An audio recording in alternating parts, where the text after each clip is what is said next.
Hey everyone, I sincerely appreciate your support.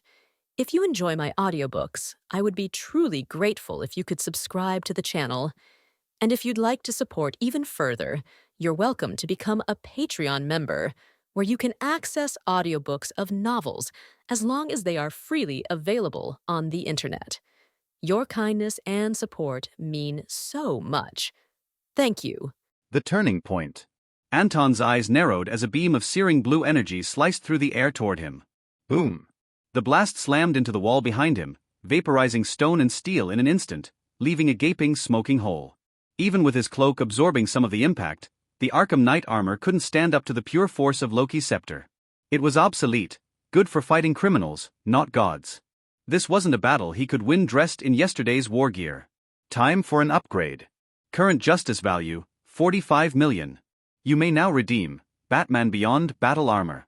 Redeem now. Anton didn't hesitate. He'd originally planned to farm the remaining points using Victor Von Doom.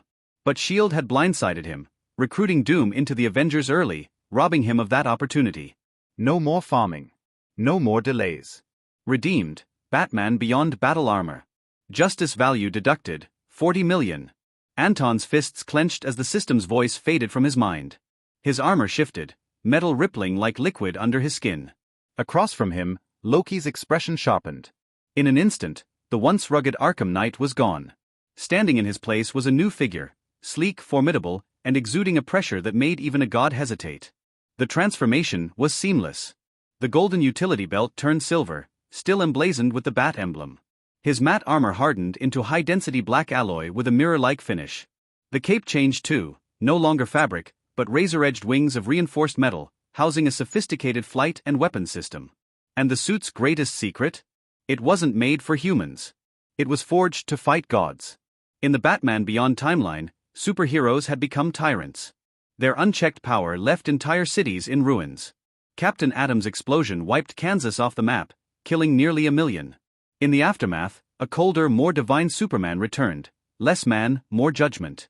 To stand against him, Batman forged the Beyond armor, a weapon, not a suit. It had matched Kryptonian power punch for punch. And now, it was Anton's. Loki narrowed his eyes. Interesting. He raised his scepter again, firing another blast of concentrated energy. This time, Anton didn't move. Zoom. The beam met a crimson laser midair, launched from the gauntlets of the Beyond suit. Boom. The two attacks collided in a blaze of molten energy, shaking the ground beneath them. The air rippled from the heat wave. Anton surged forward, bursting through the smoke like a bullet from a gun. His wings flared open, boosting his speed as his armored fist rocketed toward Loki's face. Loki conjured a divine shield just in time. Crack! The punch shattered the glowing barrier like glass. Loki's eyes widened.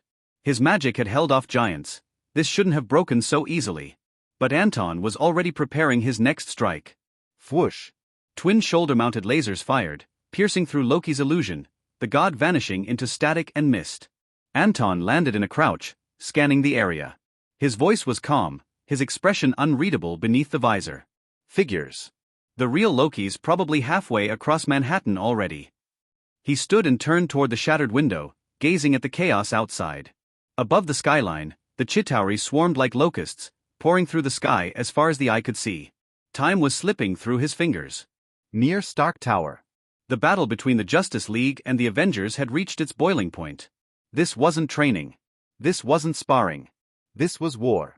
Controlled by Loki's influence, the Avengers fought with lethal precision. The Justice League responded in kind, pulling no punches. The alien invasion left no room for mercy or hesitation. Every second wasted meant lives lost. Green Arrow ducked behind cover, flanked by Venom and the Teenage Mutant Ninja Turtles. Opposite them, Hawkeye and Black Widow were on the ropes, pinned down. "I never thought I'd have to kill you," Oliver muttered grimly as he notched a new arrow, its head glowing with explosive energy. "But this ends now." Back above the city, Anton's gaze hardened as he scanned the battlefield. Somewhere below, Loki was still pulling the strings. "I don't have time for illusions," he murmured, wings unfolding. Fwoom. He launched into the air like a missile. This wasn't about theatrics anymore. It was about ending the war, before it burned the world to ash. Frozen resolve. Green Arrow's eyes narrowed as he slid a freezing arrow into his bow, the tip glinting with chilling energy. His face was expressionless, but the tension in his shoulders said everything. He had other options, net arrows, stun bolts, but time was a luxury he didn't have. Hawkeye and Black Widow, still under Loki's control, were too dangerous to be left merely restrained. Trapping them would require oversight. Wasting manpower during an alien invasion? Not an option. Better to take them out of the equation entirely. Whoosh. Whoosh. Whoosh. The freezing arrows cut through the air with a high-pitched hiss, homing in on the two Avengers. Neither flinched. No fear. No hesitation. Just cold, silent obedience. Hawkeye raised his bow, instinctively aiming to intercept the arrows, but he was too late. Boom. The arrows exploded just meters from their targets. A wave of ice burst outwards, instantly blanketing the ground in frost. Hawkeye and Black Widow were caught mid-move, their limbs locking in place as solid ice crept over their bodies. Controlled by Loki or not, even they were surprised. A flash of shock flickered across their faces as the chill sank in. And then the Teenage Mutant Ninja Turtles struck. Leonardo's twin katanas flashed. One clean arc severed Hawkeye's bow arm at the shoulder. Raphael didn't hesitate, his sai plunging deep into Black Widow's thigh, pinning her to the ground. Michelangelo swung his flaming nunchaku around Black Widow's neck to keep her subdued, but... Sizzle. Ah. It's too hot. Mikey yelped, the extremis-enhanced body heat melting the nunchaku in his hands. I'm gonna be turtle stew. He turned toward Venom, who towered nearby, gripping a monstrous black scimitar. Venom. Tag in. On it. Slash. With one brutal swing, Venom cleaved through Black Widow's legs. The extremis-infused muscle resisted for a second, then gave way. Leonardo finished Hawkeye's other arm, and Venom followed up by severing the second. In less than a minute, both Avengers were incapacitated, limbless and no longer a threat. It was brutal. But necessary. Green Arrow followed up with a reinforced net arrow, which unfurled mid-air and tangled around their frost-covered bodies. They wouldn't be going anywhere. Extremis will regenerate those limbs eventually, Arrow muttered, but not fast enough to matter. And certainly not without energy, and help. He turned away. Shift focus, he shouted. Contain the battlefield within Manhattan. Don't let them spread. Roger that. Venom and the Turtles chorused. Arrow's gaze moved to the next fight. Phil, Hobgoblin, Spider-Man and Daredevil locked in a brutal 3-on-2 skirmish with Dr. Octopus and the sandstorm that was Sandman. Ock was manageable. His arms were deadly but predictable. Sandman, though, that was a problem. Physical attacks did little to him. His body morphed with every hit. Only water and cold could slow him down. Phil's cryogun had limited ammo. Their best bet? Old-school fire hydrants. Spider-Man yanked open a hydrant, spraying pressurized water into the air. But Sandman, learning from experience, kept his distance, swirling menacingly as his grainy face formed a smirk. Of course he learned, Spidey muttered. Smart dirtbag. Thwip. From behind, another freezing arrow screamed through the air. Kaboom. It struck directly behind Sandman. Ice erupted, locking chunks of his swirling form into solid blocks. He'd been backstabbed, literally, by Green Arrow. Spidey reacted instantly. He jammed his hand into the hydrant stream, redirecting the flow. Water blasted Sandman's half-frozen body. ZZZZT. Sandman collapsed mid-transformation, his body liquefying into a useless, icy sludge. It had to be said, in superhero showdowns, fire hydrants were New York's unsung heroes. Especially in Spidey's world. With Hawkeye, Black Widow and Sandman down, only Dr. Octopus remained from Loki's corrupted strike team. He realized it too. Surrounded by Green Arrow, Venom, Spider-Man, and Daredevil, the scientist-turned-criminal froze. His metal arms twitched, instincts fighting panic. He wasn't a fool. Without his arms, he was nothing. And they knew it. In seconds, his mechanical limbs were torn off one by one, sparks flying. What was left of Dr. Octopus crumpled to the ground, defeated, powerless. The team turned their attention skyward. The Chitauri filled the skies, darkening the clouds with their numbers. Above Stark Tower, a massive blue beam of energy shot into the heavens, holding the portal open like a spear in the sky. Every member of the team felt the dread rise. Still no pressure, Spider-Man muttered sarcastically. But Green Arrow didn't flinch. Thanks to the shared perception link across Anton's clones, he was receiving live tactical feeds from Batman, his primary incarnation. The situation was dire, but not hopeless. Across the city, Coordinated squads had launched counterattacks. Captain America, Thor, the remaining Turtles, Venom, and other heroes were keeping the Chitauri from spreading past Manhattan. NYPD SWAT teams were handling any loose stragglers with precision sweeps. The early evacuation helped. Stark Tower's surrounding districts were already cleared when the attack began. Civilians had scrambled to underground shelters and basements, many prepped from past invasions, with food, water, and enough DVDs to last a year. Damage to the city? Significant. Civilian casualties? Contained. But the battle wasn't over until the portal was shut. And that responsibility now rested on Batman. Meanwhile, overhead, Iron Man and Cyborg were locked in a high-speed aerial duel, spiraling through Manhattan's skyline in a blur of red and chrome. Their repulsor blasts cracked through windows and ignited the sky like fireworks. Below, hundreds of civilians, watching from the edges of the evacuation zones, had gathered. But their eyes weren't on the fight. They were on the tower. On the beam of blue light. On the Chitauri flooding in from the other side of the sky. A grim rumor had already begun spreading like wildfire. It was Iron Man who opened the portal. He's the reason they're here. And just like that, the city that once adored Tony Stark now watched him with suspicion. No cheers. No applause. Only silence and rising doubt. Prior to this, Tony had reviewed the Washington incident, the Hydra branch organization, and the nanoworm warhead used by Cobra. These events inspired him to improve his armor. This accelerated the process of Tony transitioning from using somatosensory controls for equipping remote-controlled armor to achieving direct human armor integration, skipping the intermediate stage of further armor modification. However, compared to the original storyline where Tony debuts the nano armor in the final battle of Avengers Endgame, the nano armor he's showcasing now can only be considered a semi-finished product. While the modified arc reactor allows him to suit up rapidly, the limitations of the era's technology restrict its full potential. Tony has only managed to achieve quick deployment and limited nanotech weapon integration, such as lasers, bullets, and repulsor blasts, technologies that are widely known and relatively straightforward to implement. For more advanced weaponry, like the Sidewinder missile, Tony still can't utilize nanotechnology for integration. In other words, while Tony benefits from the convenience of the new armor, the range of his available weaponry has decreased. However, it's worth noting that Tony's combat effectiveness hasn't suffered. In fact, it has significantly improved.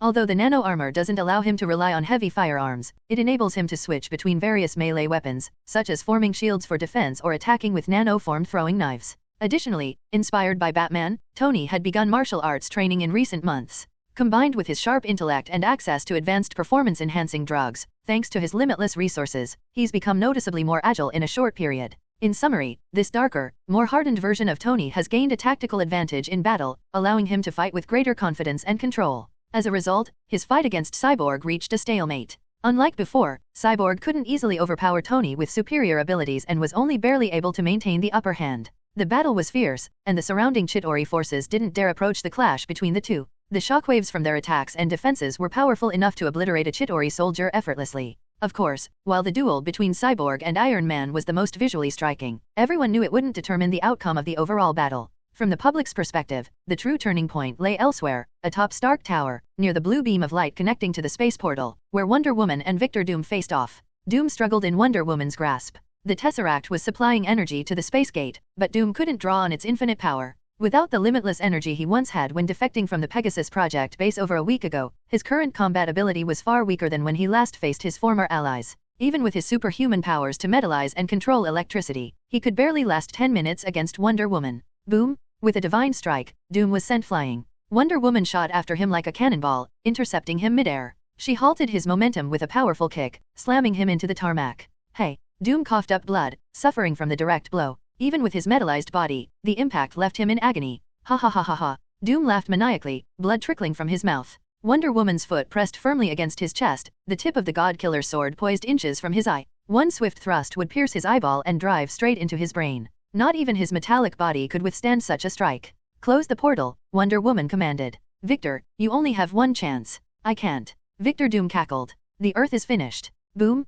Without hesitation, Wonder Woman drove the sword through Doom's head. His skull burst open, spraying red and white matter, but not a single drop touched her. She remained expressionless, having fully anticipated his response. Armed with all her knowledge and experience, she understood the situation perfectly. Her question had been a mere formality, a test to see if Victor Doom, the so-called Dr. Doom from the comics, might answer differently when faced with death. But the outcome was exactly as she expected. The other side. The apartment below the tarmac. Batman, in Anton's avatar, was scanning for Loki's position after he'd turned invisible. Loki prowled frantically around Anton, his footsteps utterly silent. He gripped the psychic scepter tightly, poised to strike at any moment. However, much to his shock, Anton's movements shifted in sync with his own, as though he could see him. Loki's brow furrowed, hesitation creeping in. His earlier confidence wavered. Had enough fun. Anton's voice was calm, his gaze locked on Loki despite his invisibility, specifically on the spot by the apartment sofa. Your magic is impressive, Anton said coolly. But if all you're doing is manipulating light refraction for invisibility, you'll never escape my sight.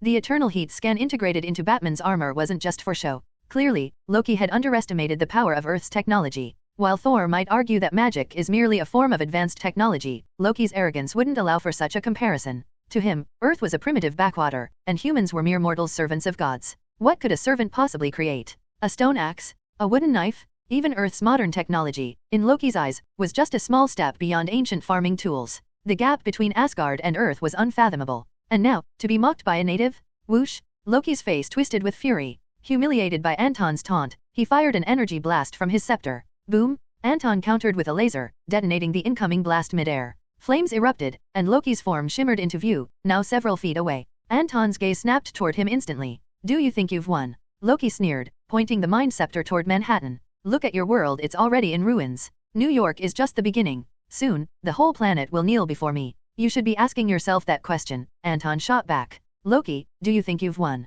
Loki's smirk faltered, his confidence crumbling under Anton's unwavering composure. He couldn't fathom where this mortal was finding such audacity. The Chitauri will crush Earth, Loki spat. Anton shook his head. I thought you'd have something more interesting to say. Loki let out a booming laugh. Do you think your precious superheroes can stop them? They're barely holding on. Is that so? Anton replied calmly. Maybe you should take another look. Loki frowned, glancing over his shoulder instinctively. Suddenly, a massive green figure soared through the air, leaping over a building rooftop, crushing a Chitauri soldier in its hand. Close behind, a humanoid lizard scrambled up the building, whipping its tail to obliterate another passing Chitauri. Next to the lizard, a giant, human-shaped mouse over a meter tall, though only a third the lizard's size appeared. Even to the average person, its sheer size was startling. The mouse moved with surprising agility, leaping off the rooftop, kicking a Chitauri soldier off his aircraft mid-flight. Seizing control of the craft, it commandeered the energy gun and started blasting enemies out of the sky with expert precision. Moments later, a flaming figure rocketed into the air, followed by a man in an odd battlesuit, a hulking creature with stone-like muscles, and a fiery figure encased in an invisible force field.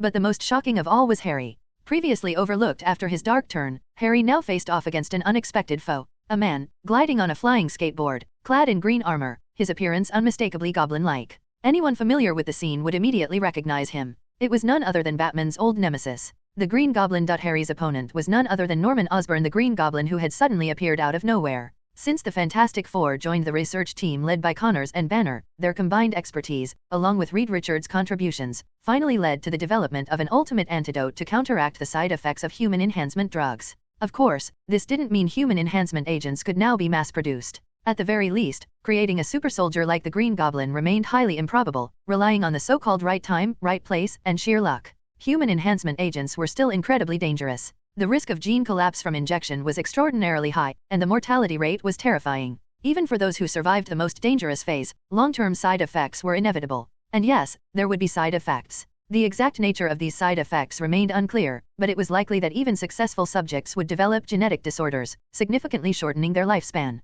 From the only known successful case, Norman Osborn, the Green Goblin, his descent into mental illness and the emergence of a violent second personality were considered a lucky outcome. The S.W.O.R.D experiment team speculated that it might have been the Osborn family's genetic defects that allowed a sort of poison versus poison effect, enabling him to survive. However, the S.W.O.R.D experiment team didn't focus solely on human enhancement agents. Building upon the research, they developed a new drug designed to unlock human potential: life medicine. Life medicine could stimulate latent potential within the body, pushing it to human limits while also increasing lifespan. For the Osborn family, it offered hope beyond simple enhancement. It could treat their hereditary genetic disorders. With long-term use, Harry's generation could finally end the genetic curse that had plagued their family for years. Not only would they become healthy, but with training, they could easily reach peak human physical condition. When Norman returned to normal, he received the news from his former employee, Dr. Connors. Overcome with emotion, he burst into tears. He planned to return to Oscorp and share the good news with Harry, but before he could, the Battle of New York broke out. Anton found Norman and advised him to stay hidden for the time being.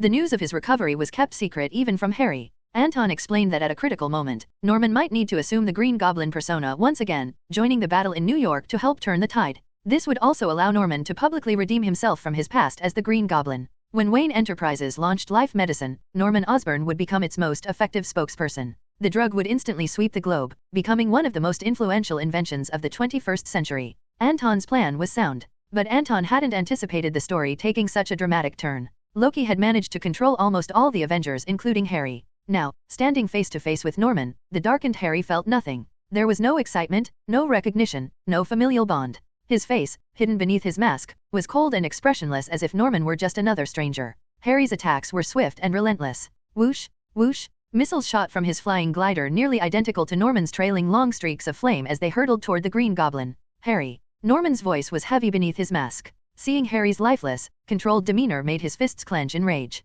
His hatred wasn't for Harry, it was for the manipulative force pulling the strings. What should have been a heartwarming reunion between father and son had turned into a deadly confrontation. With no other choice, Norman engaged, firing his own missiles from the glider beneath his feet. Boom! A massive explosion lit up the sky. The shockwave rippled outward, shaking the walls of nearby skyscrapers. Glass windows shattered instantly, raining down shards like a deadly crystal waterfall. Fortunately, the residents of the entire Manhattan area were evacuated in a short time or hid in safe houses in the basements. Otherwise, the consequences would have been unimaginable. Seeing this, the surrounding Chitauri soldiers didn't dare to approach. They circled around, afraid of being caught in the crossfire. Despair crept into their hearts. On this remote planet, how could there be so many monsters? Even by universal standards, the combat power of these people wasn't weak. But how could so many of them be gathered on Earth? Click. Loki clenched his fist, his knuckles clearly visible. Seeing Batman suddenly summon so many allies left him speechless. He didn't even know what to say. With the arrival of these superpowered beings, the battle had fallen into a strange stalemate.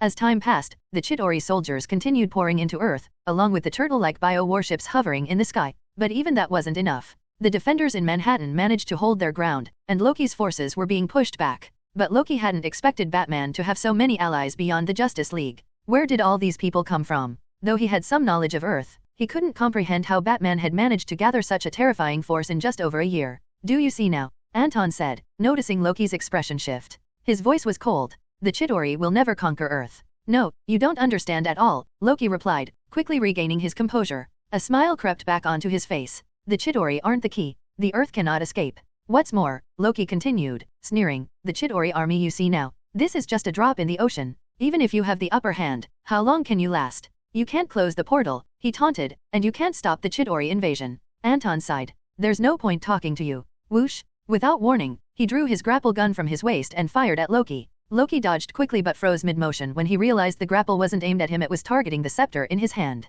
What? Loki's eyes widened in disbelief. The scepter's power resonated with him perfectly. Giving it up wasn't an option. Besides, this was something he was supposed to return to Thanos, though whether he actually would was another matter entirely. Whoosh! Loki struggled, tightening his grip on the scepter, refusing to let Batman take it. But before he could react further, boom! Batman fired a terrifying laser. Loki was forced to release his grip as the floor beneath him exploded, leaving a massive hole. Dust and debris flew into his face, blinding him for a moment. Across the battlefield, Anton now held the Mind Scepter. The entire process had gone smoother than he'd expected. His earlier conversation with Loki had just been a distraction to catch him off guard. Why else would he waste time chatting with Loki? A so-called god who only played with conspiracies and tricks, who never cared about mortal lives, and who saw himself as superior. Anton had nothing but contempt for him. Even before he'd crossed into this world, the character he despised the most had been Loki. You bastard! Loki roared, seeing the scepter in Anton's hands. In a fit of rage, he lunged forward. But before he could get far, a tall, slender figure appeared behind him. Boom! Wonder Woman's kick connected with Loki's side, unrestrained and brutal. Whoosh! A sharp pain shot through Loki's waist. The terrifying force sent him flying like a rag doll, crashing through the air and plummeting from the height of Stark Tower. Push back the time a few minutes. The army of the Chitauri is continuously pouring into Earth from the far reaches of space. All the superheroes of the Justice League are fighting with all their strength against the alien invaders. Special forces, along with the New York Police Department, are struggling to maintain order outside the combat zone. As the chief of police, George bravely leads his task force, taking the initiative to enter Manhattan's combat zone to fight the aliens. Images of the battle spread rapidly through numerous cameras positioned around Manhattan, as well as through word of mouth on the internet. Within a short period, widespread panic grips people across the globe. It's worth mentioning that, even in the face of this extreme crisis, a team of fearless reporters continues broadcasting live. Armed with cameras, they risk their lives to deliver real-time coverage via television and the internet. Positioned at the highest vantage point outside Manhattan, they capture sweeping views of the battlefield from above. Their professionalism is truly admirable. However, no one pays attention to these courageous reporters themselves. Everyone's focus is glued to the live footage. This battle for New York, or more precisely, the battle for Manhattan, has captured the souls of hundreds of millions of people around the world. Although only 10 minutes have passed since the incident began, public opinion has already intensified the situation. Aliens have invaded again. Such shocking news spreads fear like wildfire.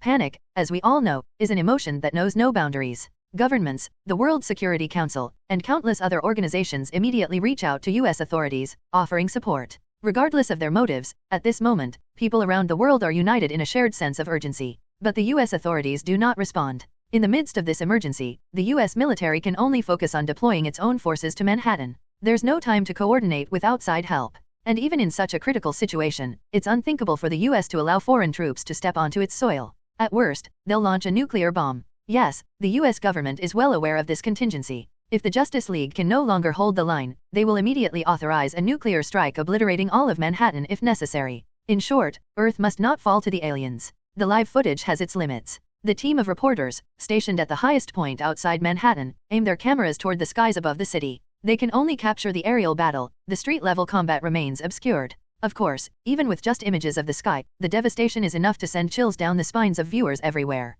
Everyone can see them: strange, grotesque aliens, flying on sleek aircraft, wreaking havoc across Manhattan without restraint. But oddly enough, they don't seem eager to leave the city. Some speculate that they're afraid of being ambushed. The Chitauri have realized that any attempt to break out of Manhattan will be met with overwhelming resistance. Even if they charge en masse, they cannot breach the enemy's defenses. The opposing side boasts several individuals with extraordinary abilities, combatants who, by cosmic standards, rank among the elite. These aren't just powerful fighters, they're the best of the best. For the Chitauri, sheer numbers are their only advantage. They can overwhelm and suppress the defenders through sheer force, but defeating or even killing them is another matter entirely. And yet, despite their struggles, the Chitauri show no signs of panic. Their troops are continuously pouring into the planet. With the number of soldiers they've dispatched this time, as long as all of them can enter Earth smoothly, it will be enough to crush the opposition. Therefore, the Chitauri soldiers were in no hurry to engage in an all-out battle. Instead, they planned to delay the conflict until all their forces had arrived on Earth. That would be the moment to claim victory.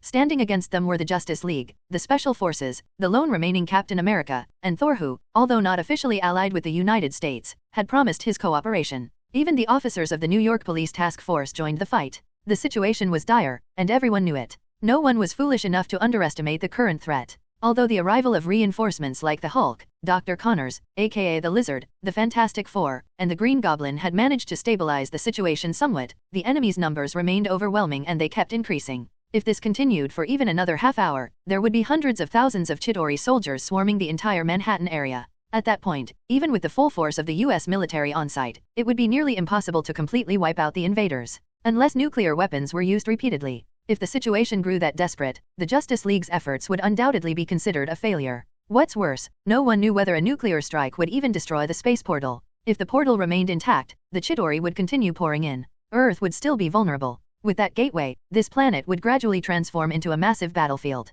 At that moment, a group of heroes gathered, facing the Chitauri soldiers who filled the sky in dense formations alongside several massive bio-warships. It was clear the Chitauri intended to overwhelm them with sheer numbers, a brutal war of attrition. As for the space gate, Green Arrow said calmly, exchanging information with the others, though most of the conversation was him providing updates. Batman is on it. His voice was steady, but his eyes darted toward Stark Tower in the distance, locking onto the penthouse. The space gate is protected by a special energy field, Arrow continued. It's powered by the Tesseract, and this energy is incredibly strong. The barrier it creates is impenetrable, nothing can break through it. Not even a nuclear bomb. Captain America's face darkened. Then what do we do? If we can't close the portal, the whole world will be at war. Don't worry, Arrow replied with a confident smile. Batman has a plan. As he spoke, something caught his attention. He tilted his head slightly, eyes narrowing as he focused on Stark Tower. Look. At his shout, everyone, Captain America, Thor, members of the Special Forces, the Fantastic Four, Dr. Connors, the Hulk, and more snapped their heads toward the tower. Whoosh! A figure shot out of the penthouse, soaring through the sky. Loki. Thor growled, his brow furrowing in anger. He tightened his grip on Mjolnir and blasted off the ground in a burst of lightning and wind. With a thunderous crack, Thor collided with Loki midair, seizing him with one hand. At the same time, Wonder Woman leapt from the penthouse, pursuing Loki with fierce determination. However, the others' attention quickly shifted not to Loki or Wonder Woman, but to another figure emerging from the tower. It was the person Green Arrow had been referring to, the one with a plan to close the portal and stop the Chitauri invasion. Batman. See. Arrow smirked. I told you he had a plan. He wasn't just guessing. Sharing Anton's memories, Arrow knew exactly what Batman had done. He'd managed to snatch the scepter from Loki. With the combined power of the scepter and the Tesseract, Batman could pierce the protective energy field, destroy the device amplifying the Tesseract's power, and shut the portal for good. Arrow turned to his companions, his grin widening. Everyone, he said confidently, the biggest problem is solved. He knocked an arrow, his eyes gleaming with anticipation. Now, it's time to close the door and hit the dog. Everyone straightened up,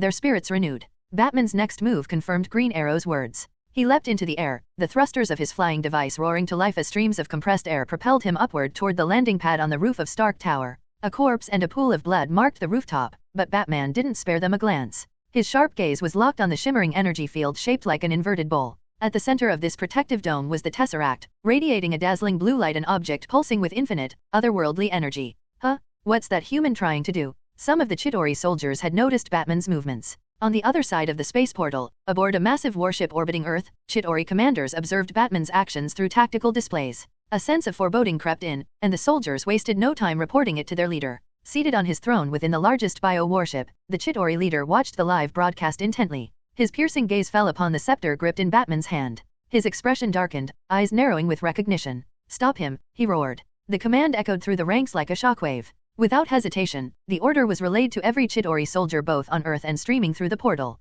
In an instant, they abandoned their previous battle formations, disregarding the enemy's offensives entirely. Dozens of Chitauri flyers and soldiers pivoted mid-air, their aircraft screeching as they redirected toward one target. Batman, standing alone atop the Stark Tower landing pad. At the same time. Now, it's time to close the door and beat the dog. Green Arrow's words had barely faded when he charged forward, fierce determination blazing in his eyes. His companions followed without hesitation. Whether they were members of the Justice League, elite special forces, the brave officers of the New York Police Task Force, or even the lone Avenger on the ground, Captain America, they fought side by side, united by one purpose: to defend Earth. Boom! Arrow's explosive arrow struck its mark, blasting a Chitauri soldier out of the sky. The others wasted no time, superhuman abilities unleashed in a coordinated onslaught. They tore into the enemy ranks, triggering fiery explosions as Chitauri aircraft erupted one after another. For a brief moment, it seemed like they had turned the tide. But then, just 2 minutes into their offensive, the Chitauri suddenly changed tactics. Without warning, the alien soldiers and aircraft veered sharply, abandoning the fight as they sped away from the heroes below. Huh. General Hawk blinked in confusion, lowering his weapon slightly. Did we scare them off? He wasn't the only one confused. Many fighters paused, exchanging puzzled glances. The Chitauri weren't retreating aimlessly. Their ships were streaking straight toward Stark Tower, where the space portal loomed above in the sky. Something's not right. Captain Steve Rogers squinted at the retreating enemy, his instincts kicking in. If you were in their position, he muttered, would you retreat right now? Hawk hesitated. He knew the answer. Of course not. The enemy should be pressing the attack, exploiting any advantage to stall for time until reinforcements tipped the balance. It's Batman. Green Arrow's expression darkened with sudden realization. They've recognized the threat. Their target isn't us, it's Batman. The truth hit them like a lightning bolt. Move. Captain America bellowed, raising his shield. We have to support Batman. He must close that portal. Meanwhile, the camera feed shifted, focusing on Batman as he soared from Stark Tower's penthouse to the landing pad bathed in the eerie blue glow of the Tesseract's energy beam. The footage streamed live across the globe. In command centers, war rooms, and living rooms alike, countless eyes were glued to the screen. Military leaders, government officials, and terrified civilians watched in breathless silence. Batman was on the move. One after another, the military leaders recalled what John Keller had said at the start of the incident. It seemed Batman hadn't been caught off guard by the alien invasion. In fact, it appeared he had anticipated it and had a plan in place. Given Batman's track record, whenever he takes action, victory is usually within reach. The room seemed to exhale in unison, a collective sigh of relief. But beyond that, what truly struck these military leaders was the realization of the formidable force Batman had assembled to face this alien threat. Since the battle is nearing its conclusion, there's something you all need to know. The speaker was none other than General Colton, his expression grim. Colton had been one of the early founders of the Special Forces unit deployed in Manhattan during this crisis. Though long retired from active duty, his stature within the U.S. military remained unparalleled. Many of the generals present were his former subordinates or protégés. None dared interrupt him. As he spoke, the room fell into silence. Colton picked up a dossier from the table, his tone heavy with significance. After thorough investigation and analysis, we've confirmed the identities of several individuals who fought alongside Batman today. He paused, flipping through the documents. In addition to the official members of the Justice League, Batman had the assistance of the following individuals: Reed Richards, Sue Storm, Johnny Storm, and Ben Grimm. A few officers exchanged puzzled glances. These names were unfamiliar to most. But Colton continued, his voice steady. The next few names, however, should ring a bell, especially one in particular. Bruce Banner, also known as the Hulk, the same individual General Ross once attempted to capture. Kurt Connors, better known as Dr. Lizard, a former adversary of Batman's. And the so-called Green Goblin, identities currently unconfirmed, but also linked to Batman's past conflicts. He flipped to the last page, then added, almost as an afterthought. Oh, and there's a giant rat. Name Splinter. Apparently, he's the mentor of the Teenage Mutant Ninja Turtles. A brief, awkward silence followed. Several officers exchanged bemused looks, collectively choosing to ignore the mention of the giant rat. I never expected Batman to recruit his former enemies as allies. That takes guts. He even managed to bring the Hulk onto his side? Looks like he kept plenty of secrets during the Ross incident. Didn't we all suspect that? Murmurs filled the room, the volume steadily rising as opinions clashed. Enough. Colton's sharp voice cut through the noise like a blade. Reinforcements will arrive in New York shortly. If Batman successfully closes the space portal, this crisis will end swiftly. He set the dossier down with a firm thud. Trust Batman. Fortunately, despite this mess being triggered by the Pegasus Project's failure, S.W.O.R.D will take the brunt of the blame. As for the Avengers, they've proven useless in this situation. The fact that the enemy managed to control minds under their watch only highlights their incompetence. Our deployment of special forces will be enough to balance the scales politically. A tense pause. Then. But once this incident is over, the real question becomes, how do we deal with Batman? The room grew heavy with unspoken implications. Colton continued, his gaze sweeping across the room. And another thing, put aside your foolish pride and ambition. Thinking we can replace the Justice League with special forces? That's delusional. After this battle, Batman's reputation will soar to unprecedented heights. No one can take his place. His voice dropped, becoming even more serious. Even though we've maintained a cooperative relationship with Batman, a shared interest, if you will, he's not part of the military. The question we need to ask is this: can we find a way to bind him more closely to us? The room fell into thoughtful silence. Suddenly, John Keller, the Secretary of Defense, stood up with conviction. We may not be able to bind Batman directly, he said, but we can bind Anton. All eyes turned to him. Anton Jameson is the key. According to our intelligence, he has a deep, personal connection with Batman. The Jameson family has passed rigorous political vetting. They meet all the criteria. Seeing the puzzled looks around the room, Keller clarified. What I'm proposing is this: we submit a request to the President to establish a new special military division with Anton as its leader. By doing this, we tether Anton to us. And through him, Batman will be indirectly tied to our chain of command. Colton frowned, clearly considering the proposal. Form a new military division, he muttered thoughtfully. His eyes narrowed slightly. Under what pretext would we justify such an initiative? Aliens. Keller's eyes blazed with intensity. Everyone knows this isn't the first time aliens have appeared on Earth. As early as the last century, we've encountered Transformers, Kree, and discovered various alien relics scattered around the world, all proof that humanity isn't the only intelligent life in the universe. He paced slightly, his voice growing more impassioned. The world is constantly evolving. Our future lies among the stars. Sooner or later, we'll encounter more alien civilizations. It's better to organize a military division now, one that can establish contact with extraterrestrials, and even facilitate communication, diplomacy, and resource exchanges. His gaze swept the room, sharp and calculating. As far as I know, Batman and his allies possess mysterious intelligence channels. I even suspect they've already established contact with alien visitors long ago. A murmur rippled through the room. That's a good idea, General Colton finally said, nodding thoughtfully. There was a glint of approval in his eyes as he looked at Kohler. In that case, once this situation is under control, we'll hold an internal vote. If it passes, I'll submit the proposal to the President immediately. Agreed. No objections here. Several others nodded in approval. Suddenly, a sharp exclamation cut through the tension. Look! Everyone's head snapped toward the large screen as a soldier shouted. All the alien troops are converging on Batman. He's in danger. What? Colton and the others leaned forward, their faces tightening with concern. On the screen, the scene was nothing short of terrifying. Densely packed alien soldiers and massive biological warships, hovering ominously above Manhattan, had turned in unison, all heading straight for Stark Tower. The sky seemed to darken under the sheer number of them, like an apocalyptic storm rolling in. Across the feed, they saw Captain America and his team frantically chasing after the alien forces, launching powerful attacks. Explosions erupted as several alien soldiers were taken down, and even one of the biological warships was destroyed in a fiery blast. But it wasn't enough. The alien army didn't waver. They didn't turn back. Their singular focus was clear. Kill Batman. The outer ranks of the Chitauri soldiers became little more than cannon fodder, sacrificed to shield the core forces pressing forward with maximum firepower. This isn't good. Captain America's face was grim, his jaw clenched. We're too late, he growled, frustration and fear lacing his voice. Everyone watching knew it, too. They were too late. The alien forces moved with terrifying speed, their aircrafts far outpacing anything the ground team could manage.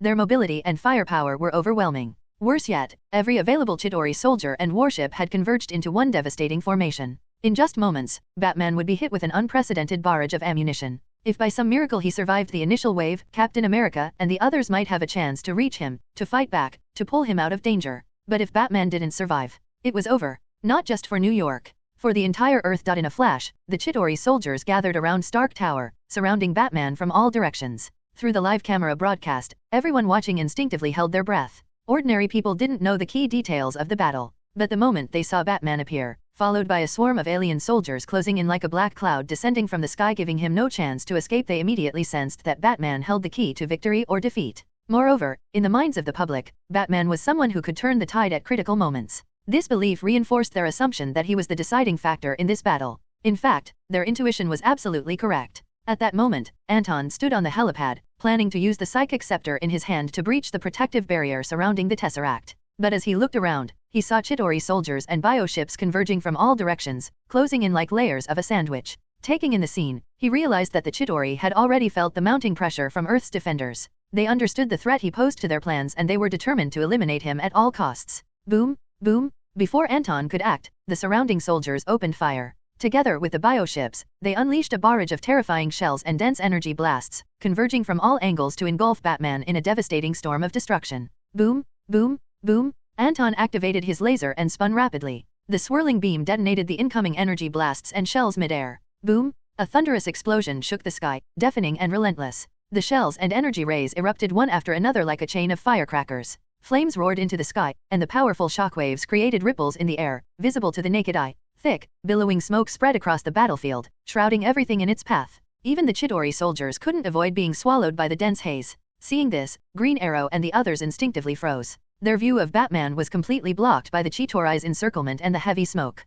They couldn't tell if he'd survived the assault. The sheer force of the explosion sent a tremor through their hearts, and for a brief moment, their steps faltered as they stared ahead, dreading the worst. Batman is okay. Snapping out of it, Green Arrow urged, "We're running out of time. We have to make sure Batman can close the portal safely." Hearing this, the others felt a small wave of relief. Though they had no way to confirm Green Arrow's words, his unwavering tone as Batman's loyal comrade gave them hope. Whether it was psychological or not, their tension eased slightly. This emotional moment wasn't lost on the rest of the world. Gulp.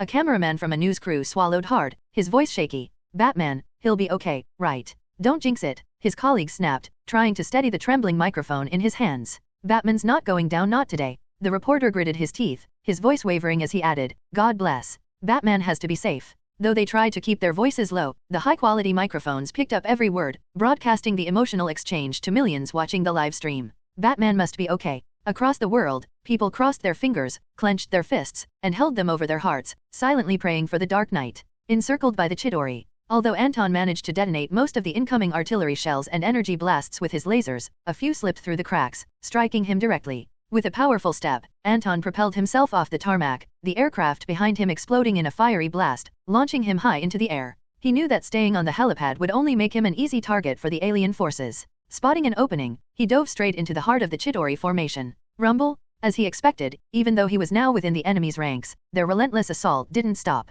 Energy blasts and shells rained down like there was no tomorrow, with no regard for the possibility of hitting their own troops. Boom! Explosions erupted all around as Anton carved through the Chitauri with precision. Using his laser beams and an arsenal of advanced weaponry embedded in his suit, he cut down wave after wave of alien soldiers while nimbly dodging the relentless barrage. However, the enemy's ferocity was overwhelming. The indiscriminate bombardment, which showed no concern for friendly fire, inevitably took its toll. Clang, clang, clang. No matter how advanced the Batman Beyond armor was, its durability couldn't withstand continuous, heavy damage forever. In just a few heartbeats, Anton had already slain dozens of Chitauri, but his armor's durability had dropped by 50%. Anton sighed inwardly. "Good thing I swapped out the Arkham Knight armor for this set when I fought Loki. If I were still wearing that old suit, it would have been destroyed in the first wave of this insane bombardment." Whoosh, whoosh. Before the thought even faded, another barrage rained down. Anton dodged with all his might, but a cluster of unavoidable shells slammed into him, causing his flight systems to stall midair. Inside the suit, Anton felt the pressure mounting. Durability decreased to 31%. Damage rate, 78%. Warning, armor integrity compromised. Combat efficiency reduced by 66%. Flight systems nearing critical failure. Despite the dire situation, Anton remained calm. He still had an ace up his sleeve. Initiate emergency repairs on Batman Beyond armor. Cost, 16 million fan points, 40% of the armor's original value.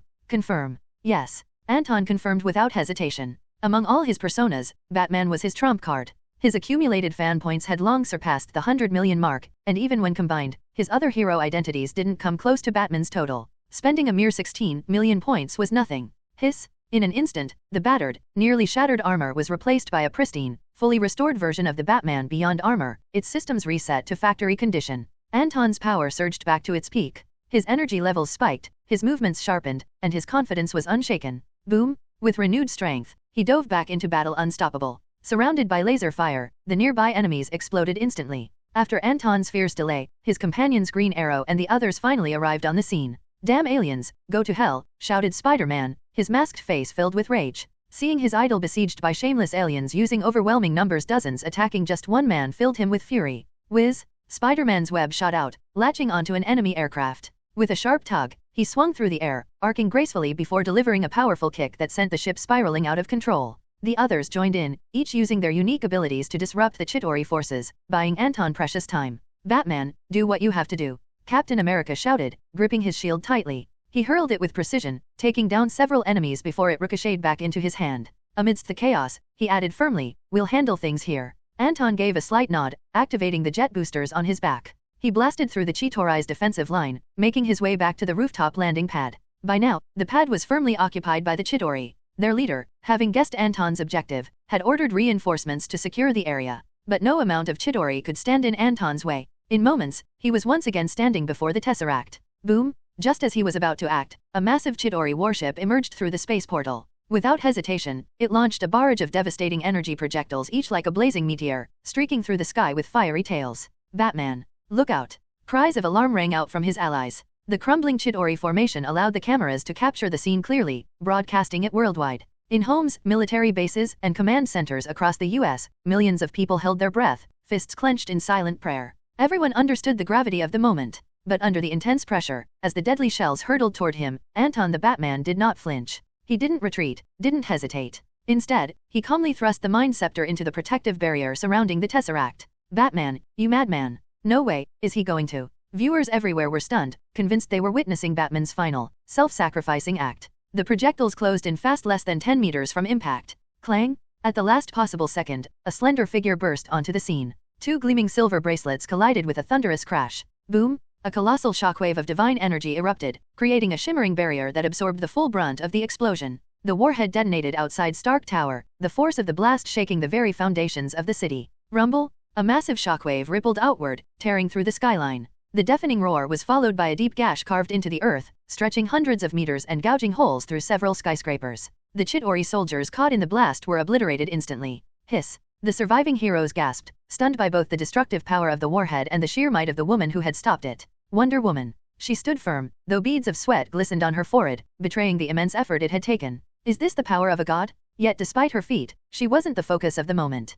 The true spotlight remained on Batman, standing calmly behind her, utterly unfazed. ZZZZT? Under the influence of the Mind Scepter, the protective barrier surrounding the Tesseract dissolved. The conflicting energies neutralized each other, breaking Loki's mental control over the Avengers and dispelling all lingering manipulations. Without missing a beat, Anton fired a concentrated laser beam, destroying the device that kept the portal open. Whoosh! The star-filled rift above shrank rapidly. Deprived of the Tesseract's energy, the space gate collapsed in on itself, growing smaller and smaller until it vanished entirely. At that moment, Batman turned to Connors and the others, who had rushed to his side. Though the crisis had been averted, Anton remained stoic, his expression unchanged as if he had known all along that victory was inevitable. In his signature calm tone, he asked, "I told you to bring something. Did you?" "Of course," Connors replied with a toothy grin. His monstrous, reptilian features courtesy of his transformation into the lizard made him look fierce, but his voice betrayed a hint of excitement. Connor's excitement wasn't just about participating in the battle as Dr. Lizard. It was also because he knew exactly what Batman was planning. The former was his way of making amends to the city. The latter, a message to the universe, to aliens everywhere, that humanity was not to be underestimated, that Earth was not to be trifled with. "Give it to me." As Batman spoke, Dr. Lizard retrieved a special device from the satchel slung over his shoulder. Most of the people around them looked on in confusion, unsure of what it was. But the moment the Special Forces operatives caught sight of it, their eyes widened in recognition. Nano warhead. Their pupils shrank as they turned toward Batman. "What are you planning to do?" Hawkeye clenched his fist, his face mirroring Dr. Lizard's excitement but with a tinge of shock. "You're going to drop a nano warhead on them." "That's right." Batman's voice was calm, almost indifferent. There's always a price to pay for doing the wrong thing. He paused, his gaze steely beneath the mask. This is the price. With that, he took the nano warhead, activated his jet boosters, and soared into the sky. Meanwhile, on the other side of the battlefield, Tony Stark, still clad in his Iron Man armor, had just broken through the protective force field around the Tesseract using Loki's mind scepter. When the conflicting energies cancelled each other out, the lingering influence of Loki's mind control was shattered. Tony's eyes flickered with confusion for a brief moment as he processed what had happened. Memories rushed back, and a wave of guilt washed over him. His face turned pale as he realized the things he'd done while under Loki's control. Hovering a short distance away, Cyborg observed him in silence. From across tens of meters, the faintest hint of a smile tugged at Cyborg's mechanical faceplate. Looks like you're back to your senses. His tone was calm, but to Tony, it dripped with sarcasm. That means I don't have to waste time explaining everything to you, Tony. Cyborg's mechanical eye glinted as he continued. I've got more important things to do. You just stay put. Someone will be along shortly to escort you to your trial. Be cooperative. He leaned in slightly, his voice lowering. With your status and power, you'll face public backlash at worst. No one's coming to rescue you. And with that, whoosh, Cyborg shot into the sky like a streak of light, racing after Batman. As the space portal continued to shrink, they rendezvoused at the narrowing gateway. Batman passed the nano warhead to Cyborg without a word. Without hesitation, Cyborg blasted through the portal, crossing into the alien universe just as the gateway snapped shut behind him. But Cyborg wasn't trapped. Thanks to his advanced teleportation technology, he could return to Earth from the Chitauri galaxy with ease. The real reason Cyborg took the mission was simple. Batman's Batman Beyond armor wasn't designed for space combat. Exposed to the vacuum of space, the armor would freeze rapidly, its systems shutting down. The jet boosters would fail, and without oxygen, Anton's fate would have been sealed. Cyborg, however, was different. As a cybernetic organism, he no longer needed to breathe. His biological functions were powered by the mother box, eliminating the need for food or even sleep. Though in the original timeline, Cyborg still seemed to eat, probably more for the social experience than necessity. When asked how he handled, well, waste, Cyborg always dodged the question. But back to the story. Just before the space portal closed, the Chitauri soldiers launched a furious counterattack. Hovering in midair, Batman unleashed a barrage of laser blasts, systematically eliminating the remaining Chitauri soldiers from a distance. His relentless cover fire bought Cyborg the crucial seconds needed to pass through the shrinking portal, entering the galaxy where the Chitauri originated. Once Cyborg crossed over, Green Arrow and the others on the lower levels of the Stark Tower reacted swiftly, seizing the opportunity to wipe out the remaining Chitauri forces still scattered across Manhattan. What have I done? Tony Stark landed heavily on the rooftop of a tall building, his armored suit battered and scorched. Beneath the helmet, his face was a mask of guilt and disbelief. He couldn't fathom how, under Loki's mind control, he'd become a pawn nearly dooming the entire planet. Nearby, Black Widow and Hawkeye, who had also fallen under Loki's influence, stood silently, their expressions grim and haunted by the same sense of shame. But the person most shaken wasn't Tony.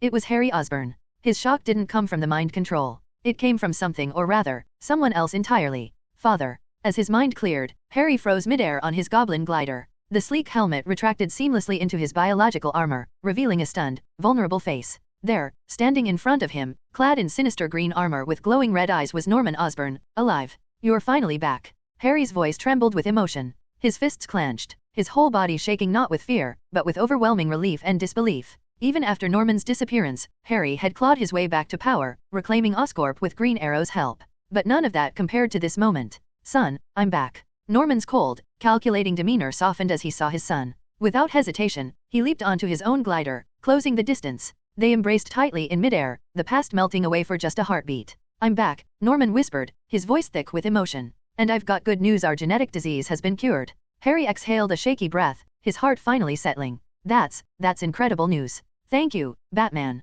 With a newfound sense of purpose, Harry wiped the moisture from his eyes, his expression hardening as he glanced at the remaining Chitauri forces below. Dad, it's time for us to fight together. Norman grinned, the familiar gleam returning to his eyes. Let's do it. Anton fought side by side with his allies. At this point, Manhattan was no longer divided by factions or teams. The Justice League, S.H.I.E.L.D.S Special Forces, the Avengers, and even the NYPD had united as one formidable force. Their combined might swept through the city, crushing the last pockets of Chitauri resistance. But Anton knew this wasn't the end. In the comics, the Chitauri known as the Zetero were a race of shapeshifters. They'd arrived on Earth as early as the 18th century, infiltrating governments and stirring conflicts. Some theories even suggested they had a hand in major historical events, including the rise of Nazi Germany during World War II. What made it even stranger was that, in other universes, the Chitauri were known by another name. The Skrulls. The events unfolding now were nothing like the stories from the comics. The Chitauri's portrayal in this world was vastly different, almost as if the entire narrative had been rewritten. And Anton couldn't shake the feeling that this was just the beginning. The Xatarians and Skrulls no longer have any connection. The Xatarian army has become a force under Thanos' command, transforming into semi-mechanical, semi-organic soldiers. All combat units are controlled by the core system of their mothership. In Anton's view, while these soldiers are indeed manipulated by the Xatarian mothership now sealed off behind the closed space portal, it doesn't mean they lack all autonomy. They function like mindless drones, conditioned to follow orders without question. Their indifference to life and death is striking. They don't actively seek death, but they don't avoid it either. Especially on the battlefield, their sense of autonomy is almost non-existent. They operate purely under the directives issued by the commanders aboard the mothership, with little to no independent thought regarding the flow of battle. Additionally, as cyborgs, their consciousness is directly linked to the mothership's core. Once the mothership is destroyed, they die instantly regardless of their condition on the battlefield. This likely explains why, in the original timeline of the Battle of New York, Tony Stark sent the nuclear missile straight into the mothership. When it exploded, every Xatarian soldier along with their bio-warships collapsed lifelessly. The destruction was immediate and absolute. The space gate is closed, and Earth's victory is assured. The audience watching through their screens erupted into cheers, their admiration for Batman reaching an unparalleled level. In just a few blinks, if Anton were to check Batman's fan value on the system panel, he would see that the 16 million points he had originally spent to repair the Batman Beyond armor had been instantly replenished. Not only that, but the number had skyrocketed to a new high 120 million and was still climbing at an astonishing rate. At the military base, many high-ranking officials let out a sigh of relief. The greatest crisis had been averted. Now, all that remained were the stranded Chitauri soldiers left on Earth after the space gate's closure, along with a few surviving bio-warships. Batman and the others moved quickly, working together to eliminate these lingering alien threats. Even though the main threat is gone, there are still too many of them, Captain America said with a slight frown as he scanned the area beyond Manhattan. We need to deal with them quickly and prevent any from escaping. Whoosh! One fighter jet after another roared into the scene. The advance air force of the military reinforcements had finally arrived. Not enough, Rogers muttered, his headache worsening. Don't worry, Green Arrow said as he passed by, his voice calm. Batman already planned for this. Why do you think Cyborg rushed into space with a nano-warhead at the last second? Captain America's eyes widened as he realized there were details he had overlooked. Somewhere in deep space within a galaxy ruled by the Chitauri, Cyborg had just entered the vast darkness of space, the closing space gate sealing off his return. Yet, he remained unfazed. The vacuum of space posed no threat to him. As a half-human, half-machine entity created by the Mother Box, most of Cyborg's organs had been replaced with advanced mechanical components. He neither needed to breathe nor eat and could survive in the void for an extended period. The energy supplied by the Mother Box within him was more than enough to shield him from the harsh conditions of space, including intense radiation. His red cybernetic eye flickered as he scanned the surroundings. This is the Chitauri mothership, Cyborg muttered. Ahead, in the black expanse of space, an enormous warship loomed, glowing ominously in the darkness. His expression remained unreadable, but the subtle flicker of his red optics hinted at his locked target. An intruder. It's an Earthling? Open fire. The Chitauri commander aboard the mothership spotted Cyborg the moment the space gate closed behind him. His fury boiled over. If this invasion failed, he would face the wrath of an even more terrifying overlord. Kill him, the Chitauri leader roared, commanding every bio-warship in the fleet to attack. Countless warships adjusted their formations, their weapons locking onto Cyborg. But he didn't flinch. His gaze remained fixed on the core of the mothership. With a calculated motion, one of his arms shifted, transforming into a massive cannon. Click! The nano-warhead locked into place. Whoosh! At that moment, a barrage of energy blasts and artillery fire rained down upon him, erupting in brilliant bursts of flame. The silent vacuum of space became a stage for a deadly ballet, a war without sound, a battle illuminated only by the dazzling explosions of weapon fire. Yet, beneath this cosmic display of destruction, an unprecedented threat loomed. Boom! Though sound does not travel through space, electromagnetic vibrations rippled through the void, generating eerie, distorted echoes, strange sounds that, under the right conditions, could still be heard by human ears. As a semi-human, semi-mechanical being, Cyborg possessed abilities far beyond those of ordinary humans. Among them was the ability to perceive electromagnetic vibrations, an ability that allowed him to hear the silent roars of destruction in space. Rumble, rumble. Though sound could not travel in the vacuum, he could still sense the surging waves of energy from the explosions, feeling an almost poetic beauty within the chaos. If Beethoven had been reborn and placed in space, he might have been inspired by the faint harmonies of these distant detonations, composing a masterpiece akin to Symphony No. 5 once more. But for Cyborg, there was no beauty, only a killing intent. Whoosh! The shockwaves from the explosion rushed toward him, powerful enough to crush his body into scrap metal. Whoosh! But just before impact, he vanished. His teleportation device, activated long ago, had shifted him away without a trace. Previously, locating the enemy's galaxy had been impossible. But now that he was here, he could observe it with his own eyes. And with his teleportation technology, anywhere within his line of sight became an accessible destination. The explosion faded. The remaining Chitauri warships scanned frantically but found nothing. Report? The enemy is dead. Report? The enemy is dead. The confirmation echoed through the Chitauri communication channels, passing from one soldier to another until it reached the ears of their leader aboard the core mothership. Yet, the leader did not celebrate. Instead, he found the report deeply ironic because the enemy was very much alive. Somehow, the Earth warrior had infiltrated the core mothership and slaughtered most of its crew. And now, he stood right before him. You don't look like an Earthling, the Chitauri leader said, forcing himself to remain calm, still trying to maintain the dignity of his rank. Earth's level of technology could never create a warrior like you. In this universe, no one created me, Cyborg replied coldly. The Chitauri leader narrowed his eyes. Are you stalling for time? Cyborg smirked. Sorry, you don't have any left. In another timeline, without me, a mere nuclear bomb could destroy your mothership but wouldn't be able to kill you. His cybernetic eye gleamed ominously. But in this timeline, you won't survive. Whoosh! Cyborg raised his arm, activating the nano warhead. Boom! The warhead detonated, releasing an immense wave of destruction that instantly engulfed the core mothership. The Chitauri leader never even got the chance to utter another word. His body was swallowed by a sea of nanomolecules, disintegrating into nothingness. Not even a speck of dust remained. Cyborg had already teleported to a vantage point beyond the explosion. His glowing red eye observed the mothership breaking apart, its fragments slowly dissolving under the relentless consumption of nanotechnology. The remaining Chitauri bio-warships, once loyal protectors of the mothership, lost power in an instant, reduced to lifeless wreckage. Their half-organic, half-mechanical remains drifted through space like junk. Perhaps, one day, an interstellar scavenger would stumble upon the debris, eager to sell Chitauri technology for a high price. But Cyborg had no interest in looting. The Chitauri's technology was certainly more advanced than Earth's, but compared to the Cybertronians of Cybertron, it was primitive. And Earth's own advancements had been built upon the corpses of Decepticons. Only technology of the same origin could push Earth's progress forward. The biological components of the Chitauri held no value to Cyborg. Besides, there were more than enough technological remains left behind on Earth. ZZZZT? Under Cyborg's watchful eye, the last remnants of the mothership were fully consumed. The Chitauri army had been utterly annihilated. Whoosh! Without hesitation, Cyborg teleported away, leaving nothing but floating wreckage in the vast emptiness of space. Some time later, another group arrived to investigate. They hovered in silent disbelief, staring at the scattered remains of what had once been a mighty invasion force. After a long pause, someone finally spoke. Master, they failed. Earth. As Batman and the others continued fighting off the remaining Chitauri forces, they knew they were waiting for one thing: confirmation of Cyborg's success. Huff, huff, huff. One by one, a large group of Chitauri soldiers collapsed to the ground, their bodies motionless like machines that had suddenly lost power. Steve Rogers' eyes widened in surprise. What? It looks like Cyborg did it, someone murmured. Relief washed over the group as the weight on their shoulders finally lifted. It's over, Batman stated, his voice calm but resolute. This war is finished. But there's still unfinished business. Some people need to be dealt with. Dealt with. Several people exchanged uneasy glances, their eyes instinctively shifting toward Iron Man, Harry, and the other Avengers who had been under mind control. Batman, they.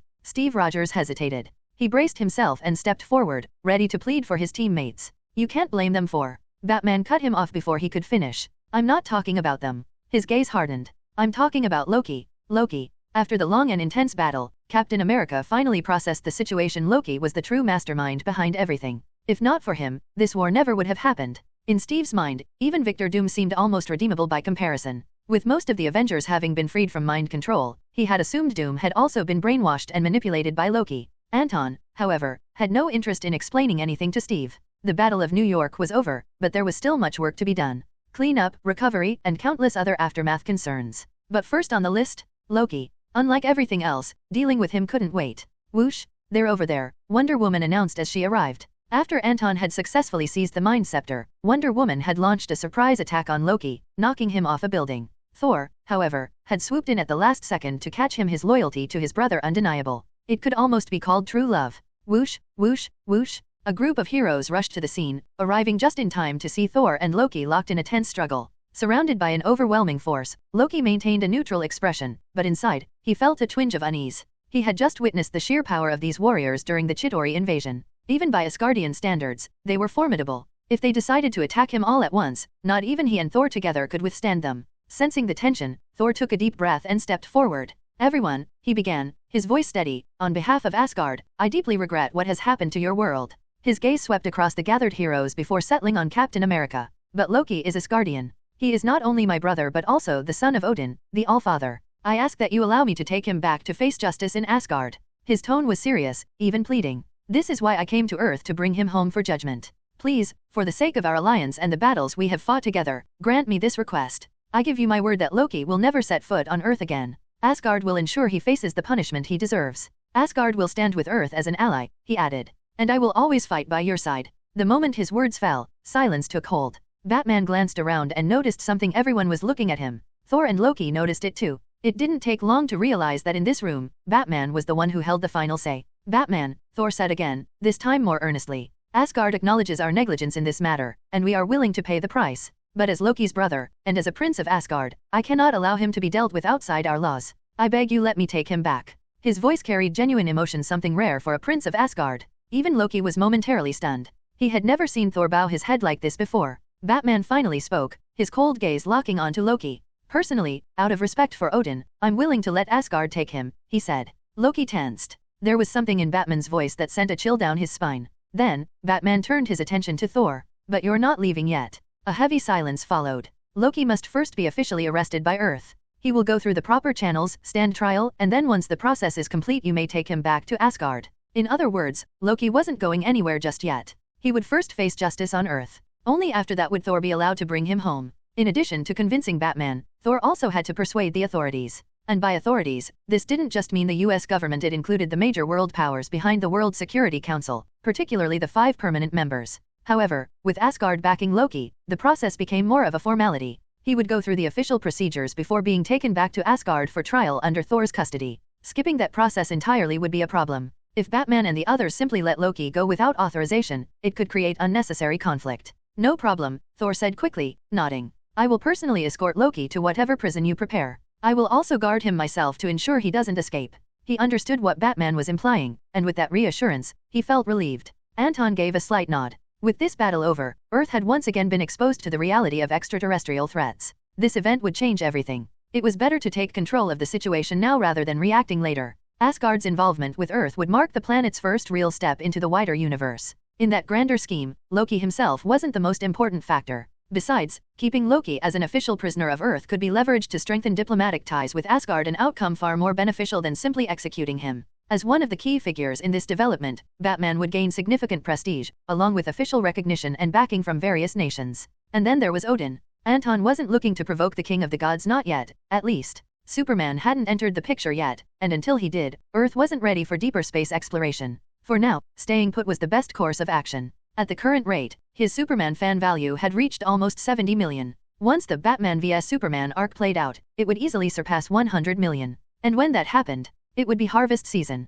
Speaking of which, Anton mused aloud. Loki won't be the only one going to prison. He turned his head, his gaze sweeping over Iron Man, Harry, and the other Avengers still restrained nearby. No matter how things played out, the Avengers would be lucky to escape with their lives. As for S.W.O.R.D, their situation was even worse. Whether the organization would even survive was now an open question. The internal Hydra problem was a legacy issue from a past generation. But with this alien invasion, S.W.O.R.D and the Avengers had essentially become weapons in the enemy's hands. Now, everything depended on how the World Security Council judged S.H.I.E.L.D's failures. Batman, Captain America finally spoke, his voice firm. Tony and the others weren't in control of their actions. They're innocent in all of this. Please, trust us, we'll handle it properly. Unlike the original timeline, Steve and Tony weren't at odds. They had different personalities, but there was no deep resentment between them. And for Steve, frozen in time, only to awaken decades later, his feelings toward Tony were complicated. Tony was older than him, yet he was still the son of Steve's old friend and fellow soldier. At the very least, at this moment, Steve would stand by him.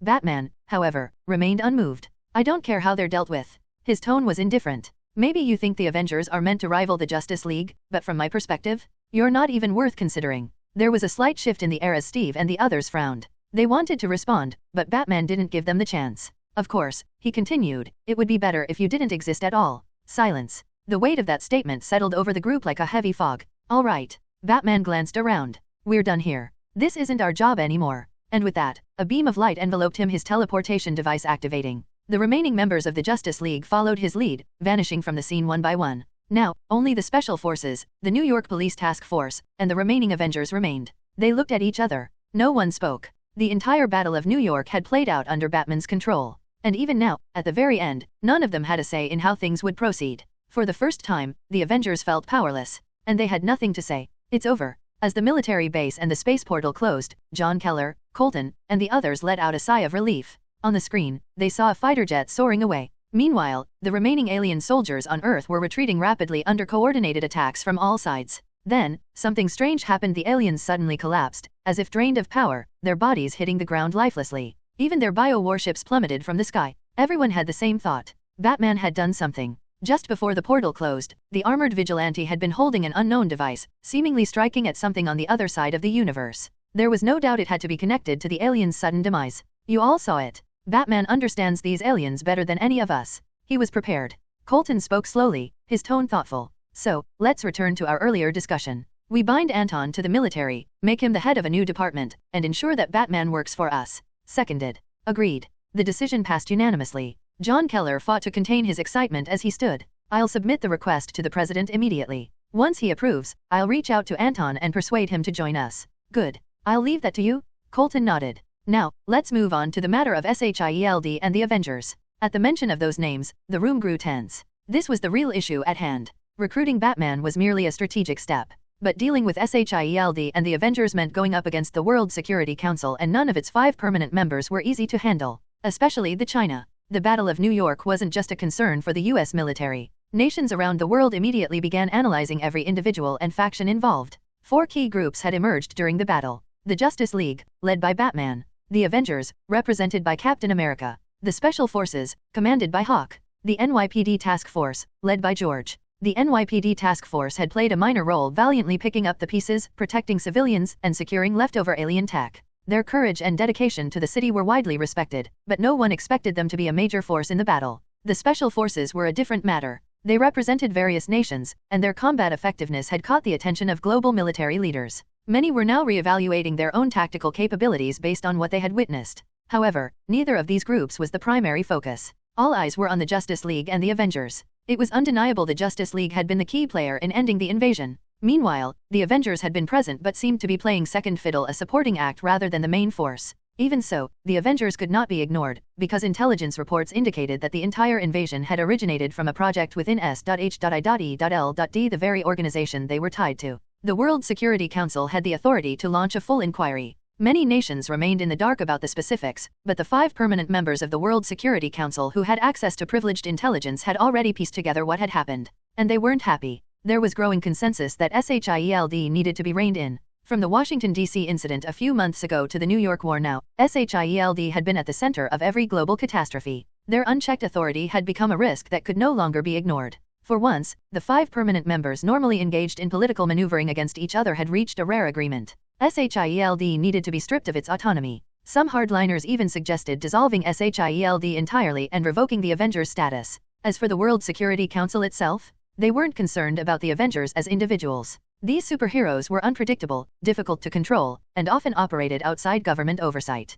Even if S.H.I.E.L.D were dismantled, it would mean nothing if these enhanced individuals remained unchecked. That was the next problem to solve. And it needed to be solved quickly. The World Security Council reached a unanimous decision. S.H.I.E.L.D's authority would be revoked. If Maria Hill, Nick Fury, and the others refused to comply, S.H.I.E.L.D would be officially disbanded, leaving them to fend for themselves. In short, the World Council would no longer support S.H.I.E.L.D. Of course, dissolving S.H.I.E.L.D left a gap.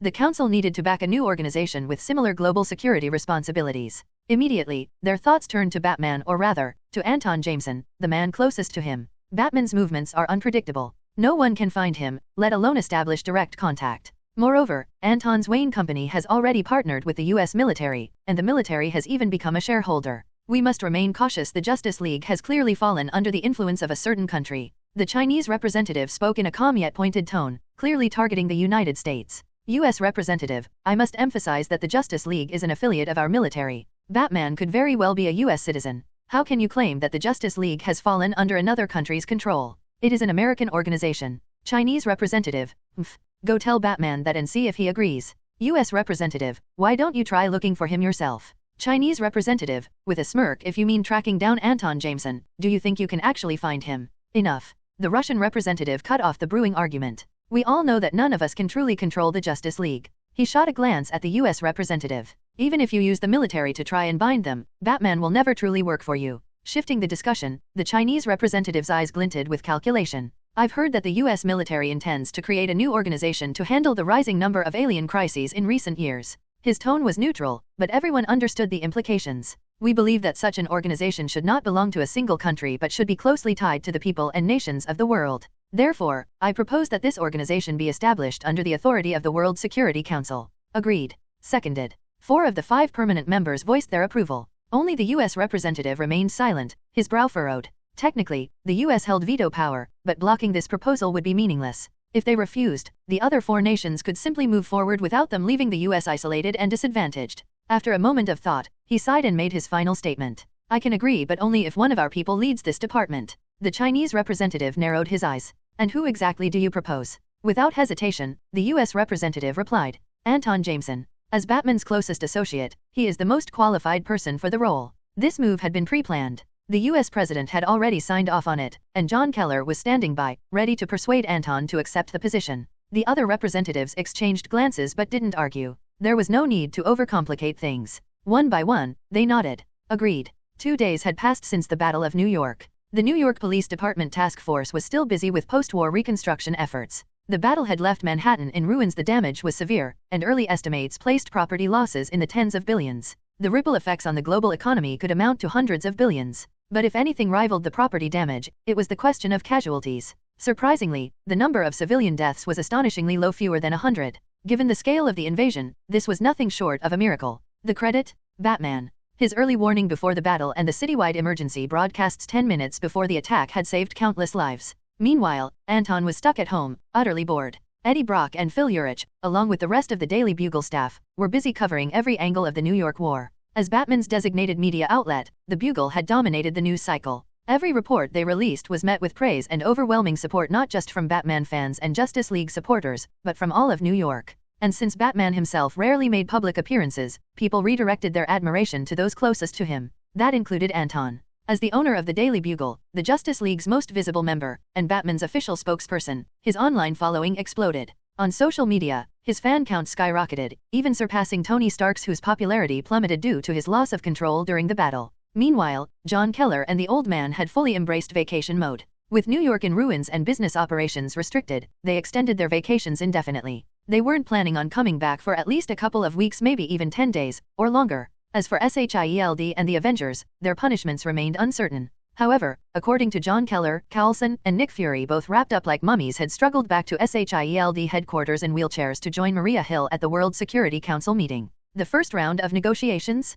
A disaster. Anton could already picture the scene: Coulson and Fury, both strapped up like medical patients, sitting in wheelchairs with only their mouths free to argue. John didn't share the details of the meeting, but it was obvious, whatever happened, it wasn't good news for S.W.O.R.D. He also hinted at something that might require Anton's involvement but refused to reveal any details. Anton didn't care. The only thing that mattered was that S.W.O.R.D and the Avengers were doomed. Even if they survived this mess, they would barely be hanging on by a thread. That was enough. From this moment on, the Justice League and the Avengers were no longer rivals. After this battle, the Avengers had lost their prestige. They no longer deserved to be compared to the Justice League. Of course, things had played out differently than the original timeline. Unlike in the original events, Thor never officially joined the Avengers. He had merely fought alongside them as an ally. As a result, Captain America became the only Avenger who didn't lose control during the war. In the eyes of the public, he was the only real hero left on the team. But that wasn't the biggest shock. Harry Osborn had made waves online, publicly revealing inside details about the battle and announcing his resignation from the Avengers.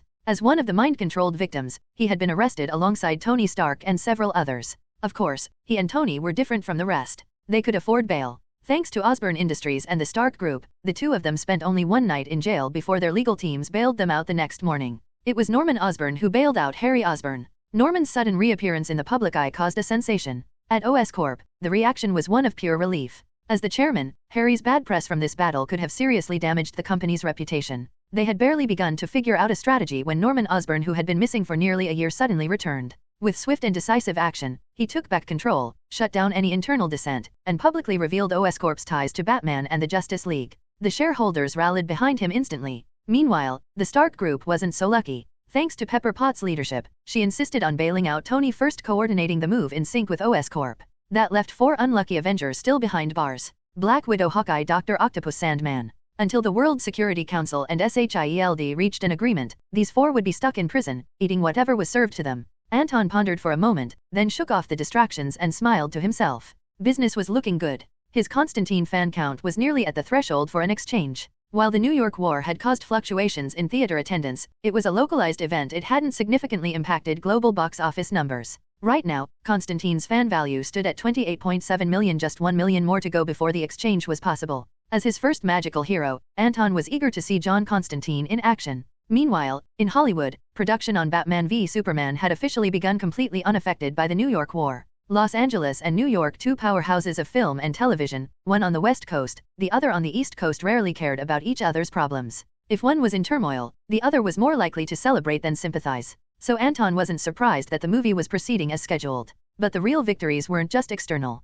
Inside the system, Anton had gained significant rewards from the war. Batman's fan count had soared past 140 million. Cyborg followed with 78 million. Wonder Woman ranked third, holding at 50 million. Green Arrow had the lowest count, but still an impressive 38 million. Each Justice League member had achieved extraordinary results. On top of that, the justice value awarded by the system after the New York War had reached a staggering 20 million, breaking records set by the Transformers battle at the Hoover Dam. At present, Anton's total justice value stood at 25 million. That was 20 million less than his pre-war balance of 45 million, but considering that he had already redeemed the Batman Beyond armor, it was well worth the price. During the Battle of New York, Anton had personally experienced the armor's power. While it didn't make him an overwhelming force, it still allowed him to compete with most high-level opponents. And against ordinary enemies, he could crush them with ease. This boosted Batman's combat capabilities, significantly ensuring he would never again be undermined by a lack of raw power. Ring. Anton's thoughts were interrupted by a phone call from John Keller. He picked up, surprised.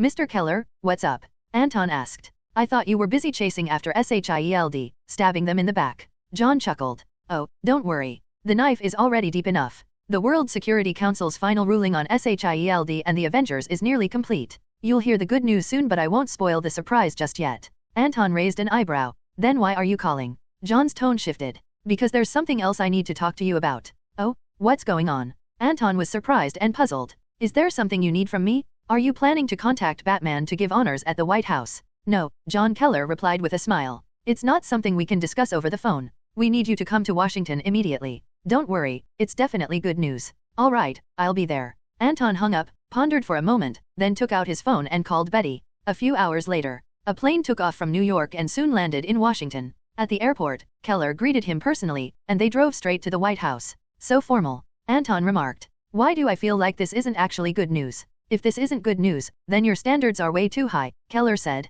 "All right, so what is this really about?" Anton asked, genuinely curious. He couldn't imagine what else they could possibly offer him. "As you know, aliens have visited Earth as early as the 21st century. Of course, your Justice League might be more aware of this fact than we are," Keller said, suddenly shifting the topic. "Since the last alien invasion, it's no longer possible to keep their existence a secret. After the Battle of New York, we realized that Earth has entered a new era. The constant visits from extraterrestrial beings pose a significant threat to the planet." Anton interrupted. "Hold on, what does this have to do with me?" "Quite a lot," Keller continued. "We originally planned to create a specialized department under indirect military jurisdiction. This division would report directly to the White House and handle extraterrestrial crises, potentially even serving as humanity's official representative in alien affairs." Anton narrowed his eyes. A thought struck him, and he was genuinely surprised. "Wait, are you asking me to lead this department?" "That's exactly right."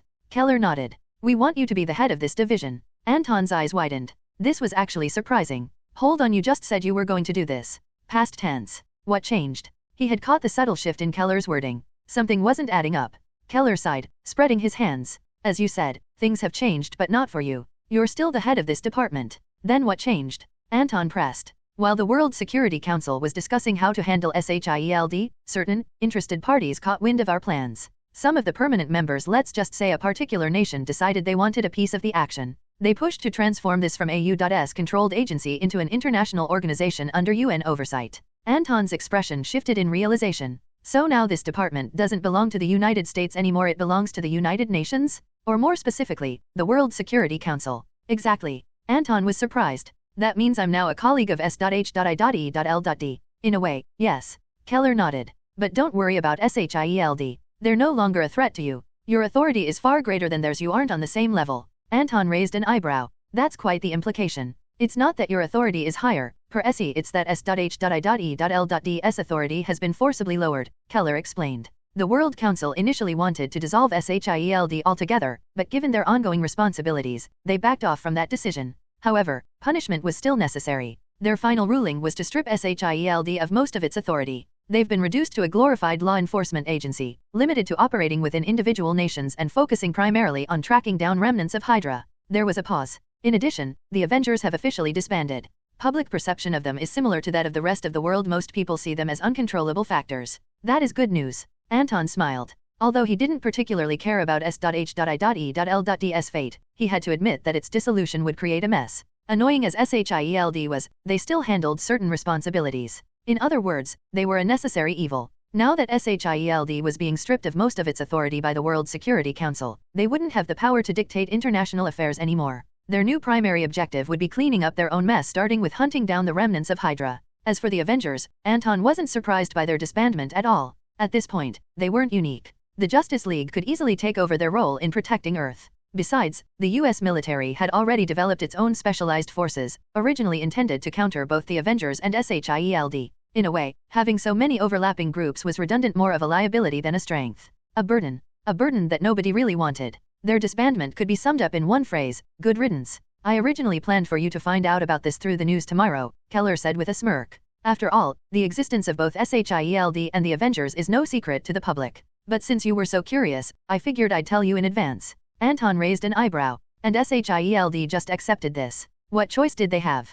Keller shrugged. They've caused one major incident after another. Even the World Security Council doesn't want to keep covering for them. If they didn't accept this punishment, their only other option would have been complete dissolution. They had no leg to stand on. Fair point. They brought this on themselves. Anton nodded thoughtfully, then asked, that reminds me, now that the Avengers are disbanded, have you considered bringing Captain America back into the military? And what about the Winter Soldier? You got Bucky Barnes back, have you thought about using him to lure Cap in?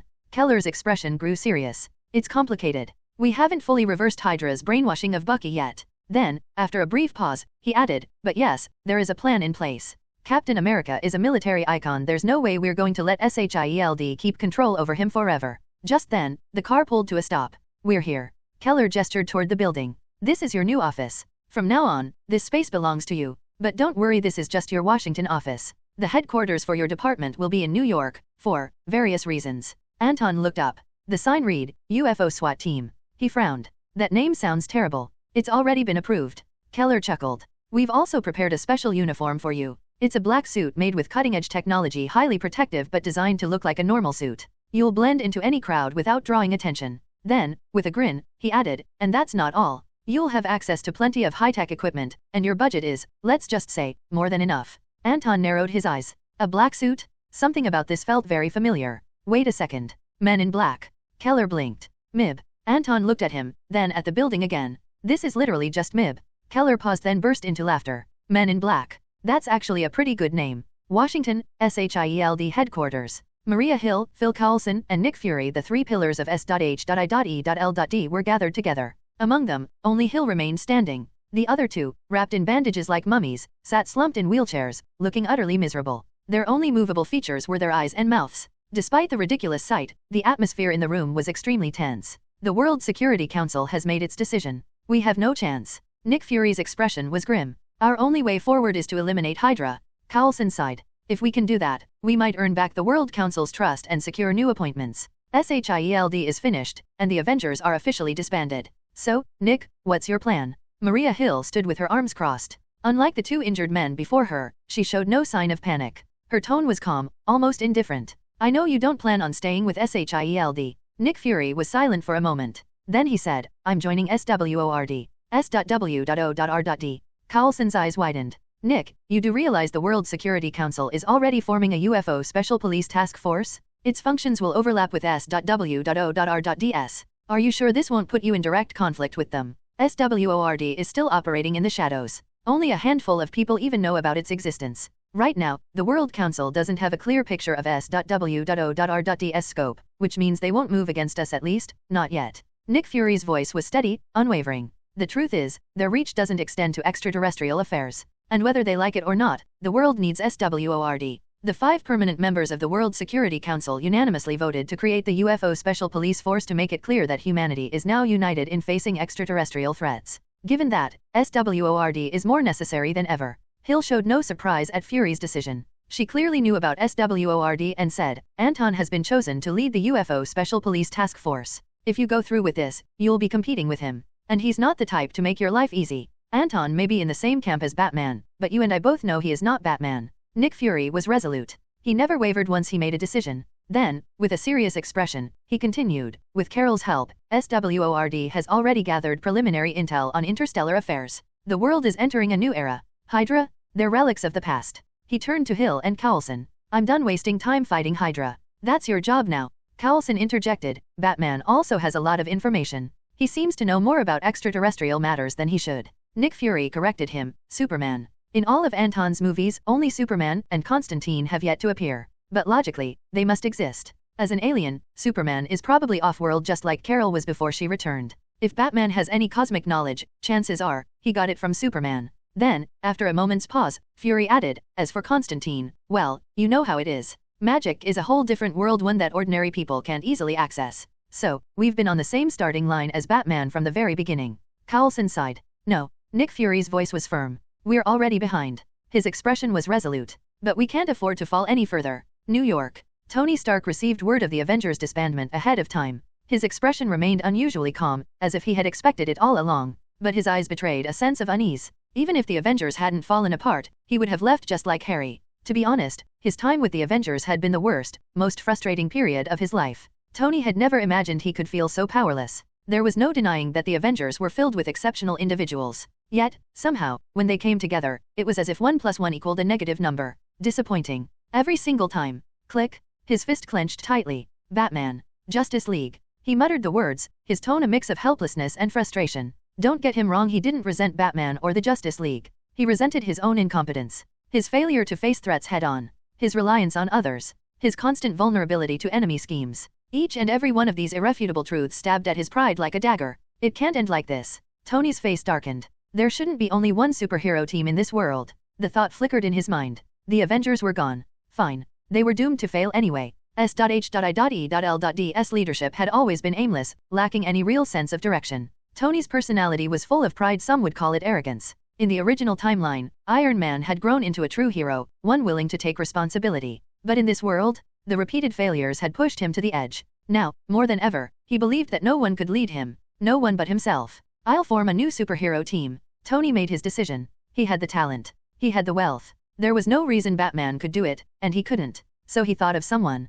Captain America. If he wanted to build a superhero team, he needed a symbolic leader. In the Justice League, that figure was Batman. For his new team, as Iron Man, he could be the mastermind, the organizer. But he wasn't the kind of figure people would rally behind. For that, he needed Steve Rogers. Aside from Cap, Tony ran through a list of potential recruits. For now, no one else stood out. He would extend an invitation to some of the former Avengers except for Black Widow and Hawkeye. SHIELD still had its claws in them. If they joined, there was no telling how much information would leak back to Fury and Hill. And that went against everything Tony wanted. Instead, he considered some unconventional choices. Dr. Octopus. Sandman. These two weren't exactly traditional heroes, but they were powerful. And he had another special candidate in mind. His old friend. War Machine. James Rhodey Rhodes. As for the name of this new superhero team, Tony thought long and hard before settling on a final decision. The Illuminati. The preliminary list of personnel was basically set. Tony himself, Captain America, Sandman, Dr. Octopus, and War Machine. Although Tony had only managed to recruit these 5 for the current Illuminati, they were all people he could trust to some extent. Of course, their overall strength was nowhere near that of the long-established and deeply rooted Justice League. However, once the team was fully formed, it would be a power that Tony could truly call his own. With this decision made, Tony let out a sigh of relief. For the first time in a long while, the restlessness and fear in his heart eased, at least for now. The Illuminati. For the time being, it shouldn't be known to outsiders. After considering the matter for a while, Tony decided to form the team in secret to avoid unnecessary scrutiny and interference. Just like the Justice League, he was well aware that despite the Justice League's prominence, their actions in many events remained passive, often lacking the ability to take initiative. The fundamental issue lay in the constraints imposed by the military and other official forces. Tony didn't want to fall into the same trap. That was why he intended to keep the Illuminati hidden, and he had no plans to make its existence public anytime soon. The purpose of this organization was simple, to provide a sense of security, to ensure he had trustworthy allies in times of crisis, and to possess the ability to turn things around when needed. Normally, the members of the Illuminati could go about their own lives, but in critical moments, they would gather and take action. In a way, fate had a strange way of repeating itself. Even in this world, Tony had chosen a similar path. In the comics, the Illuminati was composed of the smartest and wealthiest superheroes on the planet, created to handle crises that threatened Earth and the universe. It operated on the philosophy of making small sacrifices to prevent greater losses. It was, in essence, one of the most influential superhero groups in the Marvel universe. Notably, just as Tony was thinking now, the members of the Illuminati in the comics kept their identities strictly confidential even from their families and fellow superheroes. Whether in the comics or in this world, Tony remained a core member of the Illuminati. In fact, in the Marvel Universe, many superheroes had been part of the Illuminati, including Mr. Fantastic, Doctor Strange, Professor X, Black Bolt, Namor, Black Panther, Captain America, Hulk, and Ant-Man. For the record, Black Bolt was the king of the Inhumans, and Namor was Marvel's version of Aquaman, the king of Atlantis. However, the defining trait of the Illuminati was their tendency to do bad things with good intentions. No matter how noble their purpose, their actions often led to disastrous consequences. While contemplating his plan, Tony recalled Batman's approach when forming the Justice League, which gave him another idea. The current roster is still far from enough. Tony pondered. We need more trustworthy members. Maybe we should train some talents with potential ourselves. He summoned Jarvis. Show me the street-level heroes who have been performing well recently. The list is as follows, Jarvis responded. Kick-Ass, the Punisher. After a brief pause, Jarvis continued, Sir, perhaps you'd be interested in another list. Iron Fist, Luke Cage, Jessica Jones. Tony carefully reviewed the information Jarvis had compiled, his expression unreadable. Good work, Jarvis. Just as he finished speaking, something occurred to him. His gaze shifted to the holographic interface before him. Jarvis, maybe I should build you a body and make you my real assistant. Washington, D.C. Anton signed the appointment letter, officially becoming the head of the UFO Special Police Unit, better known as the Men in Black. He hadn't even hesitated. Don't let the pie hit your head for nothing. Becoming the boss of the Men in Black meant that Anton had officially become part of a powerful organization. From now on, he wouldn't just be an observer, he would have authority in many areas, and within the boundaries of the rules, he could essentially do as he pleased. This is your uniform. As Anton adjusted his black suit, John Keller clapped his hands in approval. You look good, like a real director.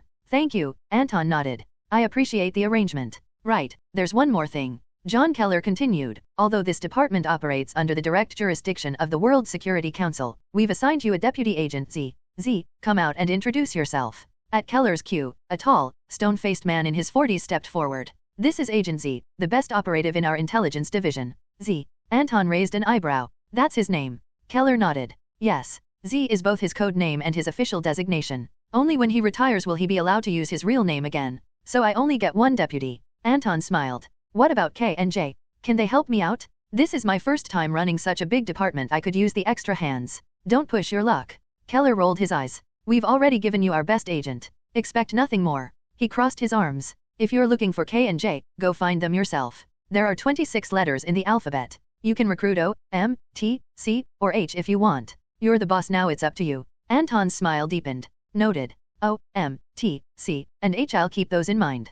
Once I find K and J, I'll use those letters for the next recruits. Plenty of room to work with. John Keller moved on. Anyway, about your first mission. The World Security Council has assigned you to participate in negotiations with Asgard. After all, Asgardians are technically extraterrestrials. He added, you also have a good relationship with Batman, and he seems to know quite a bit about Asgard. He might be useful for these talks. And let's not forget you have a certain Amazon on your side, Diana Prince. She's the daughter of Zeus, isn't she? Anton shrugged. Doesn't really matter. Even if she is Zeus's daughter, we're dealing with Odin, the king of the Norse gods. Different ballpark.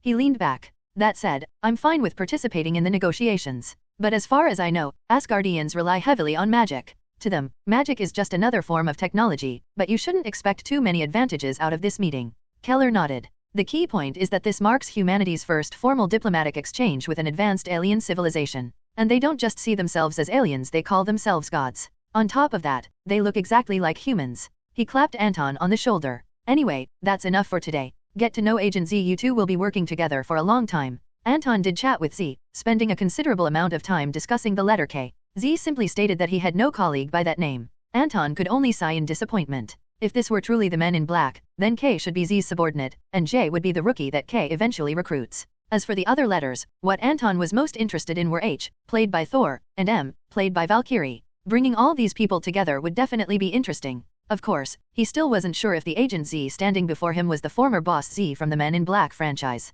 Not that it really mattered. It was just Anton indulging in his own transmigrator's humor. The next day arrived quickly. Under John Keller's leadership, Anton attended a meeting organized by the World Security Council. Alongside his deputy, Agent Z, he participated as the head of the UFO SWAT team, the newly appointed boss in black, and Earth's official representative in negotiations with Thor of Asgard. The meeting lasted an entire day, but by the end, Earth finally gained some insight into Asgard. While there was some disappointment, there was no regret. Asgard's power and influence in the universe were far beyond anything Earth could match. Sure, Odin might seem like just an old guy now, but in his youth, he had been one of the most powerful beings in the Marvel Universe, a legendary warrior known across the cosmos. Even though his time in battle had long passed and he had withdrawn to Asgard, his legacy remained.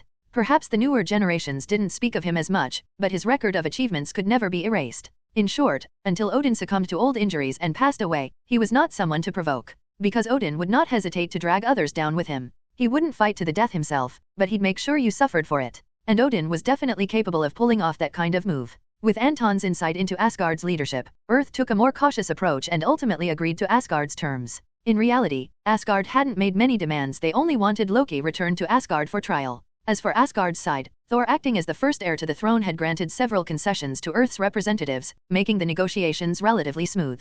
Simply put, both sides exchanged what they needed, forging an alliance and agreeing to mutual support. The terms were simple in nature, but the implications were significant. However, unlike Earth, Asgardians didn't overcomplicate matters with unnecessary political maneuvering. As the ruling force of the Nine Realms, they carried a deep-rooted sense of pride. In their eyes, even though Earth wasn't officially within their domain, it was still a neighboring world, one they instinctively considered under their watch. The phrasing might sound arrogant, but the reality was clear. You don't let just anyone set up camp next door. Asgard couldn't allow Earth to be occupied or manipulated by other alien forces, it would pose too much of a strategic risk for them. Interestingly, the Earth's proposed alliance aligned with Asgard's own security concerns, making cooperation a logical next step.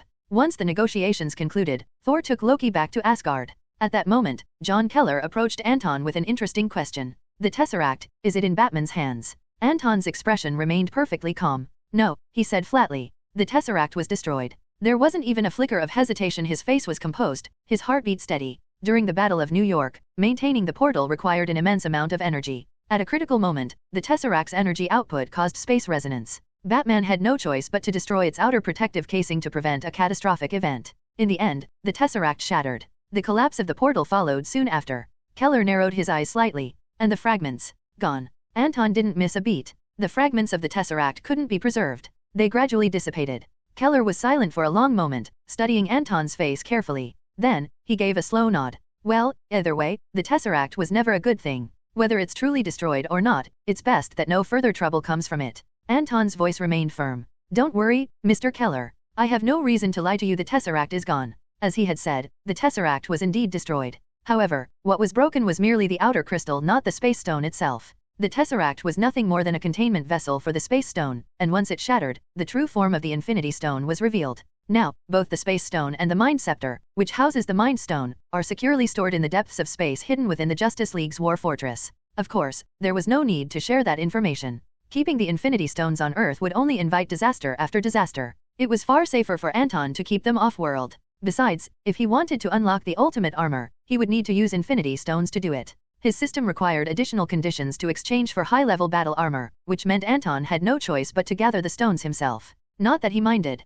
Sooner or later, Thanos would come to Earth. Whether Anton actively collected the stones or not, he would eventually be forced to deal with them. From that perspective, securing the stones early wouldn't change the inevitable battle ahead. Hearing Anton's explanation, Keller remained silent for a moment, then left without further questions. With that settled, Anton returned to New York. His deputy, Agent Z, did not accompany him. Under orders from the World Security Council, the Men in Black headquarters still required extensive preparations. Anton had no interest in wasting time on bureaucratic work, so he delegated full authority to Z and let him handle everything. To be honest, Anton's hands-off approach actually reassured the US government. They saw Anton as an interesting, albeit unpredictable figure, but what they didn't realize was that he understood his own role far better than they did. In truth, the Men in Black organization meant nothing to him. Even the World Security Council didn't hold his attention after all, they lacked the power to handle the endless crises Earth would soon face. The Justice League was his foundation. Rather than wasting time monitoring the Men in Black's progress, Anton would rather check on the production status of Batman v Superman.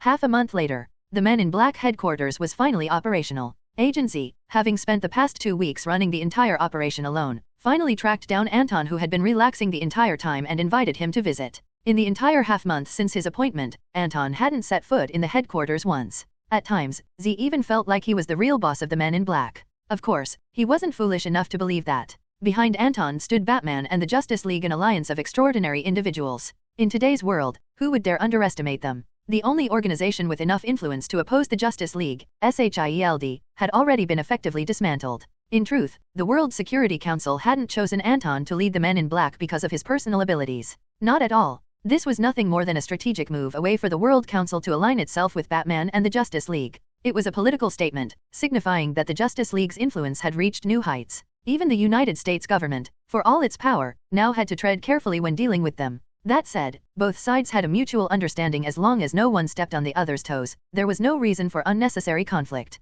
Agent Z was a smart man. After years of working in espionage, he had learned a valuable lesson: if you want to live a long life, do your job well and don't make trouble. Men in Black headquarters. We're here. Z led Anton to a seemingly ordinary park near Manhattan. The focal point of the park was a sealed-off observation tower. Anton vaguely remembered that this tower used to be open to tourists. Our base is here, Z stated matter-of-factly. As Z said, Anton walked into the tower and entered the elevator. The elevator descended. An underground base. Anton was surprised. When did they build an underground base here? In just half a month? I can't imagine they would have pulled that off that quickly. This used to be a refuge, Z explained. We searched for a long time, then decided to rebuild it and turn it into the base for the Men in Black. Yes, Agent Z seemed to prefer the name Men in Black over UFO SWAT team. Very good, saved a lot of resources, Anton said. As they spoke about the base, Anton suddenly thought of his old adversary. He asked, by the way, I heard S.H.I.E.L.D's headquarters has moved to Europe. Yes, Z replied. The building where SHIELD headquarters was in Washington has now been replaced by the headquarters of the Special Forces. The military is quite happy about it. Z nodded and continued. In addition, the SHIELD headquarters didn't just move to Europe. Former Deputy Director Nick Fury applied to the World Security Council for a transfer and joined another department. Oh, Anton frowned, a bit intrigued. He sensed that Fury might be up to something, so he curiously asked, which department? The name's a bit confusing. Z thought for a moment, then said, I think it's called the S.W.O.R.D. Anton's face turned dumbfounded. He muttered, then squinted his eyes. S.W.O.R.D. Wasn't that the S.W.O.R.D organization, S.W.O.R.D Bureau? In Marvel Comics, 4 major organizations handle various global and intergalactic affairs: the S.W.O.R.D Bureau, SHIELD, the A.R.M.O.R Bureau, and the X-Men. The A.R.M.O.R Bureau is responsible for monitoring parallel timelines and alternate realities. Its members are primarily humans from Earth. Most of the time, once intelligence gathering is complete, their findings are handed over to either SHIELD or the S.W.O.R.D Bureau for further action.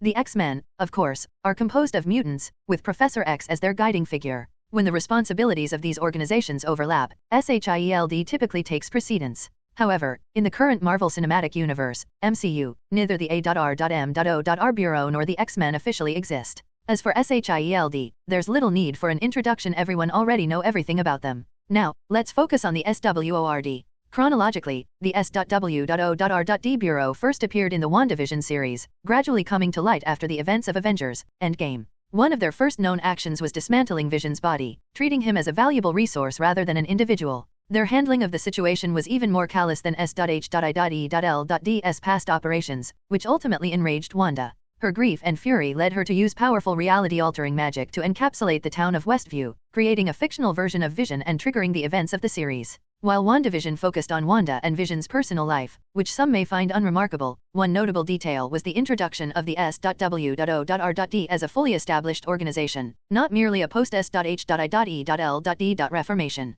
In reality, the S.W.O.R.D was founded decades earlier. In the late 20th century, following the Captain Marvel incident and the resulting Kree-Skrull conflict, Maria Rambo, Carol Danvers' close friend and an accomplished pilot, established the S.W.O.R.D in response to growing interstellar threats. The Bureau's primary mission was to oversee extraterrestrial affairs and manage interstellar disputes. Its members consisted of both humans and a specific group of aliens, the Skrulls, who were first introduced in Captain Marvel and are known for their shape-shifting abilities. From what little information is available in the MCU, it seems that the S.W.O.R.D initially operated as a subsidiary of SHIELD, with Maria Rambo as its director and Nick Fury quietly supporting its expansion from behind the scenes. When SHIELD was later disbanded, the S.W.O.R.D naturally stepped in to take over some of its responsibilities, eventually becoming a direct agency under the World Security Council. As things stand, SHIELD has not been fully disbanded, which suggests that the S.W.O.R.D remains a secondary division within it, one that few people are aware of.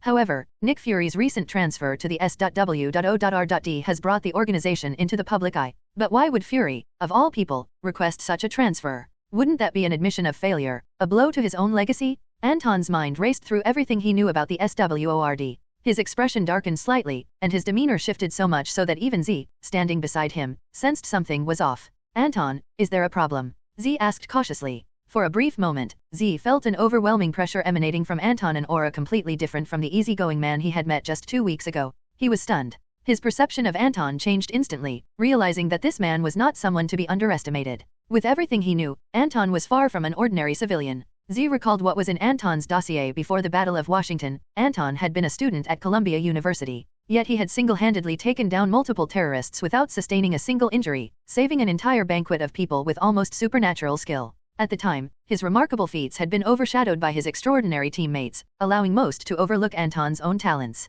But now, the truth was becoming impossible to ignore. The problem is big, Anton suddenly said, breaking Z out of his thoughts. Z listened carefully as Anton continued. Do you know what the S.W.O.R.D really does? Anton asked.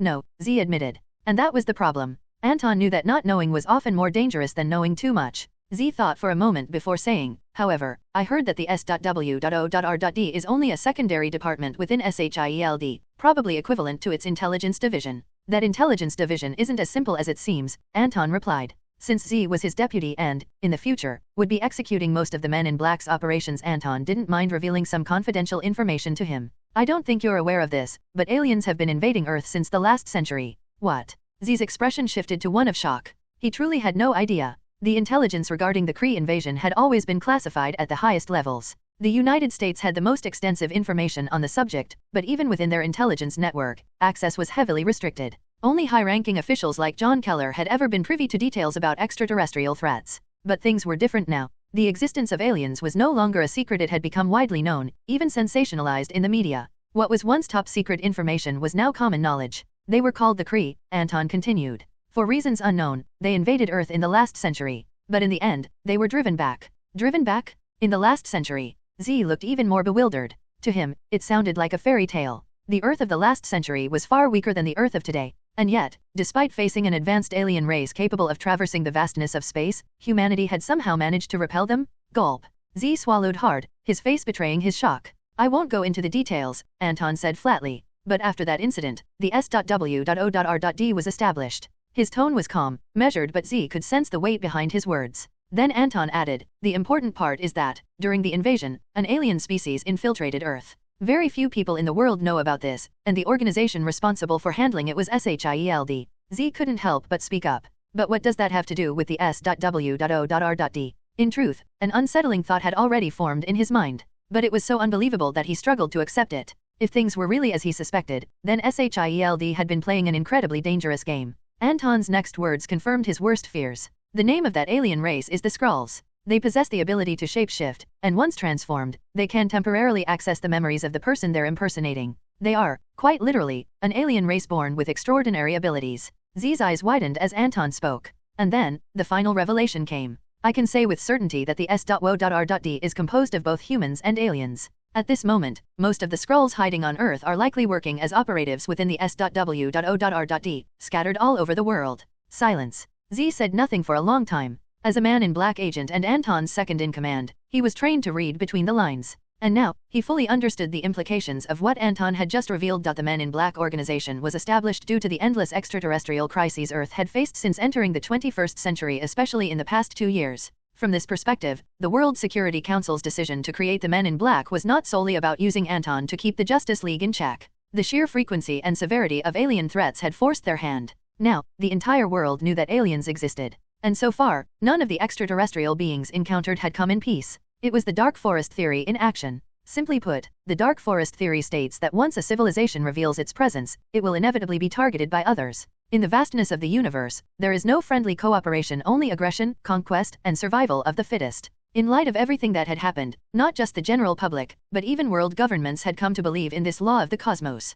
There was only one scenario in which peaceful coexistence between humans and aliens was possible, one that mirrored the geopolitical landscape of Earth today. Nuclear-armed nations avoided war because of mutually assured destruction. Even when conflicts arose, there was a tacit agreement: never use nuclear weapons. Any country that violated this rule would face catastrophic retaliation. These were the unspoken rules that maintained a fragile peace on Earth. And if this principle held true on Earth, why wouldn't it apply on a larger, cosmic scale? This wasn't just speculation. It was a fundamental truth about power, survival, and the nature of advanced civilizations. Are you planning to go after the S.W.O.R.D? Z asked. Though Anton had been leading him through the discussion, Z was a skilled agent in his own right. He quickly connected the dots. Not S.W.O.R.D, Anton corrected. The Skrulls within it. His voice carried a quiet intensity. They are not Earth's residents. They should not be trusted, let alone given control over such a secretive and powerful organization. Do you have any idea what kind of authority the S.W.O.R.D holds? More importantly, do you understand what happens if the Skrulls ever go rogue?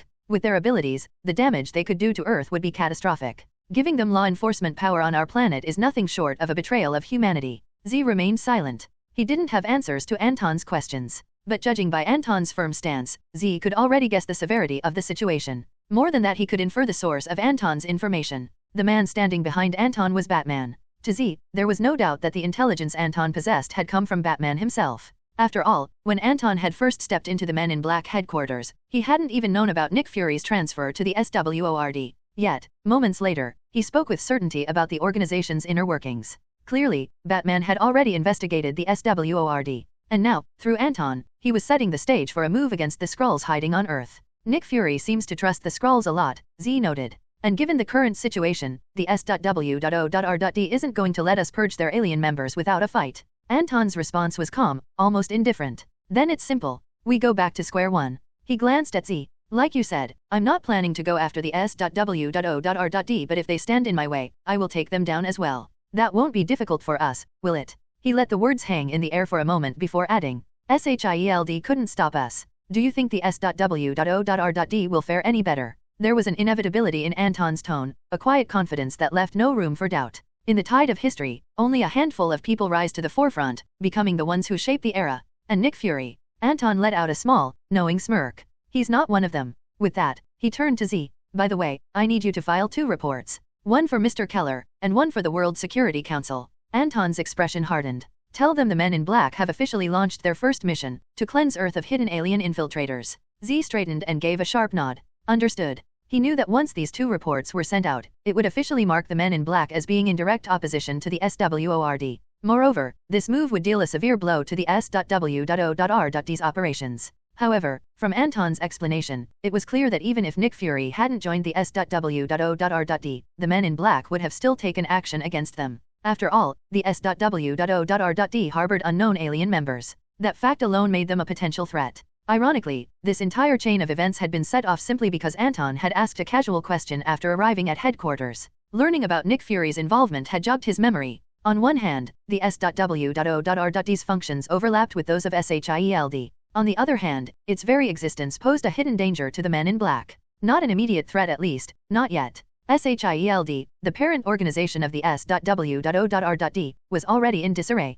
Compared to that, the S.W.O.R.D was insignificant in terms of influence. But what made Anton wary was the Skrulls' ability to shapeshift. The Skrulls in the comics were far from trustworthy. In the Secret Invasion storyline, the Skrulls infiltrated Earth in secret, replacing key figures, heroes, teammates, even family members. They had infiltrated every superpowered organization, all with one goal, a full-scale invasion of Earth. Major events, such as the Avengers disbanding, Secret War, Civil War, and even World War Hulk, had all been manipulated from the shadows by the Skrulls. Although, in the current cinematic universe, the Skrulls had arrived as interstellar refugees and gained the trust of Captain Marvel and Nick Fury, who could guarantee they had no ulterior motives. Of course, Nick Fury wasn't an idiot. A man as paranoid as him wouldn't allow the Skrulls to operate freely on Earth. But when Anton thought about the timeline after Endgame, he recalled the post-credits scene from Spider-Man, Far From Home, where it was revealed that a Skrull had been impersonating Nick Fury the entire time. Meanwhile, the real Fury was off in space, seemingly more comfortable among Skrulls than among his own species.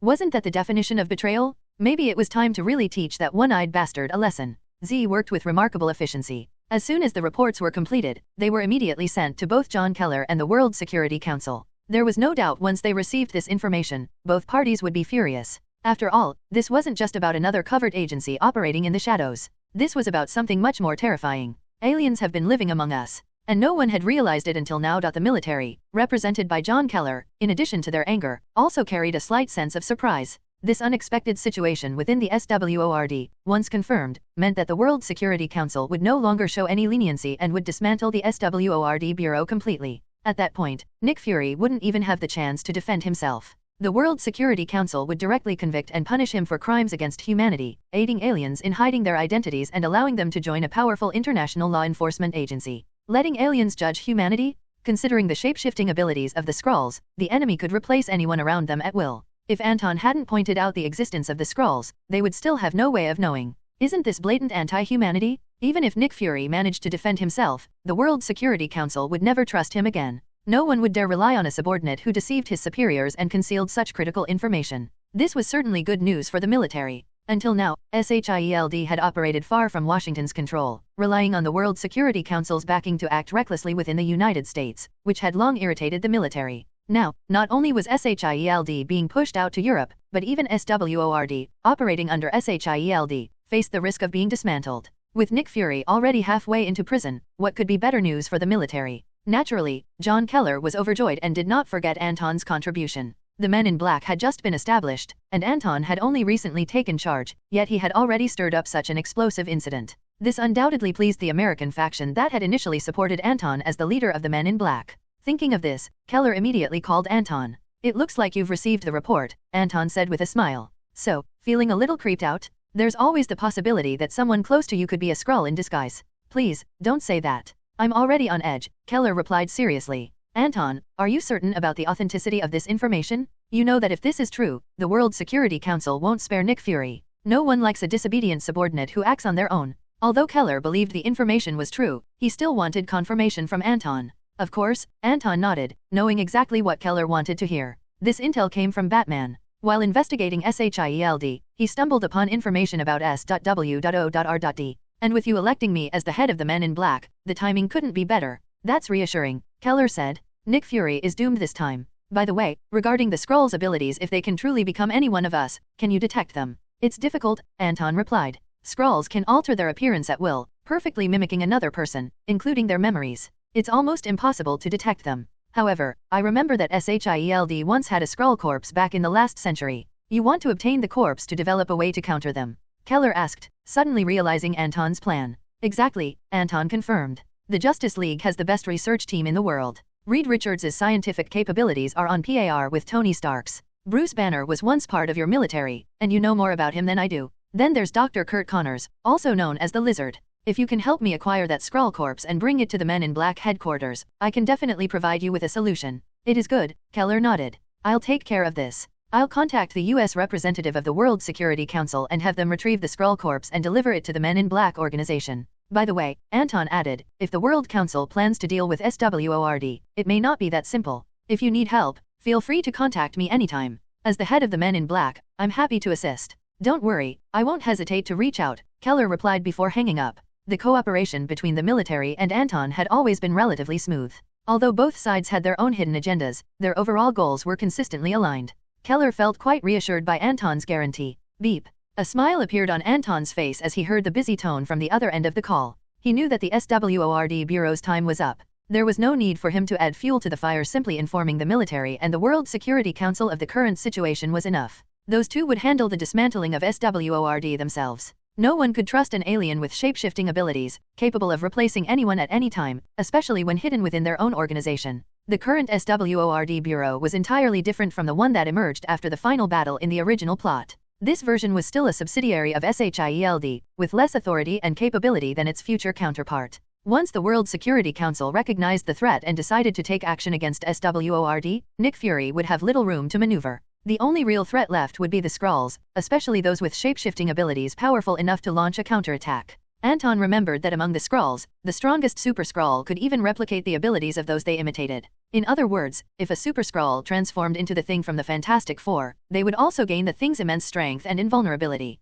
If such a Super Skrull existed in this world, the consequences would be terrifying. Although the Super Skrull wasn't part of the movie universe yet, Anton had seen Marvel's plans for its cinematic universe through various short videos and news updates. Secret Invasion had already been put on the agenda, indicating that some elements from the comics would definitely appear in the films. Super Skrulls might already exist. It was even possible that some superheroes had already been replaced. Nick Fury, all of this is the result of your arrogance. You have no one to blame but yourself, Anton sneered as he put down his phone. On the other side, the World Security Council held an emergency meeting. The report from the Men in Black organization was presented to all participating nations. This time, not only the 5 permanent members but also representatives from other countries were forced to attend due to the shocking nature of the intelligence in the report. In the last century, during the Kree invasion, there were indeed reports that SHIELD had recovered an alien corpse, the US representative said. That corpse was sealed after research. If there's no mistake, the alien in question is the Skrull we are discussing today. From the report submitted by the Men in Black, S.W.O.R.D concealed a significant amount of critical information during the Kree invasion in the last century, the Chinese representative said calmly.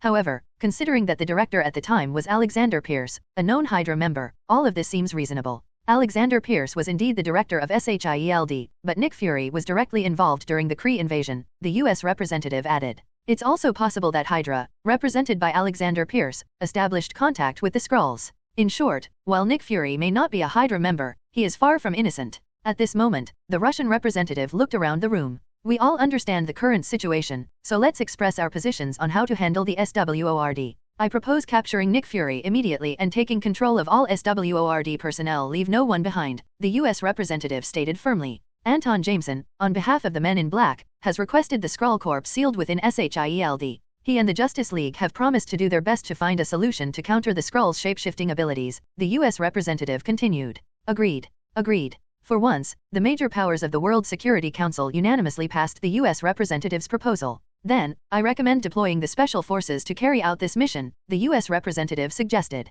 Although the Special Forces are not officially part of the World Security Council, they have close ties to the major countries present. After all, this specialized unit is a multinational alliance, functioning as another level of S.W.O.R.D. Following the Battle of New York, the Special Forces gained widespread support for their role in resisting the Chitauri invasion. This allowed the unit to expand rapidly from the original 23 member countries to the current 59, with all 5 permanent members of the United Nations participating. Since the Special Forces were conceptualized and integrated by the United States, the U.S. holds the most influence, and its headquarters was established on the former site of S.H.I.E.L.D.'s Washington headquarters. Approved, the other representatives agreed without objection. The Special Forces, having recently moved from covert operations into the public eye, needed an opportunity to prove their value. Unbeknownst to the World Security Council, their decision had already reached Nick Fury and his team before the Special Forces could even assemble. S.W.O.R.D. Director Maria Rambo, a former black female pilot and close friend of Captain Marvel, was now in her 50s. Time had transformed her into a capable and respected leader. However, according to the original timeline, Maria Rambo would die 2 years after Thanos' snap due to overwhelming grief over her daughter becoming a victim of the blip. In her absence, Tyler Hayward, the very man responsible for dismantling Vision and someone many suspected of being a Skrull, would become the acting director. For now, though, Maria Rambo remained the head of S.W.O.R.D, with Tyler Hayward merely an agent under her command. We've been exposed, she said solemnly, looking at Nick Fury. The World Security Council has already taken direct action against us. The Special Forces are en route. We won't have any chance to defend ourselves and will be charged with crimes against humanity. Nick, you are their primary target. I know, Nick Fury replied, his face expressionless, though his eyes betrayed a hint of despair. Years of hard work, all lost in a single day. Batman. Fury muttered, frowning deeply. He couldn't understand where his carefully laid plans had gone wrong. According to the intelligence they received, Anton had only recently taken charge of the Men in Black. Yet, the organization seemed to have an incredibly detailed understanding of S.W.O.R.D, including extensive information on most of the Skrulls within the organization. If it weren't for that, their current situation wouldn't be so dire. After years of loyal service to the World Security Council, Fury now found himself without any chance to defend his actions. Crimes against humanity. It's really unexpected. One day, I would be wanted for crimes against humanity, Nick Fury said with a bitter smile. For years, he believed he had dedicated himself wholeheartedly to protecting Earth, yet now, in the eyes of the World Security Council, he had become the very definition of a traitor to humanity. You're too stubborn, Nick, Maria Rambo replied. I've told you for years to share these things with the World Council, but you always believed they wouldn't agree with your methods. And now, things have spiraled out of control because of that. That's the reality, Nick Fury said, his expression hardening. Politicians will always think differently from us. You don't understand. If it weren't for the endless extraterrestrial threats we've faced in the past year or so, the World Council wouldn't even care about this. Instead, they would have turned our allies into mere pawns in their game. Maria Rambo scoffed. Well, now the World Council does care. But S.H.I.E.L.D. has lost their trust, and the result is exactly what you feared all along, if not worse. What's done is done. We can't just sit here and wait, Fury said after a moment of contemplation. I'm taking the Skrulls and heading into space. We'll wait for the right time to return to Earth. Maria, I'll stay, Maria interrupted firmly, her tone leaving no room for debate. I figured, Fury replied. You know what will happen if you stay, right? Yes, Maria said calmly. They won't kill me. I'll cooperate, tell them everything they want to know, of course. I'll make sure they know that you're the one behind all of this, Nick. You asked me to establish the S.W.O.R.D, after all. Sure, if that's how you want to frame it, Fury said with a shrug, not taking her words too seriously. Having Maria stay behind gave the World Council someone to hold accountable, buying him time. Fury knew Maria's life wouldn't be in danger. She would be arrested and possibly endure interrogation, but nothing she couldn't handle. When the time was right, he would return to Earth and clear their names. Until then, patience was key. I'm leaving, Fury said, rising from his seat. The special forces will be here any minute. I'm out of time. Go, Maria replied. If you see Carol out there, tell her to come back to Earth soon. I haven't seen her in over 10 years. I miss her. I will. Goodbye, Fury said softly. Without further delay, Nick Fury gathered the Skrulls at the S.W.O.R.D. and boarded the spacecraft Captain Marvel's trophy from the Kree conflict decades ago. Boom! Maria Rambo watched the spacecraft soar into the sky, leaving Earth behind. A mixture of helplessness and regret flickered across her face. Boom! Minutes later, the special forces arrived on the scene. Maria, showing no resistance, raised her hands in surrender. I'll answer whatever you ask, she said with a shrug. But I'm innocent. Where's Nick Fury? Hawk demanded, scanning the room. The entire S.W.O.R.D. was empty, save for Maria. He's gone, she replied, pointing to the sky. He took the spaceship and all the Skrulls and left Earth. What? Hawk's eyes widened in disbelief. He escaped. Nick Fury ran away. At the headquarters of the Men in Black, Anton listened to Z's report, his expression mirroring the astonishment of everyone else who had heard the news. He could imagine Nick Fury adopting various response strategies, but he never expected Fury to choose escape. You mean he not only ran away by himself, but also took all the Skrulls with him? They're far from Earth now. We have no idea where they're headed. Wait, is this a satellite image from outer space? Holding the report in his hand, Anton stared at the sleek spaceship on the screen, suddenly falling silent. The ship had a striking design, sharp and elegant like a sword fitting for the emblem of S.W.O.R.D. According to Maria Rambo, who confessed after her arrest as the director of S.W.O.R.D, Nick Fury orchestrated all of this, Z reported. Once the Skrulls' presence was exposed, Fury knew he couldn't explain it away. So, he simply took all the Skrulls and left Earth. Even if this information came from Maria Rambo, it's still not entirely reliable, Anton replied after a moment of thought. He wasn't sure if Nick Fury had truly left or if this was just a clever deception. The key point was that, according to Rambo's confession, Fury had taken all the Skrulls with him, meaning no Skrulls remained on Earth. No one could verify the truth of the matter. Relying solely on a single photo of a spaceship? If the World Security Council truly believed that Fury and all the Skrulls had left Earth based on this one image, it would be naive. Unfortunately, naivete was the last thing politicians around the world lacked. Moreover, Skrulls could shapeshift. Once they assumed human form, there was currently no way to detect them. This meant that even if Skrulls still remained on Earth, they would be impossible to spot. The World Council shares your concern, Z said. I've received reports that they've ordered SHIELD to send the long-sealed Skrull corpse to our headquarters. Their sole request is for us to quickly discover how the Skrulls' shapeshifting works. Once we crack it, they plan to initiate internal screenings one round after another until they're sure no Skrull infiltrators remain. It seems they won't rest easy until every corner is cleaned. SHIELD agreed to this. Anton asked, frowning. Of course. What choice do they have? Nick Fury is gone. If the current SHIELD leadership doesn't cooperate, the World Security Council won't hesitate to dissolve them entirely. SHIELD is no longer what it used to be. They've practically been abandoned by the Council and have no leverage left. Understood. Anton nodded. Once the corpse arrives, I'll have it sent to the Justice League research base. As soon as we get results, I'll let you know, and you'll report to the Council. Got it. I'll arrange it now, Z replied. Also, regarding the Skrull situation, make sure to work closely with the World Security Council on a discreet investigation. Don't alert anyone else, Anton instructed. I don't believe Fury took all the Skrulls. Sure, maybe he took some, but there are definitely still Skrulls on Earth. Understood, Z nodded. From Anton's perspective, the likelihood of a secret invasion occurring in this world was high. The Skrulls were likely split into two factions, one group aligned with Fury, willing to cooperate with humans, and another likely responsible for the secret invasion intent on covertly taking over Earth using their shapeshifting abilities.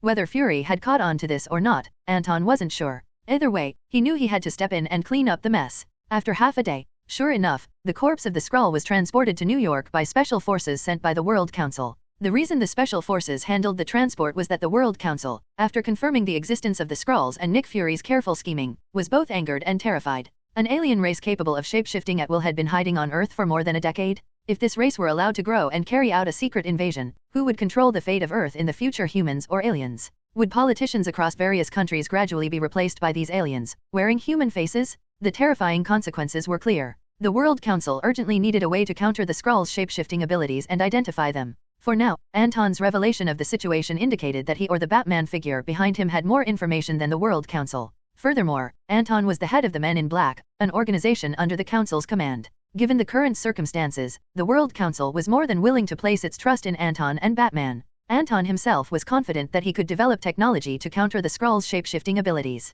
In the secret invasion storyline from the comics, the turning point came when Mr. Fantastic, stationed in outer space, developed a machine that forced Skrulls to reveal their true forms. With this technology, Earth's superheroes and even supervillains were able to identify friend from foe, ultimately gaining the upper hand and reversing the situation. Fortunately for Anton, Reed Richards' Mr. Fantastic was now under his command as a member of the Justice League. Though the movie and comic versions of events differed, Anton firmly believed in Mr. Fantastic's capabilities. "This corpse will be handed over to you," said Hawk, the Special Forces commander, with a mixture of awe and unease. "I can't believe aliens have been hiding on Earth since the last century, and for so many years, we had no idea." "Don't worry, this matter is under control for now," Anton replied. "We'll develop the technology to expose the Skrulls as soon as possible and prevent their ambitions from succeeding." Hawk hesitated before asking, "So, you also believe that not all the Skrulls left Earth?" "That question is irrelevant," Anton said calmly. "If I truly believed all the Skrulls left Earth under Nick Fury's leadership, I wouldn't have reported his secret harboring of aliens to the World Council after more than a decade. Think about that for a moment. Do you understand now? That makes sense." Hawk fell silent for a moment, then nodded and left. A short while later, Reed Richards and his 3 teammates arrived at the Men in Black headquarters. When they saw the Skrull corpse green-skinned, bizarre in appearance, yet humanoid in structure preserved in a formalin-filled jar, they were visibly shocked. "This is a Skrull? Born with the ability to shapeshift?" Mr. Fantastic asked, circling the corpse with curiosity and an intense desire to uncover its secrets reflected in his eyes. "Yes," Anton confirmed. "Your task is to use this corpse to develop technology that can reveal Skrulls in their true form. This is critical for the future of human society." He added grimly, "Imagine a future where the people around you, friends, family, colleagues, have been replaced by Skrulls. Years from now, Skrulls could fully invade human life, and you wouldn't even know if the person next to you was human or an alien in disguise. What a terrifying future that would be." Anton's words left Mr. Fantastic deeply shaken. Although Anton had long been aware of the Skrulls' abilities, Reed had never considered such far-reaching implications until now. A sense of urgency stirred within him. He couldn't imagine a future where humans no longer trusted one another, where no one could even be sure if the person beside them was human or alien. "Don't worry, I'll take care of it as soon as possible," Reed assured him with a firm nod. Beside him, the other 3 members of the Fantastic Four, Sue Storm, Johnny Storm, and Ben Grimm, also recognized the gravity of the situation. It wasn't their first time studying alien corpses. After the Battle of New York, many pieces of Chitauri technology had been left behind, along with numerous Chitauri corpses that became lifeless once the core mothership was destroyed. The Justice League research team, consisting of Connors, Banner, and Reed, had conducted extensive studies on the Chitauri remains. While the results weren't groundbreaking, they had gained valuable insights and, more importantly, experience. This gave them confidence in handling the task Anton had assigned them. "Take the corpse back to the underground lab," Anton instructed. "You know, it's not safe to keep it here at the Men in Black headquarters." The Skrull corpse, sealed by SHIELD for many years, had just been transferred. If any Skrulls still remained on Earth, they would undoubtedly know about it. The easiest way for them to cover their tracks would be to sabotage the research. Keeping the corpse at the Men in Black headquarters would make it a target. To prevent that, the body had to be moved to a secure location.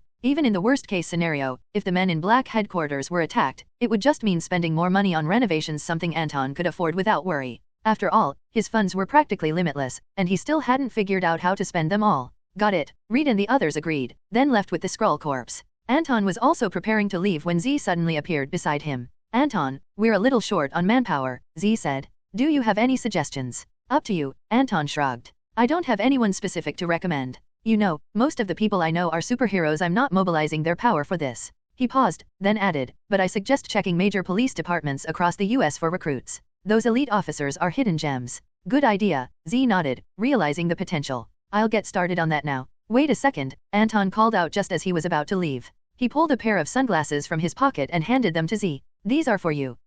Thanks for the gift, but, you do know it's nighttime, right?" Z asked, puzzled as he examined the sunglasses. "These aren't ordinary sunglasses," Anton explained. "They're the latest tech from Wayne Enterprises, equipped with recording functions, audio and video capture, GPS tracking, thermal scanning, night vision, and even communication capabilities. You can send information, make calls, all without taking them off. They won't affect your vision at night either." "Nice," Z said, impressed, as he put on the sunglasses. His entire demeanor shifted, becoming more composed and professional. "Come on now, the Men in Black have to have sunglasses," Anton said with a satisfied nod. "These glasses are packed with high-end technology, which means they're expensive. At least a few $100,000 per pair. But, since Wayne and I have a good relationship, we might get a better deal, say, $300,000 per pair." "Wait, this isn't just for me." Z's face froze in disbelief. "I'm giving you this pair, but I want the Men in Black to purchase a whole batch. Sunglasses are essential. Talk to Wayne, I've already prepared a list of what we need." Anton smirked. "We've got plenty of funds.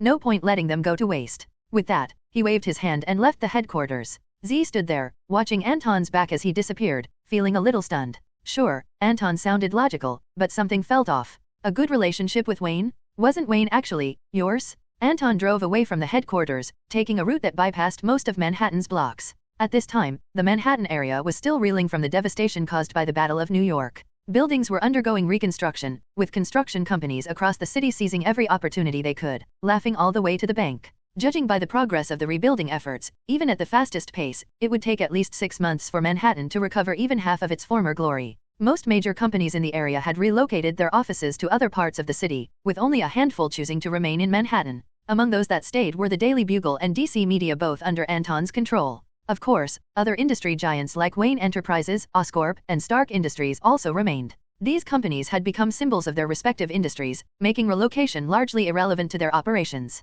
Once Anton returned home, he found that the old man and John were still hard at work at the office, tackling the mountain of tasks that had piled up during their extended vacation. It had been a refreshing break, but now they were paying the price. Worried that the workload might actually cause one of them to keel over, Anton had instructed the lab in the sewers to prepare life-enhancing medicine for them to take regularly. This life serum was initially developed as an antidote for the Green Goblin formula, capable of restoring sanity and curing genetic diseases. But beyond that, it also stimulated the body's potential and extended lifespan. Since starting the injections, the old man had been pulling all-nighters without breaking a sweat, brimming with energy every day. Jonah Jameson, on the other hand, seemed so rejuvenated that Anton half-jokingly suspected he was considering giving him a younger sibling. Naturally, news of the life serum reached Norman Osborn, who wasted no time reaching out to Wayne Enterprises. Without hesitation, Norman offered up the majority of Oscorp's arms industry interests in exchange for exclusive rights to sell the life serum. After careful consideration, Anton, the old man, and the rest of the team agreed to Norman's proposal. If Wayne Enterprises wanted to continue expanding in the arms industry, it would have to carve out market share from other players.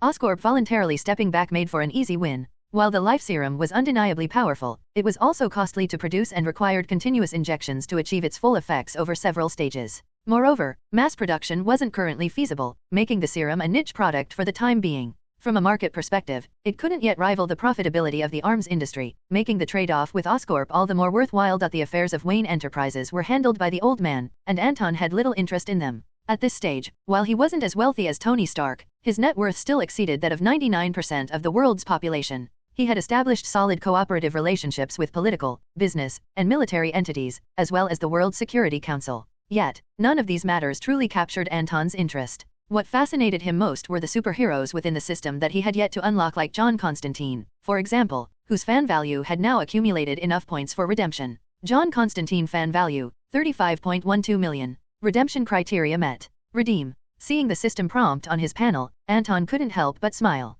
Needless to say, without hesitation, he selected confirm. In the next instant, the first magic-based hero was unlocked. With Constantine now on board, Anton naturally set his sights on his next goal, Superman. Following the success of the Superman TV series, Superman's fan value had already surpassed 60 million. Anton figured that releasing one more movie would be enough to push Superman's fan value over the threshold for redemption. Once that happened, he could easily envision Superman punching Odin, kicking Thanos, and effortlessly dominating beings like Ego the Living Planet. However, after experiencing countless crises, people around the world had grown wary of so-called aliens. In such an atmosphere, making the public accept an alien hero wasn't exactly an easy feat. Thankfully, Thor, the god of thunder, had already laid the groundwork. Representing Asgard, Thor had built a positive relationship with Earth, especially after his significant contributions during the Battle of New York. With media coverage of his heroic deeds, the world had come to recognize Thor as an alien from another realm, the so-called god of Earth. Asgard, being the first alien civilization to establish contact with Earth, didn't hide this fact.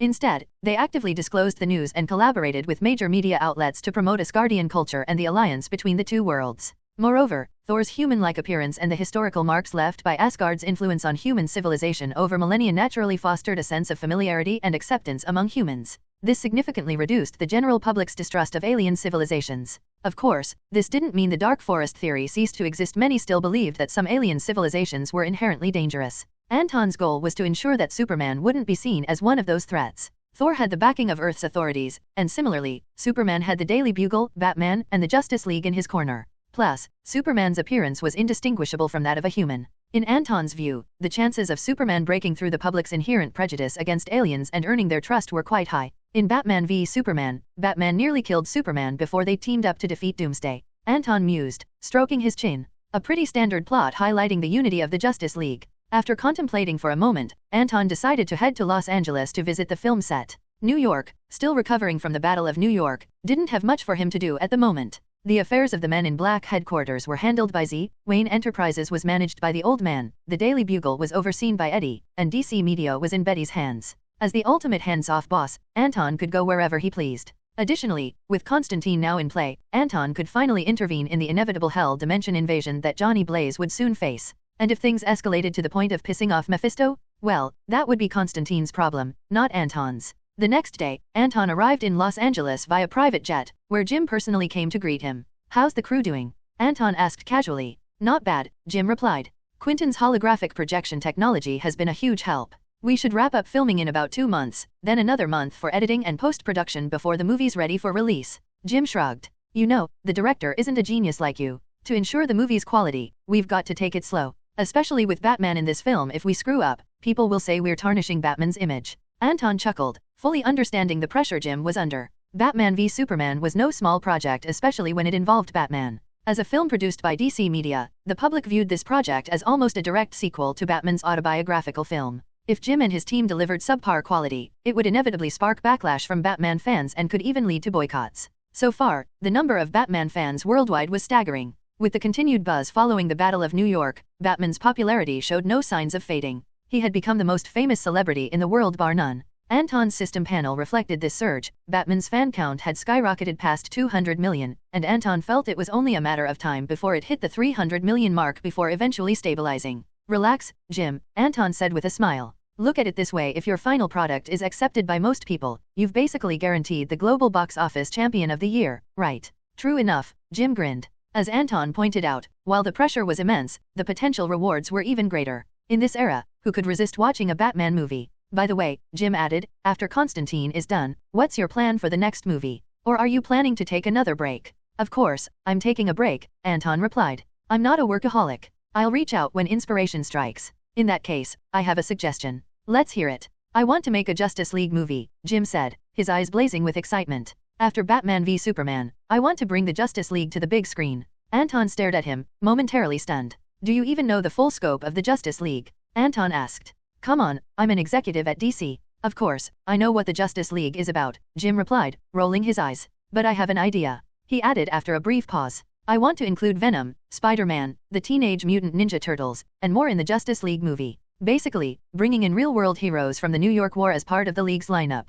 Adapting the world we're living in now, you know, it'd be fascinating." Anton's expression turned amused. "If you're going that far, why not just call it Justice League vs. Avengers? I mean, the Avengers are disbanded now, so it's not like anyone will sue you." "Hey, that's actually a great idea." Jim's eyes sparkled. "I'm heading back to start working on the script right away." Then, glancing back at Anton, he added, "You've got a lot of insider info, don't you?" "Anton, I'm going to need your help." Hearing what Jim said, Anton became genuinely excited and brimming with ideas. "I think we can use the recent New York War as the backdrop. This would allow people around the world to learn more about the war and understand the role the Justice League played in it," Anton suggested. "I don't have time to get into all the details right now, but you should talk to Eddie from Daily Bugle. You should have his contact." "No problem," Jim said, nodding happily. He could tell Anton was fully on board with the idea. Justice League vs. Avengers. Using the New York War as the setting and adapting it based on reality. Who else, other than DC, would dare to make such a movie? In this film, Batman would be the absolute protagonist, and the Justice League where Batman is a key member would undeniably represent the force of positive energy. That means the Avengers and all of their members would be depicted as clowns in comparison. It's important to note that, although the Avengers have disbanded, their members such as Iron Man Tony Stark, Osborn's Harry Osborn, Captain America Steve Rogers, and others are still active in the public eye. These are people with strong backgrounds. Except for Anton, who is closely tied to Batman as a member of the Justice League, who would dare to oppose them.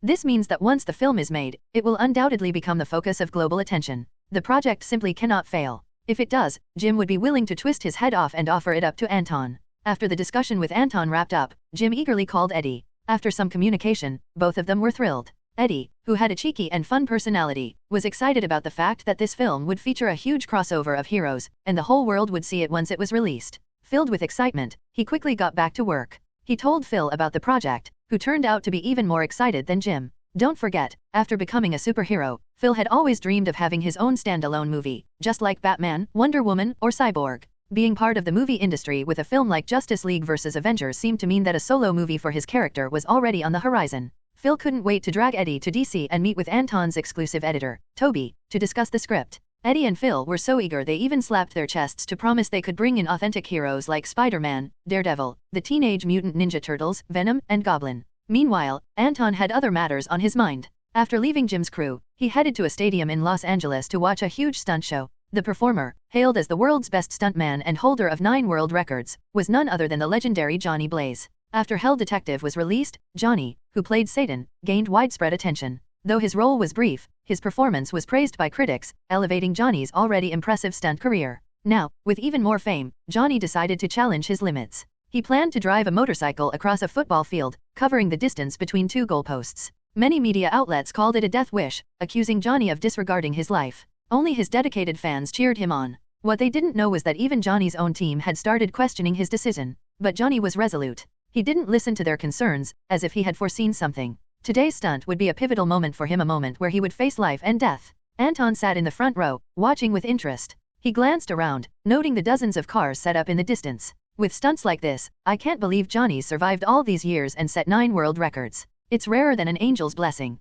Anton sighed. In a way, it seemed that being protected by a devil was safer than being protected by an angel. Especially if that devil was Mephisto, the Lord of Hell. Mephisto is no ordinary demon. As the ruler of Hell, his existence represents the very dimension of Hell itself, much like how Dormammu represents the dark dimension. In short, he is a Marvel villain at the super gangster level. Fortunately, Mephisto cannot stay away from Hell for long. His control and strength are directly tied to the region he is in. The longer he is outside of Hell, the weaker his powers become. Additionally, no matter which world he is in, it is difficult for Mephisto's true form to fully manifest on Earth. Thus, Mephisto typically uses clones to descend to Earth, with these weaker versions of himself confusing people. In the comics, he has made deals with many superheroes, and once a contract is made, it cannot be undone. In this way, Mephisto has taken many precious things from superheroes, showing himself to be an extremely insidious and cunning figure. As Anton pondered this, the sound of huge cheers surged in his ears, rising like a tidal wave. Has it started? He thought. He looked up slightly and saw Johnny Blaze appear on the football field.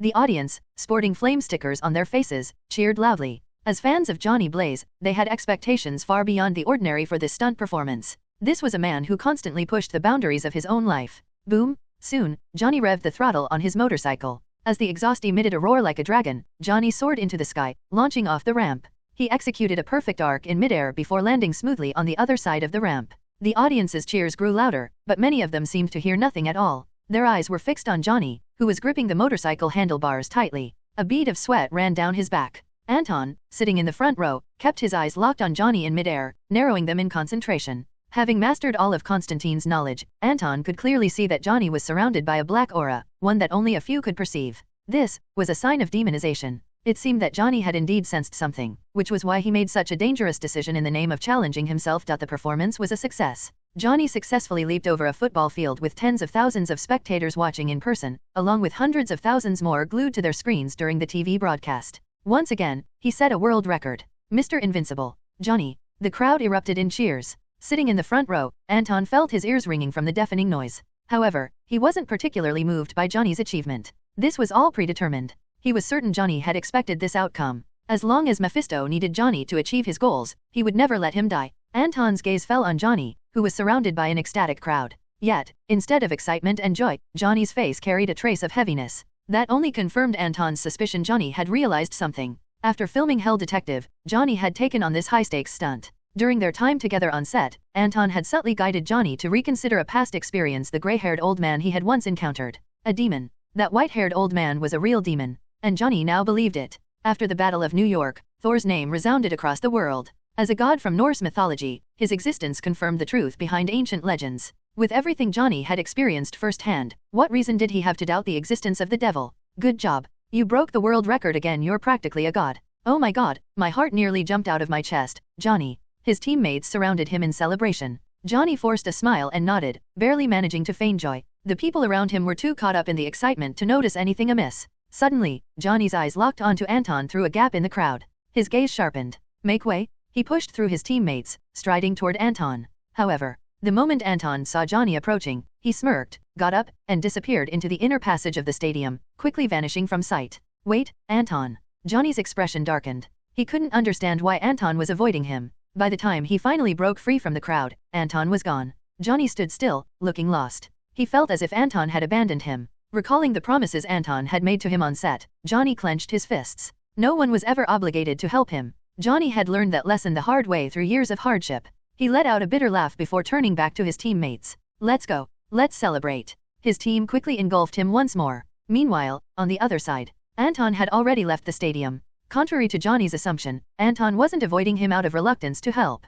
It just wasn't the right time to talk. Helping Johnny overcome the Hell Dimension's invasion would earn him at least millions in justice points. There was no need to let such an opportunity slip away for nothing. Besides, since he had only appeared as a clone, there was no risk to his actual body. And right now, Johnny had just completed a world record-breaking stunt in front of tens of thousands of live spectators and hundreds of thousands more watching on TV. Any interaction between them would be broadcasted and scrutinized, inevitably exposing Anton's involvement. That was unnecessary. As a renowned director and the only non-superhero member of the Justice League, Anton had surpassed even Tony Stark in social media followers. If he was seen interacting with Johnny on live television, certain people would start paying attention. That was not something Anton wanted. He had come today only to observe Johnny's condition. The real conversation would come through Constantine. Night fell. After the revelry, Johnny returned to his residence in Los Angeles. He hadn't drunk, so his mind was clear. Drinking gave him nightmares. Every time he tried, he would wake up drenched in cold sweat. At first, he thought he was sick, but not long ago, he finally understood the real reason.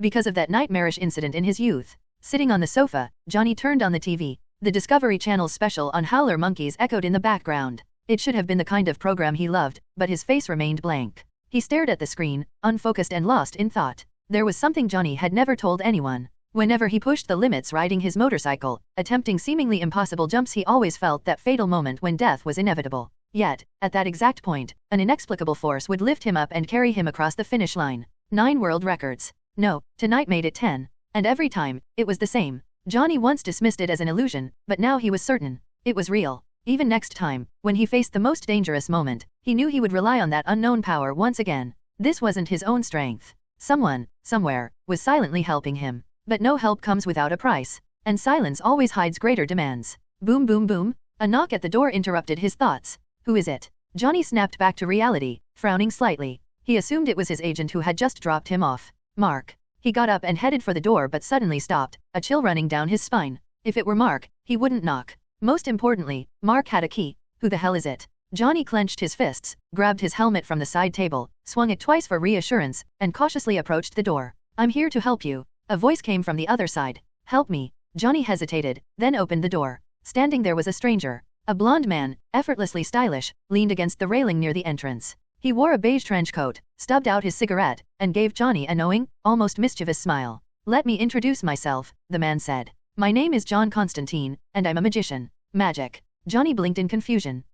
You don't need to explain. I know who you are and everything you've been through, Constantine interrupted. That last sentence struck a chord. Johnny felt a sudden trust in the stranger. It was Anton who sent me. Please come in. Johnny opened the door and invited the man inside. I was desperate, Johnny admitted after sitting down. The atmosphere felt a little tense, so he tried to ease it by bringing up his thoughts from earlier that day. With a bitter smile, he added, I thought Anton had given up on me. You should be desperate. If it weren't for me, you'd already be a demon's minion by now, Constantine shrugged. Seeing Johnny's brief relief, Constantine smirked and added in his usual sardonic tone, of course, even with me here, there's no guarantee I can free you from the devil's grip. But what I can promise is to make your death a little easier, less struggling and all that. Johnny's face paled as he stared at Constantine. So, you can't help me much either. Only you can help yourself, Constantine replied calmly. Do you know why Mephisto wants your soul? Mephisto. Johnny blinked in confusion. Who's that? The demon who made the contract with you. His name is Mephisto, Lord of Hell, one of its rulers, and a very powerful demon, Constantine explained.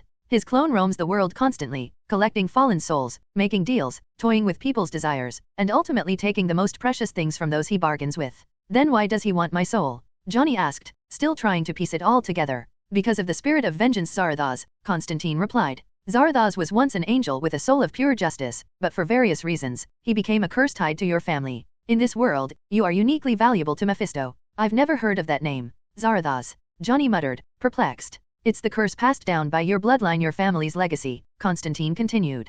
Zarthos was originally a righteous angel who descended to protect humanity. But he was deceived, captured, and imprisoned in hell. There, demons constantly tempted and corrupted him until he lost his faith. His mission to protect humanity twisted into a relentless desire to punish the wicked. That's how the spirit of vengeance was born. So, Zarthas, the spirit of vengeance, it's a curse? My family has been cursed. Johnny whispered to himself. That's why Mephisto wants my soul. Exactly. Seems like you're starting to understand. Constantine nodded. Every firstborn son of the Kyle family bears this curse. You have the ability to communicate with the spirit of vengeance and wield his power. That's why Mephisto wants to control you. His influence on Earth is limited, so he needs the Ghost Rider to act on his behalf. The Kyle family. Images from Johnny's past flashed through his mind, memories he had buried long ago. The blonde man's words unlocked fragments of his childhood, fleeting images that now surfaced with startling clarity. The spirit of vengeance, the Kyle family curse, the Ghost Rider, Johnny whispered. As he spoke, a surge of energy rippled through him, a manifestation of his subconscious yearning for the power of the Ghost Rider.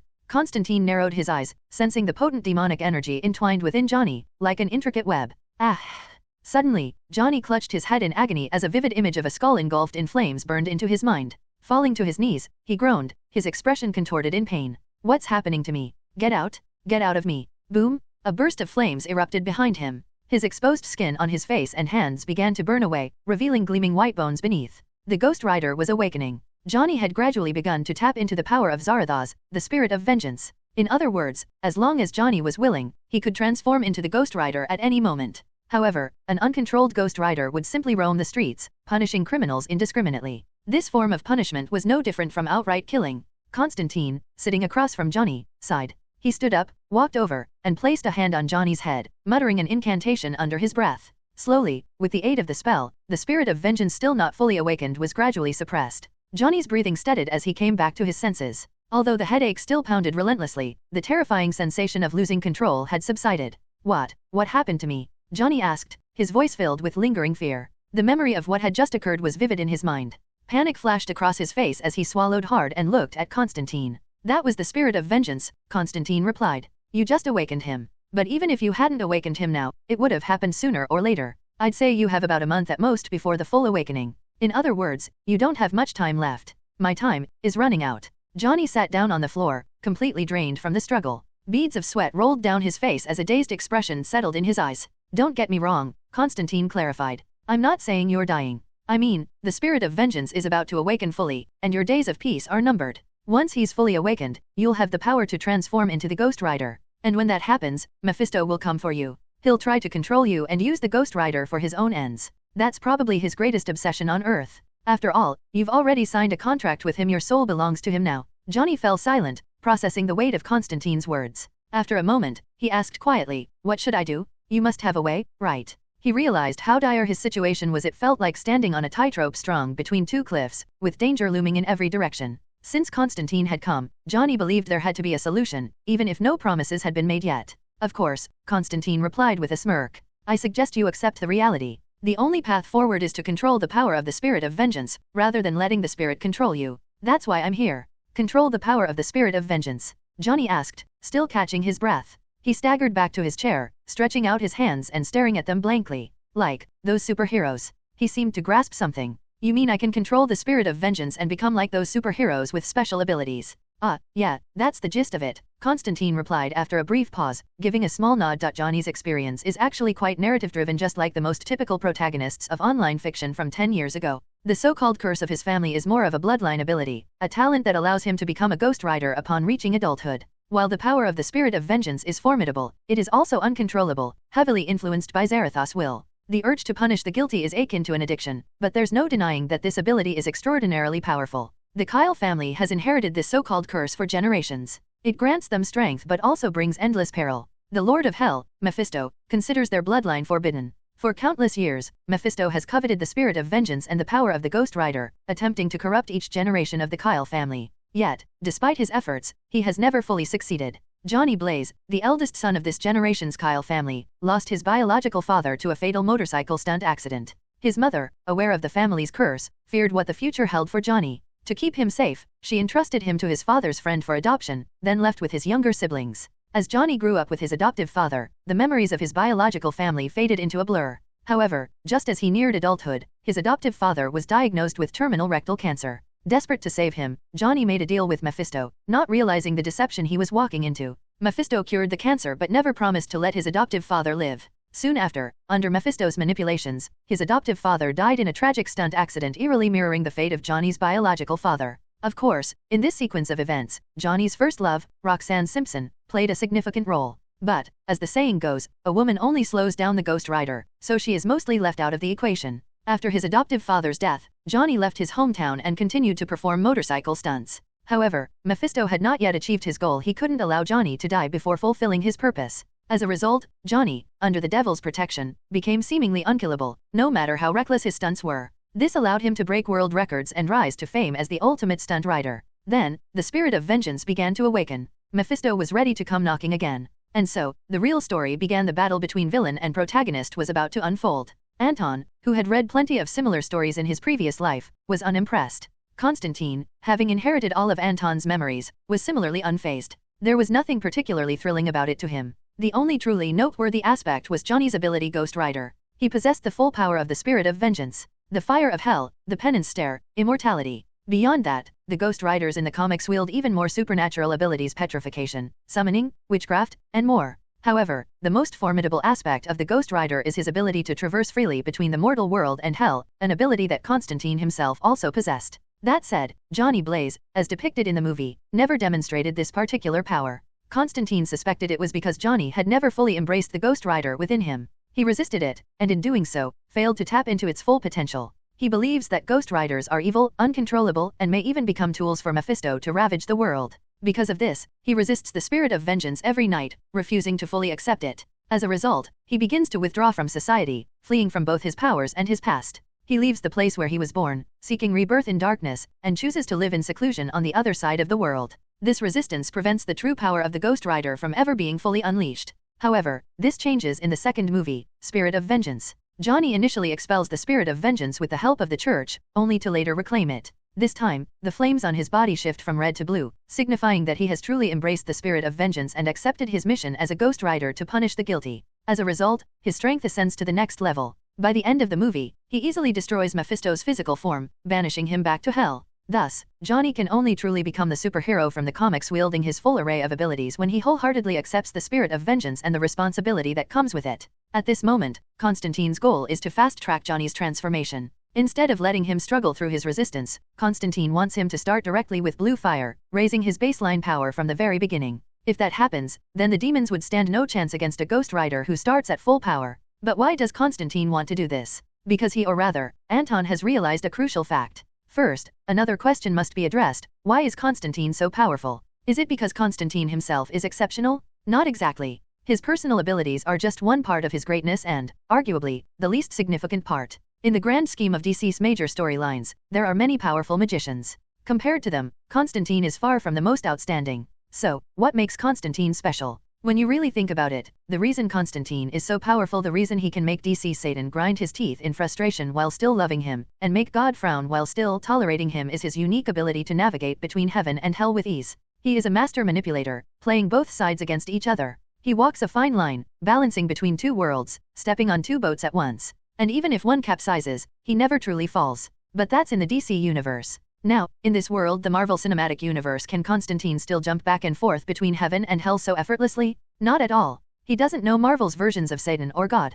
Moreover, Marvel's Satan is just one of hell's lords. Even Mephisto, powerful as he is, doesn't compare to DC's Satan. And Marvel's God is far less omnipotent than DC's. Knowing them doesn't hold much strategic value. This realization is like breaking both of Constantine's arms, leaving only his legs to move. And what are legs good for? Running away? Could Constantine's greatest weapon really be his legs? No, because apart from his hands, his mouth is his most powerful tool. And when it comes to talking his way out of situations, it's so effective that even his hands might be second best. Constantine deceived both Satan and God with nothing but his words, and not just once, but repeatedly. Satan, in particular, suffered greatly from it. In the DC universe, Constantine could be considered the greatest pickup artist, mentor of all time. Unfortunately, this is the Marvel Universe, and Constantine's greatest strength, his ability to manipulate divine and demonic forces, loses much of its effectiveness. After exchanging Constantine, Anton quickly realized that Constantine's usefulness wasn't as great as he had initially imagined. Aside from his silver tongue, his combat effectiveness didn't even compare to that of Shazam.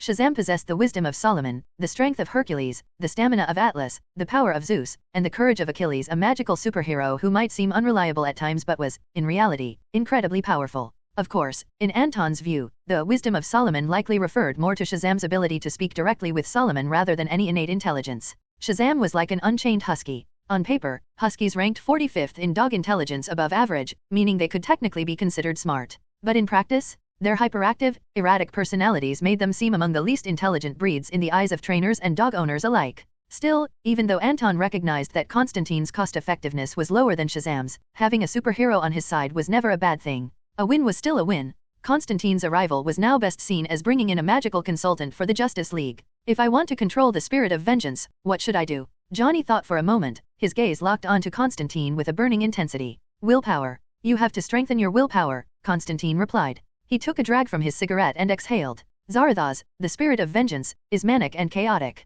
If left unchecked, it can bring unimaginable destruction. In reality, the Ghost Rider exists to suppress Zarathos, to prevent the spirit of vengeance's fury from consuming the entire world. Essentially, you are a failsafe, a safeguard against the spirit of vengeance wiping out humanity. I see. With Constantine's explanation, Johnny fully understood his situation. While they spoke, neither of them noticed a gray-haired yet energetic old man slowly approaching Johnny's residence in Los Angeles, leaning on a cane. Tap, tap, tap.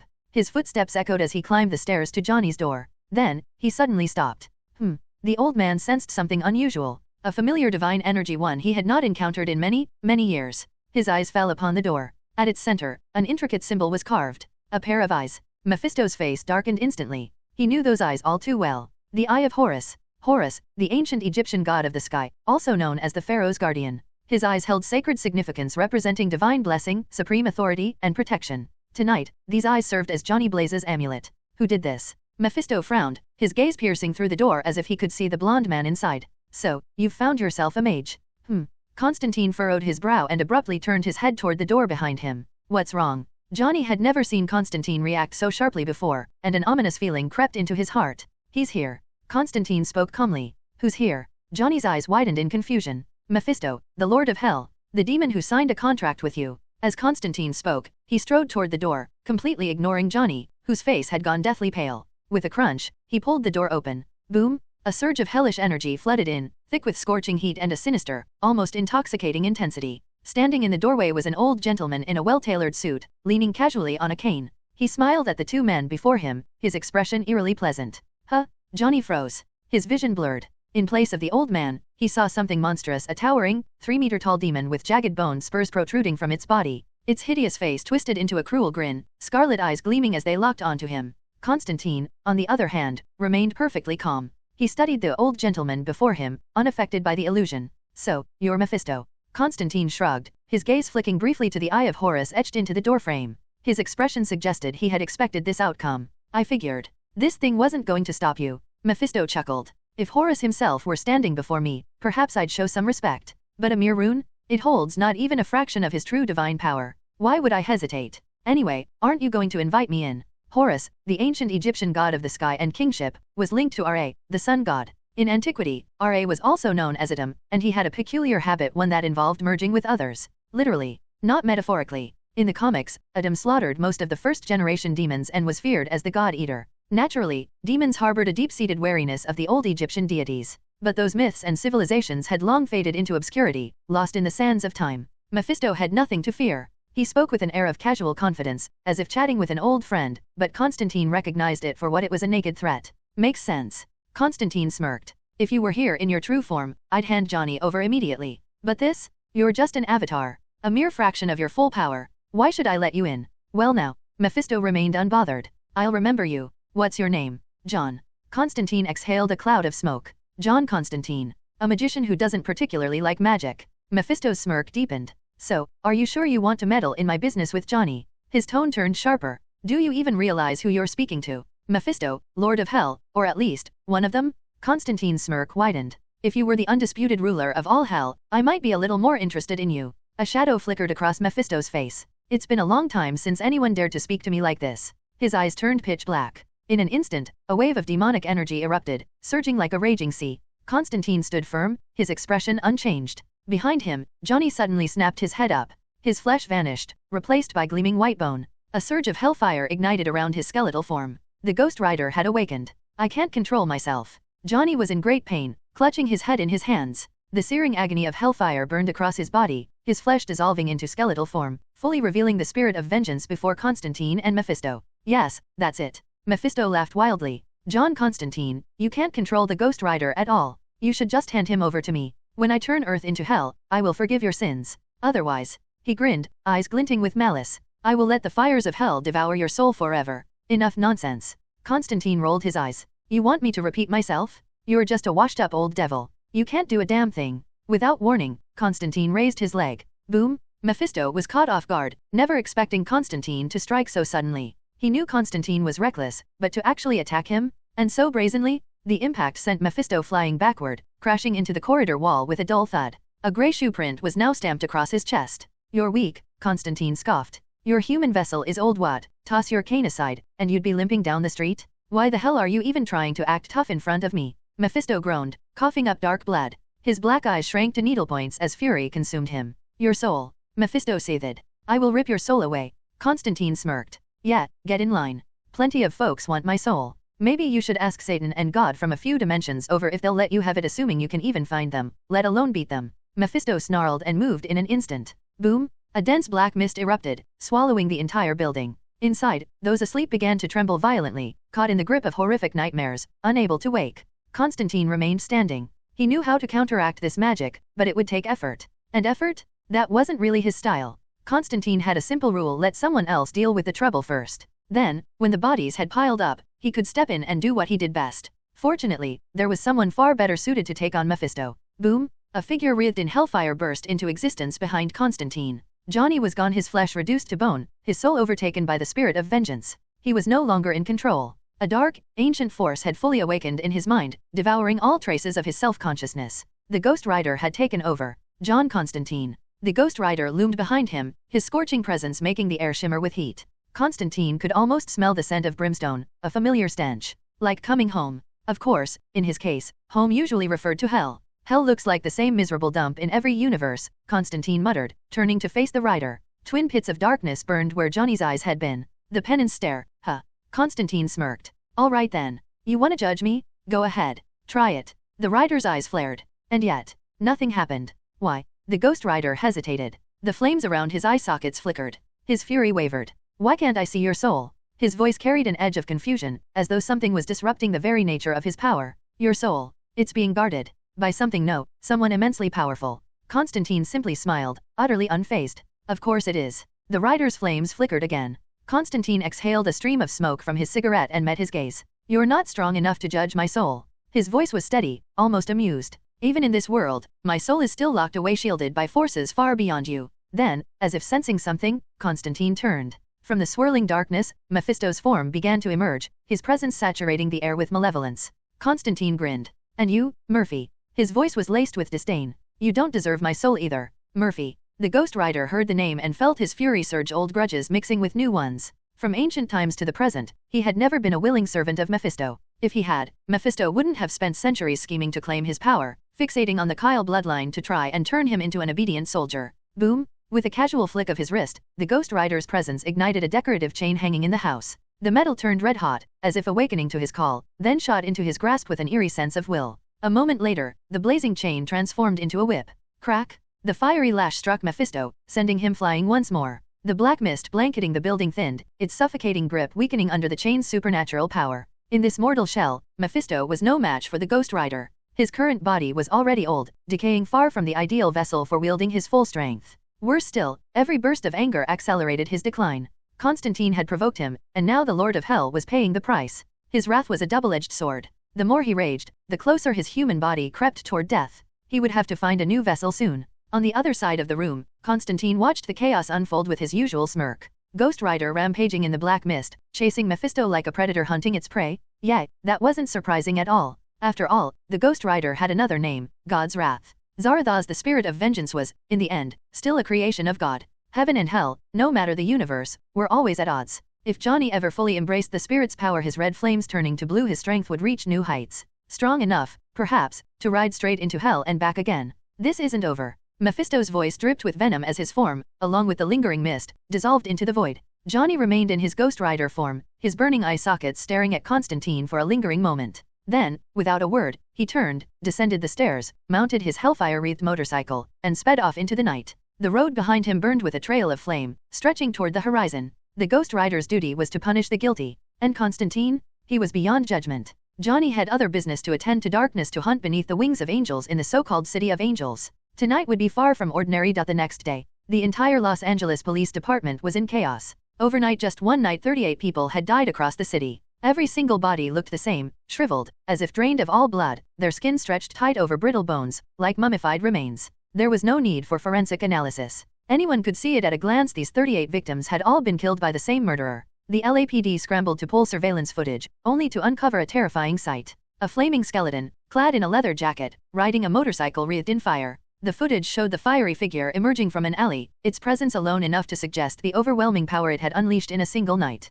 38 people eliminated. And while none of the victims were exactly model citizens, most were gang members, including a few high-ranking leaders. The fact that they had all been killed at once, in the same way, set the entire criminal underworld on edge. Los Angeles gangs were in uproar, convinced they were being targeted. Several powerful factions banded together, pooling resources to put a $2 million bounty on the killer, dead or alive. The LAPD wasn't far behind. This flaming skeleton, I don't care if you have to tear Los Angeles apart, you find him, and you find him before the gangs do. The police chief's fist slammed against his desk as he barked the order. At the same time, the media got wind of the story. Within hours, news of the super homicide flooded every major outlet in Los Angeles and quickly spread beyond. Super killer wipes out 38 gangsters overnight. Flaming skeleton? Superpowered vigilante or elaborate disguise? Gang war? Street hero? The truth behind the massacre. The headlines dominated social media, radio stations, and television broadcasts, not just in Los Angeles, but as far as New York. New York City. Eddie Brock, busy with his usual work, glanced at the latest reports.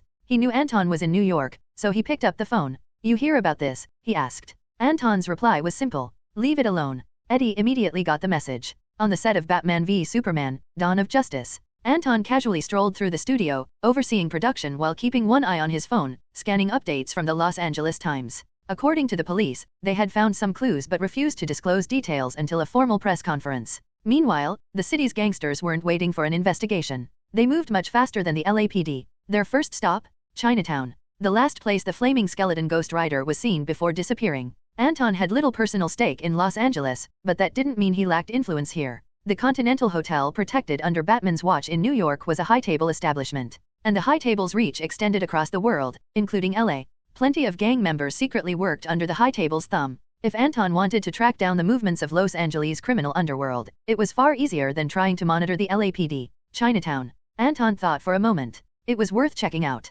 He had already tried calling Johnny's phone, no answer. Through Constantine's memories and recalling last night's events, Anton realized something. When Johnny Blaze transformed into Ghost Rider, he probably wasn't the type to carry a cell phone. So, if Anton wanted to find him, he'd have to do it the hard way. Unlike Mephisto, he had no contract linking him to Johnny, no way to track him magically. Fortunately, Chinatown wasn't that big, and with the high table's resources, Johnny wouldn't be hard to find. With that thought, Anton stood up and left the film set. Los Angeles, Chinatown. Papa's Antique Shop, afternoon. The shop should have been open for business. Instead, the closed sign hung on the door. More than that, the shop's bulletproof glass door had been shattered, barely held together by its broken frame. Inside, a massive Asian man, his body built like a sumo wrestler, stood in the wreckage, holding a tiny broom that looked comically small in his massive hands.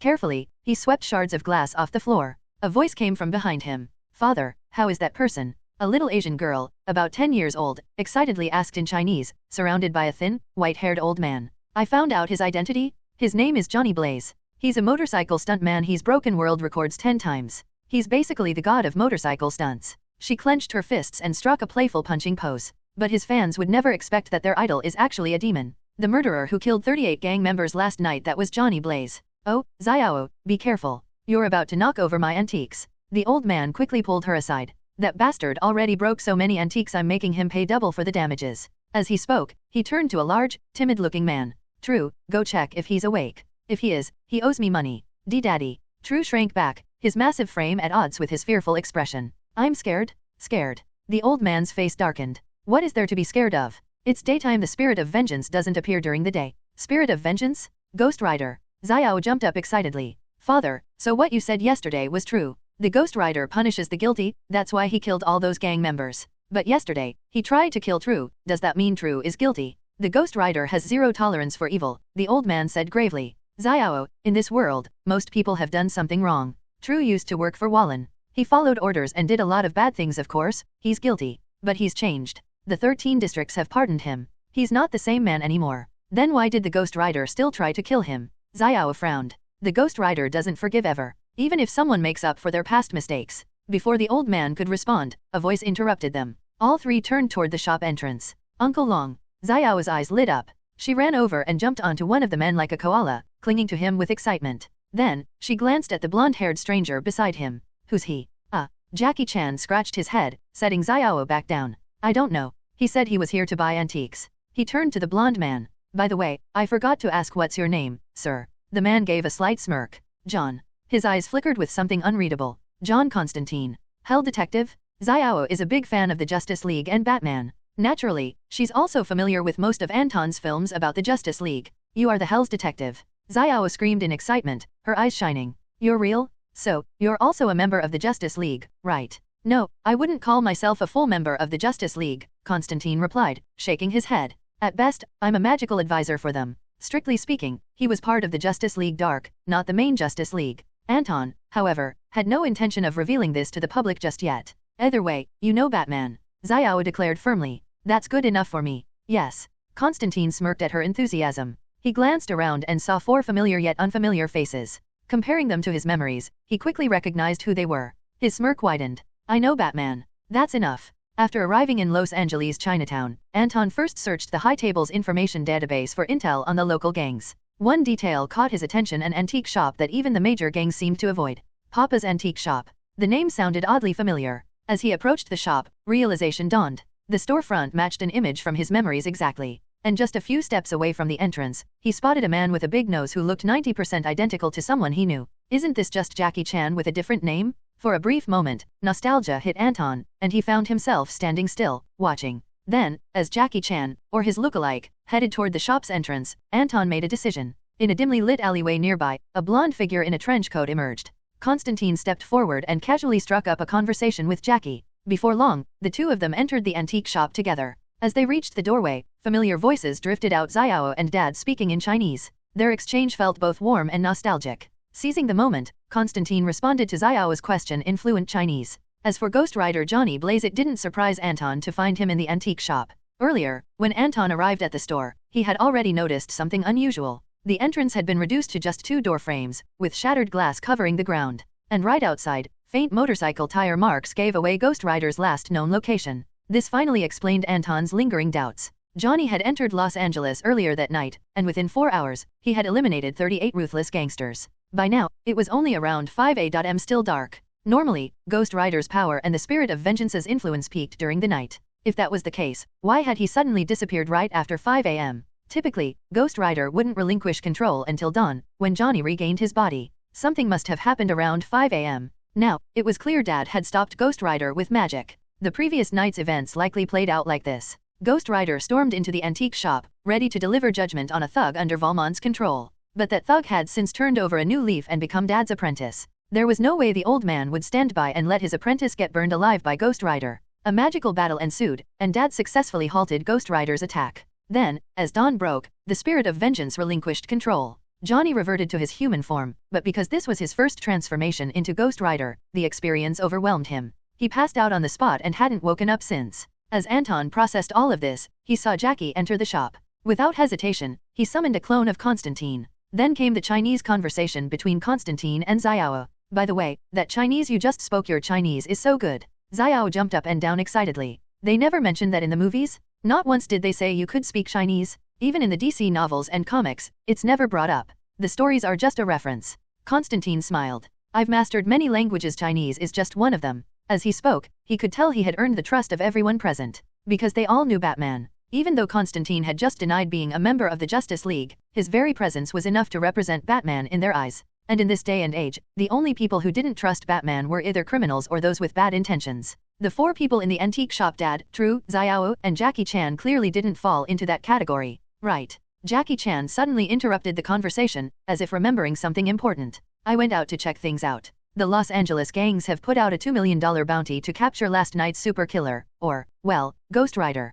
Keeping him here is dangerous. After a brief pause, he turned to Constantine. If I'm not mistaken, you're here for him, aren't you? His name is Johnny Blaze, Constantine replied. He's not the dangerous one. The real threat is the spirit of vengeance inside him, and the Lord of Hell, Mephisto, who won't stop hounding him. Lord of Hell, Mephisto. Dad let out an "oh" of surprise, his expression turning serious. This is big trouble. Mephisto. Who's that? Is he another terrifying demon?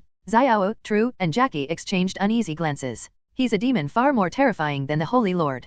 Dad's voice was grave. In ancient times, the Holy Lord and the other 7 demons ruled the earth for a short period. They were powerful, yes, but in the grand scheme of hell, they weren't true heavyweights. Mephisto, on the other hand, is a lord of hell, a demon that ruled over the underworld long before ancient civilization. Back then, demons like Mephisto treated Earth as a farm, raising humans just to devour their souls, until the 8 immortals appeared. The 8 immortals. Constantine narrowed his eyes, intrigued. Even he was still absorbing this new piece of supernatural history. Dad continued. The 8 immortals used powerful chi magic to defeat the 8 great demons, including the Holy Lord, and sealed them in another dimension. Some call it hell, but in reality, it's a separate plane of existence, distinct from both Earth and the true hell. So, Mephisto and the Holy Lord know each other. Constantine had been listening carefully. He caught on to a key detail and turned to Dad, a man who was undoubtedly a master in the world of magic. Of course. Dad looked at Constantine in surprise. Demons have existed for countless years, perhaps even longer than humanity itself. As powerful beings among their kind, Mephisto and the Holy Lord certainly know each other.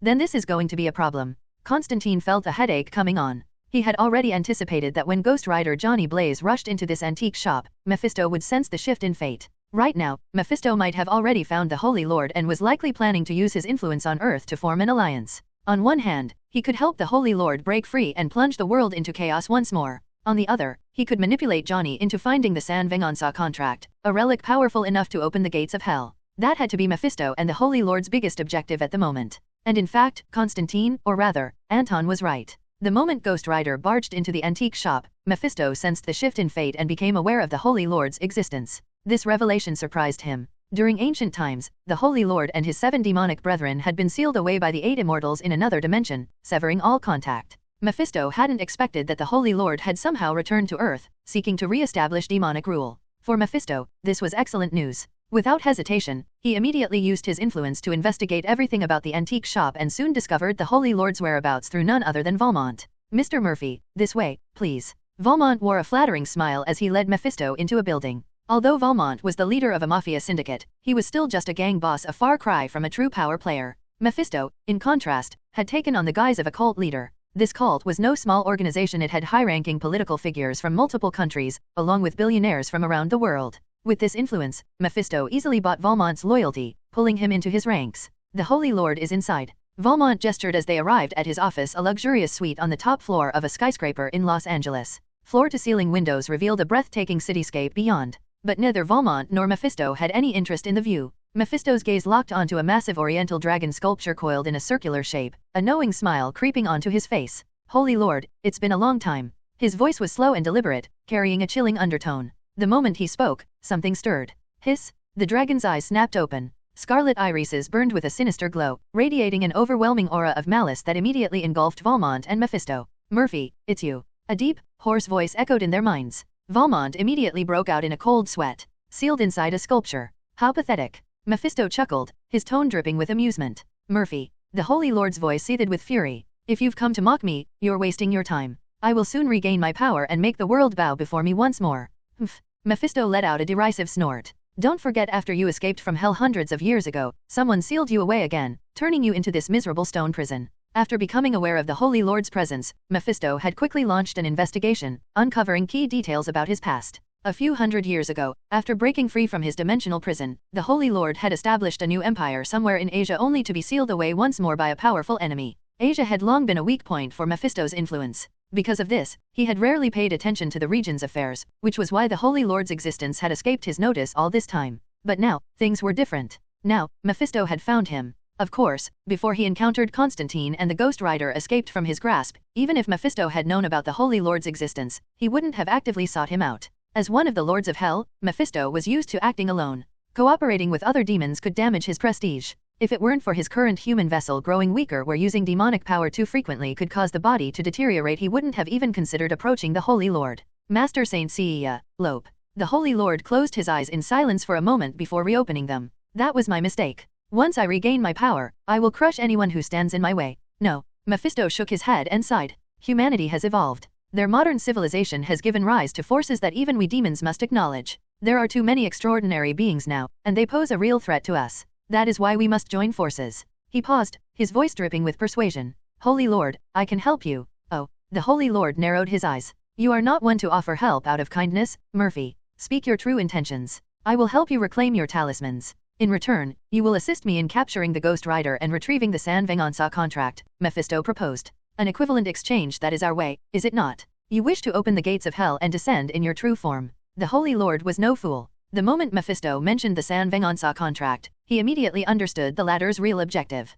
Correct. Mephisto's voice deepened. When that time comes, we will carve up the earth together just as you and your 7 demonic brethren once did. But this time, it will be only the 2 of us. Very well. Deal. The Holy Lord didn't hesitate. As long as you help me restore my power and gather all of my talismans, I will aid you in capturing the Ghost Rider and reclaiming the San Venganza contract. Meanwhile, at Papa's antique shop. You mean Mephisto is likely to team up with the Holy Lord? Dad's eyes widened in shock. This is not good. If those 2 demons join forces, it will create an unprecedented crisis. Constantine nodded grimly. The only silver lining is that the Holy Lord is still sealed and cannot wield his full power yet. And Mephisto, his human vessel is aging. After yesterday's battle, he'll be forced to restrain himself. He won't risk his own body collapsing by recklessly using his powers again. So, our true enemy is the devil, but the devil won't act directly. Instead, we need to focus on his followers, S.W.O.R.D deduced, summing up the situation. Like Valmont's mafia. Exactly. Constantine folded his arms in thought. Both Mephisto and the Holy Lord have devoted followers on Earth.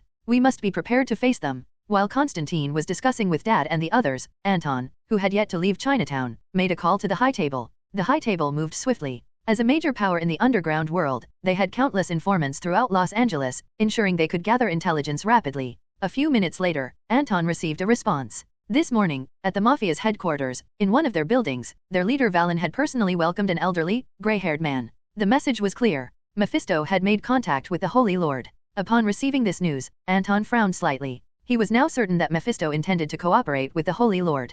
Perhaps the 2 demons had already begun to act. However, Anton wasn't alarmed. Mephisto's plan to open the gates of hell and descend to Earth in his true form was riddled with obstacles. The Ghost Rider was merely the first line of defense. Beyond that, there was still the Ancient One, the Earth's last line of defense against magical threats. As for the Holy Lord, even if he managed to gather all 12 talismans, Anton could invoke the Justice League in Batman's name and obliterate the demon with overwhelming force. While Batman and the others might find their abilities somewhat ineffective against the Holy Lord, Wonder Woman would ensure the situation never spiraled out of control. After all, the Earth of today, the modern world, was no longer what it had been in ancient times. Those early civilizations, with their low productivity and few supernatural beings, had struggled against demonic forces. But in this Marvel-dominated world, the 8 demons under the Holy Lord, terrifying as they were, weren't the greatest threat. At best, they could cause localized chaos, but not the destruction of human civilization. For that reason, while Anton took the High Table's intelligence seriously, he wasn't in a rush to have Constantine seek reinforcements. Instead, an interesting idea formed in his mind.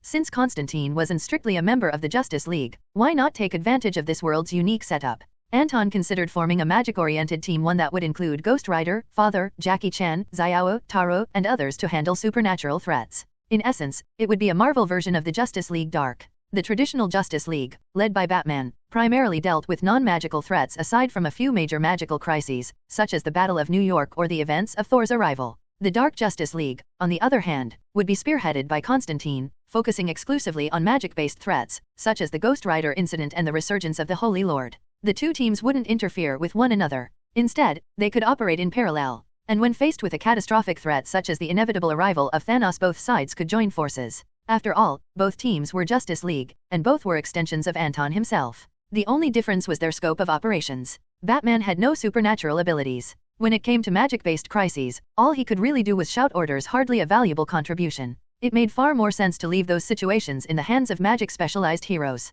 Besides, Batman was already incredibly popular. It was time to let other heroes shine. And with Constantine as the bridge, the Dark Justice League would function as an official division of the Justice League. As the Justice League's magical consultant, Constantine naturally straddled both worlds, making him the perfect leader for this initiative. Papa's antique shop. Suddenly, Constantine's expression shifted. He pretended to leave the shop, fiddled with something outside for a moment, then returned. Looking at his father and the others, he spoke with a serious tone. Bad news. The group stared at him, confused. Seeing their dumbfounded expressions, he continued. I just received word that Valen, the leader of the Black Hand Gang, entered their stronghold this morning with an elderly, gray-haired man. A gray-haired old man. The old man furrowed his brows, feeling like he was being indirectly insulted again. His confusion quickly turned into mild annoyance. What's so strange about that? He grumbled. Because that old man is Mephisto. At Constantine's words, the atmosphere in the shop tensed. If I'm right, Mephisto and the Holy Lord have formed an alliance. Just as I suspected, they plan to work together to achieve their goals. So, what exactly are they planning to do? Xiao's curiosity sparked. She didn't seem scared at all, on the contrary, she looked excited, as if she were already envisioning herself as Batman, stepping up to save the world in its time of crisis. If their ultimate goal is to take over the Earth, what's their first step? She asked. First, they'll go after the talismans. Constantine's voice was firm. The 12 talismans are the source of the Holy Lord's power. He won't give up on reclaiming them. Second, there's Ghost Rider. The main reason Mephisto wants control over him is because of a contract. The San Van Gonzal contract. The old man's eyes widened as he recalled the name. Exactly. Constantine nodded. The contract of San Van Gonzal has been missing for years. It's said that the previous Ghost Rider took it and disappeared. Now, only the current Ghost Rider can track him down and retrieve it. What's so important about this contract? Jackie Chan asked. The old man's face darkened. San Van Gonzal was once a town full of devout believers. They could hear the voice of heaven itself. But then, the devil came, tempting them with his tricks and deceit. Every single soul in that town sold themselves to him.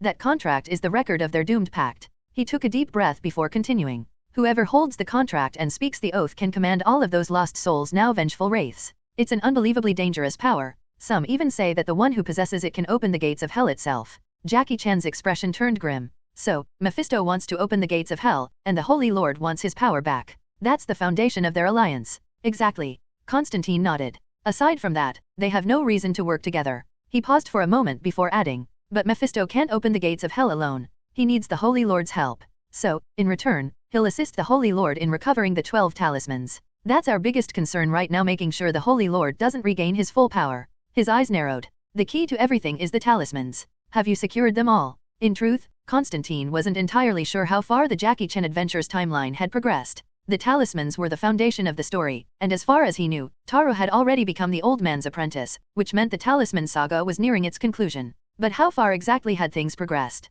That was the question. Jackie Chan's face darkened. Yes, we've gathered all 12 talismans. They're currently being kept in District 13. District 13 was a top-secret government agency in the United States, primarily focused on counterterrorism and criminal investigations. The man in charge? Sheriff Black. At first, no one in District 13 believed in magic until Sheriff Black saw the Holy Lord with his own eyes. Of course, even after Black became a believer, many others remained skeptical, including his superiors. But Black had no interest in convincing anyone. He certainly wasn't about to publicize anything related to magic. For one, the truth was undeniable. Anyone who personally witnessed it would have no choice but to believe. For another, exposing the existence of magic to the public would likely cause mass panic, creating more problems than solutions. The world had already changed. Aliens had appeared on Earth twice, engaging in wars that shook the planet. If extraterrestrials were real, then why not magic? Sheriff Black knew it was time to take the supernatural seriously. That was why he took it upon himself to cover up magical incidents while quietly assisting Jackie Chan through District 13.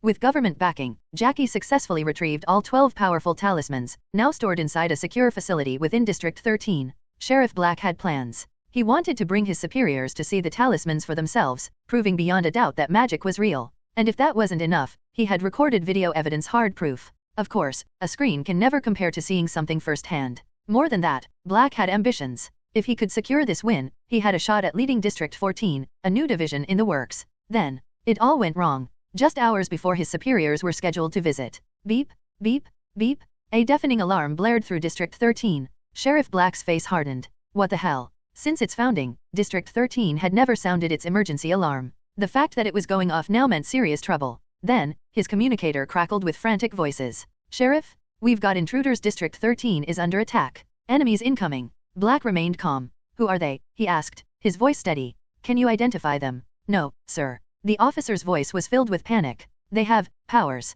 They're not normal. Bullets aren't working. We need backup? We need backup now. Sheriff Black didn't hesitate. Hold your ground. I'm reporting this to command. He slammed his hand onto the emergency alert button, which would immediately notify his superiors. Then, without wasting another second, he pulled out his phone and called Jackie Chan. Ring, ring, click. Sheriff Black? What's going on? Jackie sounded tense, like he already knew something. Black's eyes narrowed. Don't tell me there's a problem with the talismans. Jackie's voice came back, sharp and serious. Not yet. But District 13 has been breached. Black could hear the realization in Jackie's tone. Do you know something I don't? Black pressed. We still don't have confirmation on the enemy's identity, but I have every reason to believe their target is the 12 talismans. Jackie's response was immediate. I knew it, he muttered. Then, more firmly, I'm bringing backup. Beep.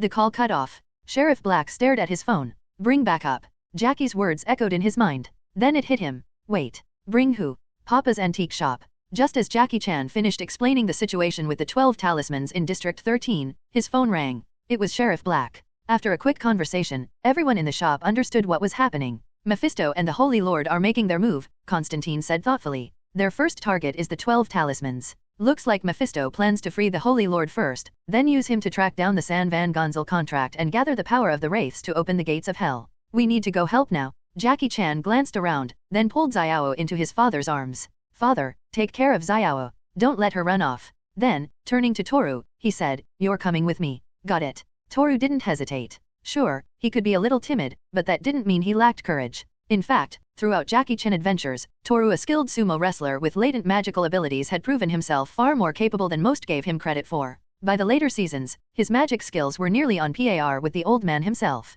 Jackie then turned to Constantine. When he said he was bringing people, he wasn't just talking about Toru, he meant Constantine, too. But Constantine's reaction was unexpected. With a shrug, Constantine said, you go ahead. Fighting isn't exactly my thing. But don't worry, help is coming. Jackie hesitated, then nodded. Even though they had just met, his instincts honed from years of adventure and Batman's endorsement told him Constantine was trustworthy. Without further delay, Jackie and Toru rushed out of the antique shop. Uncle Jackie. Xiao, still in her father's arms, struggled fiercely, but the old man's grip was like iron. No matter how hard she kicked and squirmed, she couldn't break free. Frustrated, she gritted her teeth and glared at Constantine. You're not going to help, she accused. Is that not good at fighting excuse just a cop-out? She paused, then let out a huff. You're Batman's ally, aren't you? This is serious? And you're just standing there making excuses? I'm so disappointed, Mr. Constantine. Constantine didn't react. Instead, he casually replied, the 12 talismans are powerful, sure. But there's more than one way to solve this crisis. His gaze then shifted past Xiao and the old man to the back of the shop. There, Johnny Blaze stood in the doorway, looking disoriented. His face was pale, his movements uncertain, as if he was only now piecing together where he was. Johnny started, but Constantine cut him off. You remember what happened last night, don't you? Johnny was silent for a moment. Then he nodded stiffly. I lost control, he muttered. And then, I fought Mephisto. Yeah, you did. Constantine paused, then added dryly, and you killed a lot of demons, by the way. That make you feel any better? Johnny didn't answer. His hands tightened into fists. That thing inside me, he said hoarsely. That spirit of vengeance. I couldn't stop it. I just watched it kill. His voice dropped to a whisper. And next time, I won't be able to stop it either. From the spirit of vengeance's perspective, 80% of people in this world are guilty, even children. Children. Xiao was stunned. After their previous conversations, she had gained a clearer understanding of the Ghost Rider, or more accurately, the spirit of vengeance. But even now, she realized she had underestimated just how extreme and merciless it was. That's right, Johnny said, his eyes settling on her. Aside from the sumo-sized guy over there, you're the next target of the spirit of vengeance in this room. What? Why? Xiao's indignation flared. Just because I'm a kid, I deserve to die.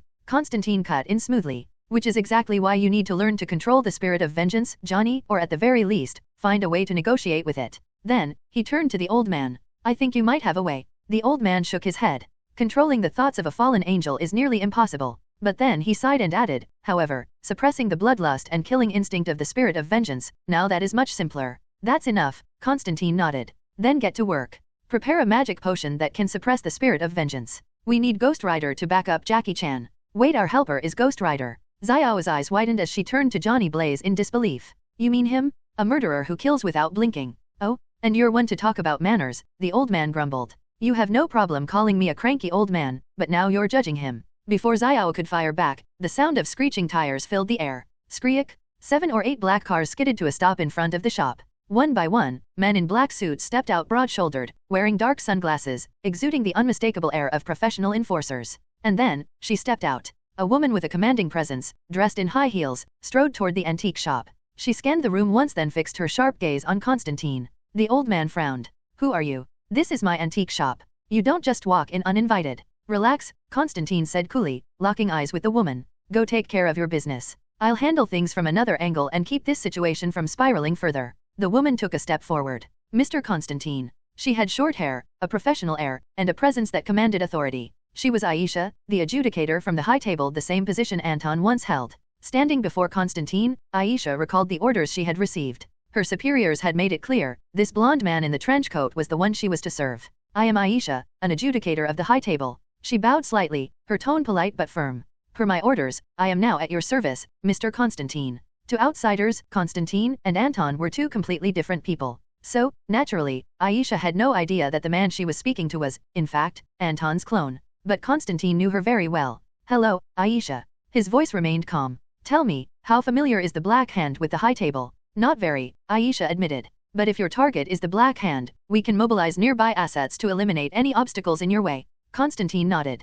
Good. Then move now, we're out of time. Then, without hesitation, he turned back to the old man, S.W.O.R.D, and Johnny Blaze. I have things to take care of. Before stepping out, Constantine left them with a final remark. I suggest you act as soon as possible unless you want the 13th district to be completely overrun. Jackie Chan, True, and the agents there won't be able to hold them off. You need the Ghost Rider. Buzz. With that, Constantine got into the car under Aisha's lead, heading straight for the Los Angeles gang territory. The three left behind exchanged glances. He definitely knows more than he's letting on, S.W.O.R.D huffed, crossing her arms. I hate people who act all mysterious instead of just giving answers. The old man's face darkened slightly as if he had already guessed something. S.W.O.R.D, go prepare the materials for me. Quickly. All right, I'm on it. S.W.O.R.D was a natural go-getter, especially when it came to dealing with the supernatural. Without hesitation, she rushed off. Johnny, meanwhile, remained where he was, hesitating.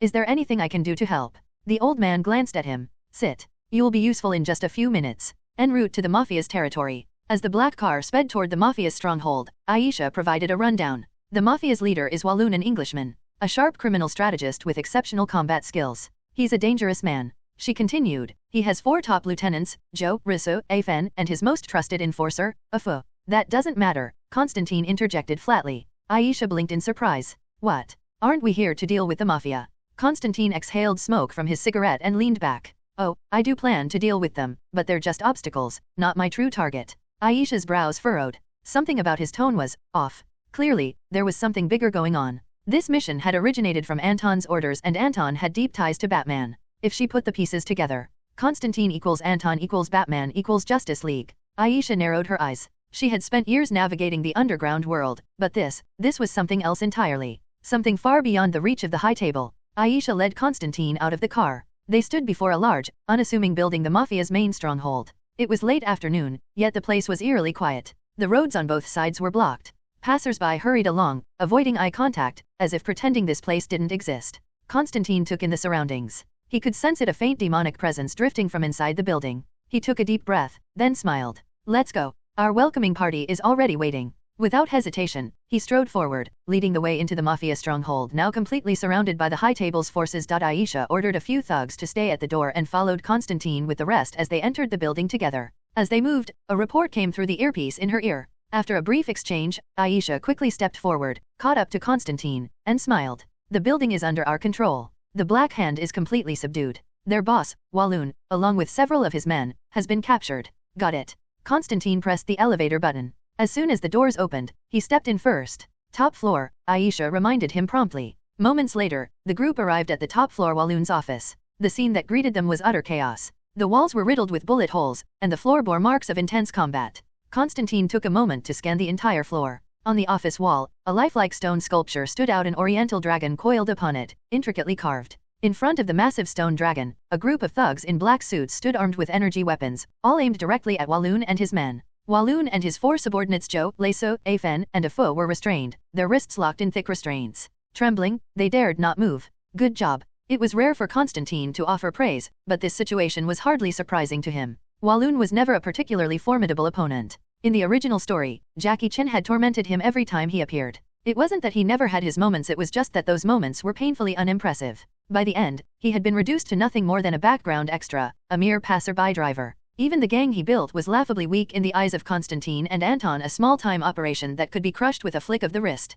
As for Walloon's subordinates, aside from Afu, who had some knowledge of aerial combat, the rest were nothing more than cannon fodder. Even Afu, whose combat skills were somewhat comparable to Jackie Chan's, was still just a mortal. There was no way he could take on a squad of High Table enforcers armed with advanced weaponry. No matter how skilled a martial artist is, they can't dodge bullets forever. And the High Table's energy weapons produced by Wayne Enterprises were far deadlier than mere kitchen knives. They were more than enough to overpower Walloon and his crew. Just then, Constantine's gaze shifted away from the captives. Holy Lord, our first meeting. Ignoring Walloon and his men entirely, Constantine focused on the massive stone sculpture on the wall. A knowing smile played on his lips. Allow me to introduce myself, he said casually. My name is John Constantine. A moment of silence. Then, are you the human mage who fought against Mephisto? A shockwave of disbelief swept through the room. Everyone except for the captives still kneeling on the ground watched in stunned silence as something unimaginable happened. The stone dragon opened its eyes. Its gaze burned crimson, filled with an inhuman indifference, pure contempt glowing within the eerie red light. A bone-chilling aura flooded the entire floor.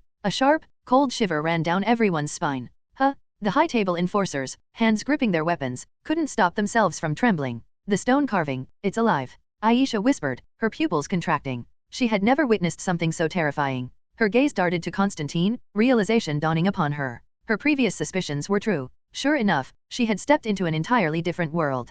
Demons? Was everything in those movies actually real? While Aisha was still reeling, trying to process her shattered worldview, Constantine continued his exchange with the Holy Lord. Not bad, Constantine said, nodding. That was me. The dragon's eyes gleamed ominously. Your soul is very enticing to me. The Holy Lord stared at Constantine, but the latter showed no trace of fear or panic. A low, hoarse voice echoed again. However, unlike Mephisto, I have no interest in collecting souls. The Holy Lord's voice resonated through the room. John Constantine, if you are willing to surrender to me, I can grant you endless wealth and power second only to my own. Sorry. Constantine shrugged. Not a chance. Constantine's goal, or rather, Anton's goal, was simple. Eliminate the Black Hand Gang, seize the Holy Lord's sculpture from Walloon, restrain the Holy Lord, prevent him from reclaiming the 12 talismans, and restore his own abilities. By doing this, the Holy Lord would remain nothing more than a lifeless sculpture, his influence significantly diminished. Even if he could still speak, all he would be able to do was tempt others with words. He would no longer have the power to wreak havoc upon the world.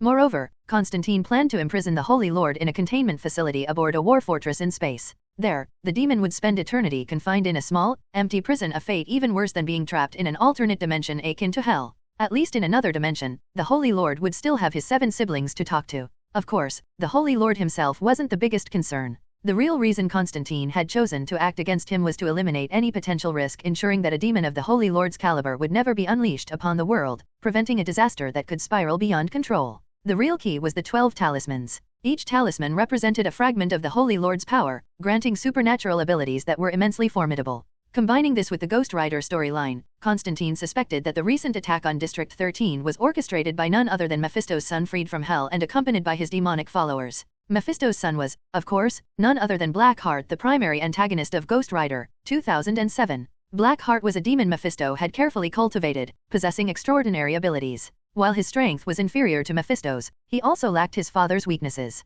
In other words, unlike Mephisto, Blackheart could freely leave hell and roam the world without suffering any loss of power. That very advantage was what allowed Mephisto to send him into the mortal realm in the first place. And Blackheart wasn't alone. He had the ability to summon his own demonic lieutenants Wallow, Gressel, and Abigor. This made him one of Mephisto's most dangerous assets in the mortal world. To solidify his alliance with the Holy Lord, Mephisto had undoubtedly invested a significant amount of resources, just as he had in the original storyline when Johnny Blaze refused to cooperate. It wasn't surprising. Simply put, Constantine wasn't entirely confident that District 13 could withstand Blackheart's attack. Even with Jackie Chan and Drew Yu present, the outcome was unlikely to change. District 13 was as good as lost. Pure martial arts were no match for Blackheart's dark magic. Drew Yu, having only recently become the old man's apprentice, had barely begun his training. His magical prowess was still weaker than his sumo wrestling skills, making it even less likely that he could fend off demons. As for Constantine, his combat abilities weren't exactly top tier, and he had no desire to rush in just to get beaten to a pulp. Fortunately, he wasn't solely relying on Ghost Rider. After all, Anton, his true self, shared the exact same mindset. This crisis was actually quite easy to resolve. As long as all potential risks were fully controlled, the situation would naturally stabilize. Regardless, the enemy had already made their move. Anton's original goal, the justice value, was already secured. At present, the Holy Lord was under his control. Once the situation in District 13 was stabilized, this incident would come to an end. As for Mephisto, who still roamed free, that was an unsolvable problem, at least for now. Even the Ancient One couldn't truly destroy him, let alone Anton, who was still growing in power. At best, they could eliminate Mephisto's physical avatar in the mortal world, but that was largely meaningless. There was no need to waste effort on a futile battle. Instead, leaving the matter to Ghost Rider Johnny Blaze was the more practical approach. District 13. 10 minutes had passed since the enemy invasion began. As Anton and Constantine had anticipated, the attackers were Blackheart and his 3 demonic lieutenants. The officers of District 13 fought valiantly to resist, but they were steadily losing ground. Their only advantage was the base's advanced technology, which had helped delay Blackheart's advance. Although Sheriff Blake didn't fully understand the true nature of their enemies, he had already deduced their objective: the 12 talismans stored in the facility's secure vault. Determined, he rushed to the location of the talismans. He gritted his teeth, resisting the urge to flee with them. Instead, he made a firm decision he would use the talismans to fight. Though this increased the risk of the talismans falling into enemy hands, abandoning his fellow officers, his comrades, was not an option. As a sheriff, Blake knew he could never make that choice. Sheriff, it's too dangerous. Seeing Blake enter the battlefield, his officers were shocked. Yet, rather than retreat, their faces showed a mix of surprise and admiration. Fall back. Leave this to me, Blake ordered, waving them away. He pulled out the dragon talisman, one of the 12, gripping it tightly as he locked eyes with Blackheart and his demons. His expression was tense. Ever since the rise of Batman, it was as if an invisible fuse had been lit, one that had triggered the emergence of countless supernatural beings. Heroes weren't the only ones appearing in this new world. Terrifying supervillains had begun to surface as well.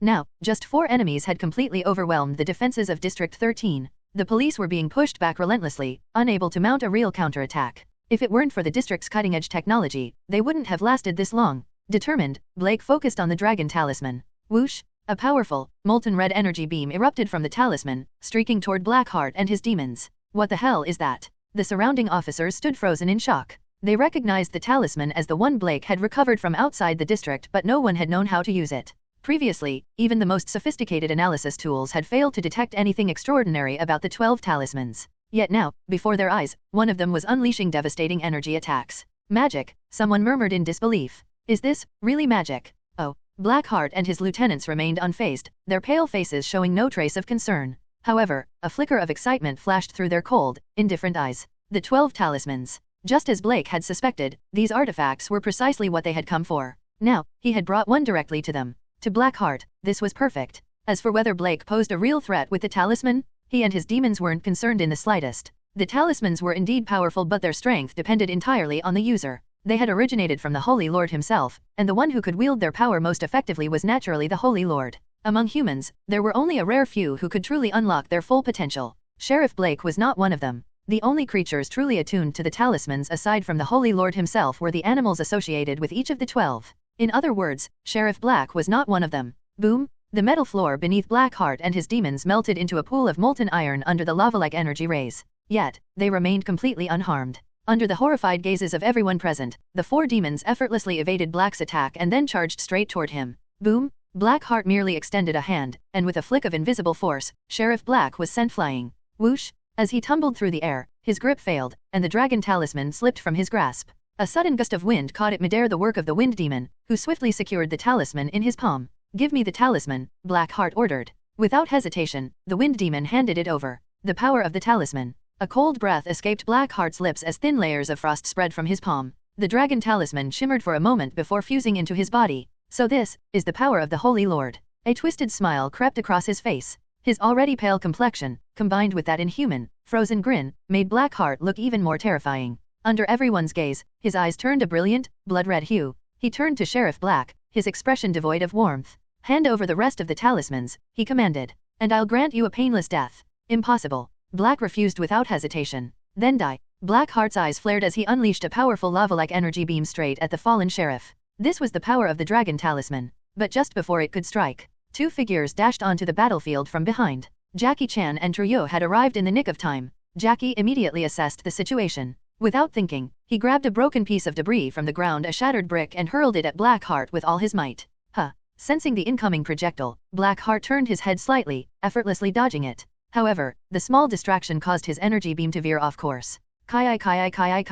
The walls of the base were instantly pierced, ripped apart as if they were nothing more than fragile sheets of paper. Shattered stone and debris crumbled from the impact. Blackheart turned his gaze toward the newcomers. 2 more humans. His eyes narrowed as he focused on Truyo, lingering on him a few seconds longer than Jackie. A human, magician. From Truyo, he sensed something unusual, something supernatural. Truyo, visibly shaken, turned to Jackie with a pale face. Jackie Chan, they're demons. What? Jackie's heart sank. He recalled Constantine's warning. We have to hold them off until Mr. Constantine's reinforcements arrive. Truyo nodded. We need the talismans. Jackie's eyes snapped to Sheriff Black, who had just struggled to his feet. Sergeant Black, give us the talismans. Jackie shouted. We'll handle them. Without hesitation, Black gathered the remaining talismans and tossed them to Jackie and Truyo. The moment Black cast the spell, the Heart Witch and the others sprang into action. The water demon summoned moisture from the air, forming a pair of massive hands to intercept the spell. However, upon seeing Jackie Chan standing firm, he instead grabbed a brick and hurled it at the airborne spell. On the other side, Truyo's expression was tense and serious as his massive frame charged forward.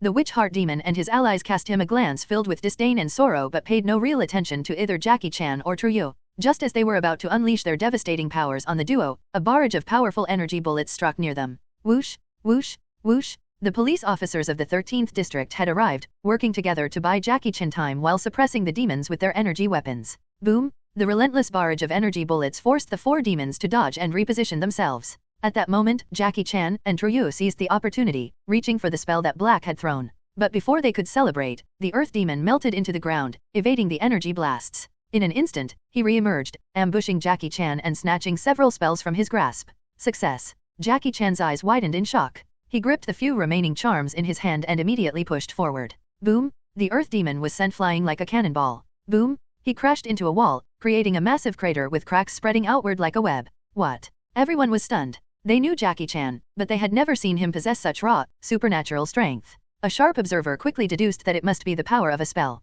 Among them, Sheriff Black was the one who knew the truth best. The bull charm grants its user immense brute strength. The thought flashed through his mind, and he exhaled in relief. Though the earth demon had stolen a few spells, they didn't seem particularly powerful, mostly auxiliary abilities. Humph. The heart demon sneered as he turned to the earth demon, who had just regained his footing. Hand over all the charms. The earth demon held up 3 spells: the rabbit charm, the tiger charm, and the rat charm. Absorbing them into his body, the witch heart demon immediately felt his power surge. His pale, emotionless face twisted into a wicked grin as he fixed his gaze on Jackie Chan and Trujillo. You have no chance. What? Jackie Chan and Trujillo felt their hearts sink. Boom! The witch heart demon raised his palm, gathering energy, and unleashed the power of the dragon charm. A searing beam of lava energy erupted toward them. Jackie Chan and Trujillo braced themselves. Trujillo glanced at the charm in his hand, his mind racing. With a thought, his eyes surged with electric energy like the dragon charm's power. This was the strength of the pig charm. Boom! Their beams collided midair, triggering a powerful explosion. The force of the impact sent shockwaves rolling through the battlefield, while fiery sparks scattered in all directions. The temperature soared, and the acrid scent of burning energy filled the air. Humph! The witch heart demon scoffed. His own magic amplified the power of the dragon charm, and within moments, Trujillo let out a pained cry as he was blasted backward, slamming into the ground. He lay there, unable to move. Trujillo, are you okay? Jackie Chan gasped, gripping the charms in his hand. Gritting his teeth, he activated the snake charm to vanish, then used the monkey charm's transformation ability to take the form of an eagle. Silently, he soared high above the battlefield before diving straight toward the witch heart demon. A mere human. A glint of mockery flashed in the demon's eyes. Don't overestimate yourself. The movement of the surrounding air, the shifting direction of the wind, Jackie Chan couldn't fully grasp them. Then, the witch heart demon swung his hand with force. Whoosh! A violent hurricane erupted. Jackie Chan was caught in the storm, tossed through the air before crashing to the ground beside Trujillo. The charms in his hand scattered in all directions. Kill them? The witch heart demon spoke with calm authority before adding, and bring me the charms. Understood. The water demon, earth demon, and wind demon responded in unison, their bodies shifting into their elemental forms as they surged toward Jackie Chan and Trujillo. Be careful. Sheriff Black's expression darkened. He raised his firearm, ready to provide cover. But before he could act, the witch heart demon turned to face him. A sinister red glow flared in the demon's eyes. Before worrying about others, perhaps you should consider your own fate first. The witch heart demon sneered, his voice low and hoarse, as an eerie chill wrapped around Sheriff Black. Black's face paled. Then, boom! A terrifying energy ray erupted from the witch heart demon's hand, hurtling toward him with devastating force. Sheriff, Chief Black. The nearby police officers' eyes widened in horror. They clenched their fists, their bodies tensed with the desperate urge to intervene, but they knew they wouldn't make it in time. In that moment, it became clear Sheriff Black was truly a respected and capable leader. Meanwhile, Jackie Chan watched, his heart pounding as the energy blast surged toward Sheriff Black. Fear, frustration, and helplessness swirled inside him. But amidst those emotions, another thought surfaced. Where was Constantine's backup? Why weren't they here yet? It wasn't resentment. Jackie Chan had fought with everything he had to hold off the demons. But if reinforcements had arrived sooner, the battle might have taken a different turn. Sheriff Black braced himself. This is it. He was going to die. Then, whoosh! A sudden gust of wind swept through the battlefield. The wind demon was the first to notice something amiss. Though they weren't in a sealed space, this wind didn't originate from an exhaust vent or any natural source. Where was it coming from? More than that, it wasn't just a breeze. It was a disturbance, like a presence moving at incredible speed. A figure. And then, a blinding flash of orange-red divine light illuminated the corridor. A second later, a slender figure emerged, a shield raised high, blocking the witch heart demon's deadly attack. Someone gasped in disbelief. Even Jackie Chan was stunned. He swallowed hard, staring at the familiar silhouette before him. And then, in an awestruck mumble, Wonder Woman. She's the backup Constantine mentioned. The realization struck him like a lightning bolt. Then exhilaration. This was Wonder Woman. If S.W.O.R.D were here, she'd probably be so excited she'd leap into the air even if both her legs were broken just to witness this moment. Boom! Wonder Woman stood firm, her shield absorbing the full brunt of the witch heart demon's energy attack. Then, with a swift movement, she slashed her sword through the beam, cutting it apart into a shower of harmless sparks. Tap, tap, tap. Her footsteps echoed as she strode forward, eyes locked onto the witch heart demon. Her cold expression sharpened, brows furrowed in defiance as she declared, "Heart Witch, this is Earth not Hell." Whoosh! She swung her sword again, and the very air seemed to split apart, creating a momentary vacuum in its wake. Her voice carried unwavering authority as she continued, "Even Mephisto can't run wild here. What makes you think you can?" Such a powerful divine energy fluctuation. The thought flashed through the heart demon's mind as his eyes narrowed.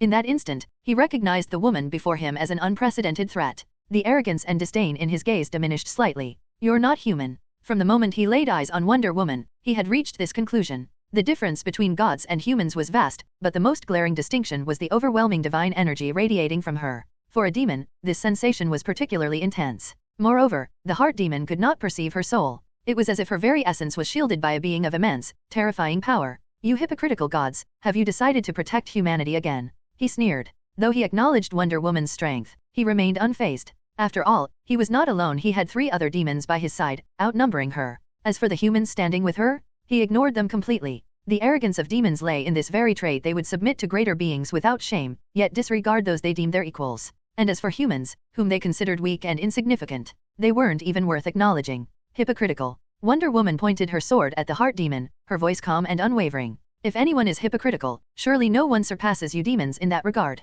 I'll take that as a compliment." The heart demon grinned. "But flattery won't earn you mercy." Whoosh! The moment his words fell, he launched forward at astonishing speed, leaving behind blurred afterimages as he streaked toward Wonder Woman like a bolt of lightning. The rabbit charm. It granted its wielder immense speed, allowing them to accelerate beyond human limits. It enhanced the velocity of any object in motion and provided an unmatched burst of momentum. At its peak, strengthened by ion cyclic energy, the rabbit charm could even break the very fabric of time, allowing the user to travel through space-time, surpass the speed of light, and slip through hyperspace wormholes. Of course, the heart demon had not yet reached that level, but he was still fast. Faster than most beings could react. Yet Wonder Woman remained unshaken. As the heart demon closed in, she simply raised her wrists. Clang! Her guardian silver bracelets collided, unleashing a devastating shockwave of divine energy. Boom! The force surged outward like a tidal wave. Caught mid-charge, the heart demon had no time to react. The shockwave struck him head-on, sending him flying backward like a rag doll. Crash! He slammed into a wall, embedding deep into the stone. Cracks spread outward like a spiderweb, reaching the ceiling. Chunks of debris tumbled down, dust filling the air. A warning sign. The building was about to collapse. Not good. Sheriff Black's expression shifted. "This whole place is coming down. Run." Wonder Woman turned her gaze toward Black and the others. "Leave now. I'll handle them." Black hesitated for a moment, then made his decision. "Understood. Please, Wonder Woman, you have to stop them." With that, he signaled to his men. "Fall back. No one stays behind." "Yes, sir." The officers cast one last glance at the battlefield. Their eyes lingered on Wonder Woman, and in that moment, a spark of hope ignited within them. Then they turned and sprinted toward the 13th District base. Meanwhile, Jackie Chan and Trujillo remained behind. At this point, 4 of the 12 talismans had already fallen into enemy hands. Rabbit charm, dragon charm, tiger charm, rat charm. That left 8 talismans still in Jackie Chan's possession. Ox, super strength, snake, invisibility, horse, healing, sheep, astral projection, monkey, shapeshifting, rooster, levitation, dog, immortality, pig, heat beams. 2 fighters, 4 talismans each. It wasn't an overwhelming advantage, but it was enough to fight back. Jackie Chan clenched his fists. "Trujillo." He gritted his teeth. "You take the snake, pig, rooster, and sheep talismans. I'll handle the rest. I have to work with Wonder Woman to defeat these demons. We can't let them deliver the talismans to the Holy Lord." "Understood, don't worry, Jackie Chan." Trujillo's expression grew serious. He gripped the talismans in his hand, activating the snake talisman, instantly vanishing from sight. Positioning himself in the shadows, he aimed a precise rooster talisman charged energy blast at the 3 demons flanking the heart demon. A water shield materialized in midair as the water demon reacted swiftly, raising his hand to block the attack. ZZZZT! Electricity crackled across the water's surface, sending ripples through the shield. The water demon scowled, sensing the power shift caused by Trujillo's use of the talismans. Meanwhile, Jackie Chan engaged the earth demon in combat. He utilized the brute strength of the ox talisman, the regenerative power of the horse talisman, and the transformation abilities of the monkey talisman, shifting into different animals mid-battle to gain an edge. The dog talisman kept him at peak condition, allowing him to hold his own. From the sidelines, the wind demon scoffed, arms crossed. "TCH. You two are pathetic. Looks like I'll have to handle this myself." Smirking, he launched himself toward Jackie Chan, who had just shifted into an eagle, soaring above the battlefield. Jackie Chan's eyes widened. Trouble. Boom! A thunderous explosion echoed through the underground base. Jackie turned his gaze toward the center of the battle. The Heart Demon and Wonder Woman had reached their most intense clash. Fueled by the power of the stolen talismans and his own dark magic, the witchy Heart Demon unleashed a devastating surge of energy, reaching a level of power beyond his original capabilities. Do you think I intend to hand these talismans over to the Holy Lord? He let out a dark, twisted laugh, his ambition burning like an unquenchable fire. No. If I can claim all 12 talismans and merge them with my own magic, I'll be able to stand against my father himself. But I have no interest in ruling hell. His eyes glowed with malevolent determination. I will become the ruler of Earth. A cruel smile stretched across his face as he fixated on Wonder Woman. Humans will bow before me, and you? His voice turned chilling. I will extract your soul and make you the first addition to my collection. Wonder Woman's expression darkened. A wave of revulsion swept over her. Disgusting. Her grip tightened around the Godkiller sword. You're the first person to make me feel this level of disgust. Her voice was ice cold. With a flash of divine energy, she lunged forward. The Vulcan sword in her hand erupted with a brilliant light, its divine power shaking the very walls of the underground base. She slashed through the air, releasing a devastating arc of divine energy aimed directly at the Witch Heart Demon. He raised his hand, summoning the Dragon Talisman's explosive power in an attempt to counter. Boom! The impact rocked the entire base. The force of the explosion sent shockwaves in all directions, causing the walls to crack and debris to rain from the ceiling. Outside the base, Sheriff Black and his officers had just emerged from the entrance, sprinting towards safety. Then, rumble! The ground beneath them trembled violently, as if an earthquake had struck. A shiver ran down Black's spine as he turned back toward the collapsing structure. This is the battle of superhumans. His breath caught in his throat. Magic, supernatural powers. This world is getting crazier by the day. Suddenly, Sheriff Black. A sharp, familiar voice rang out. Black turned instinctively, his eyes widening in shock. A large motorcycle roared to a stop in front of him. Xiao, Uncle, and someone else? Xiao hopped off the bike, hands on her hips, eyes gleaming with determination. Sheriff, we brought backup. Black blinked. Wait, what? Xiao, you need to leave. This is dangerous. Smack. Uncle raised a hand and slapped Black on the forehead. Black winced, rubbing the sore spot. You foolish boy, do you even know who you're talking to? Uncle huffed, shaking his head. He turned toward the man sitting astride the motorcycle. Go, Johnny. Show them your power. Black's confusion deepened. His eyes flicked to the biker. A chill ran down his spine as recognition dawned. Johnny Blaze. The Ghost Rider. Black's stomach dropped. You've got to be kidding me. A man performing motorcycle stunts rode over and told you that I wanted to save the world. Sounds like nonsense, right? But there's something even more absurd. Imagine this, a stunt motorcyclist, riding a motorcycle while carrying a 10-year-old girl and a 60-year-old man, rushes over and tells you, we want to save the world together. Blake was dumbfounded. Dad, Xiao, you have no idea how dangerous things are at the base right now. If Wonder Woman hadn't arrived in time, Jackie Chan, and True he suddenly froze, eyes widening. What the hell is that? Before him, Johnny was transforming into Ghost Rider. His motorcycle twisted into a hellish form, his entire body ignited in blue flames. His hollow eye sockets, devoid of any eyeballs, locked onto Blake. A skull. Blake was stunned. A flaming skeleton. Wait, are you the killer from yesterday? The one who took out 38 gang members. Such a major case had naturally been flagged as top priority in District 13. Orders from above had already circulated regarding it. Enough talking? Get out of the way and let us through. The old man slapped Blake out of his daze. Wonder Woman. Xiao caught on to the most important detail and got excited, jumping up and down. Johnny, hurry up.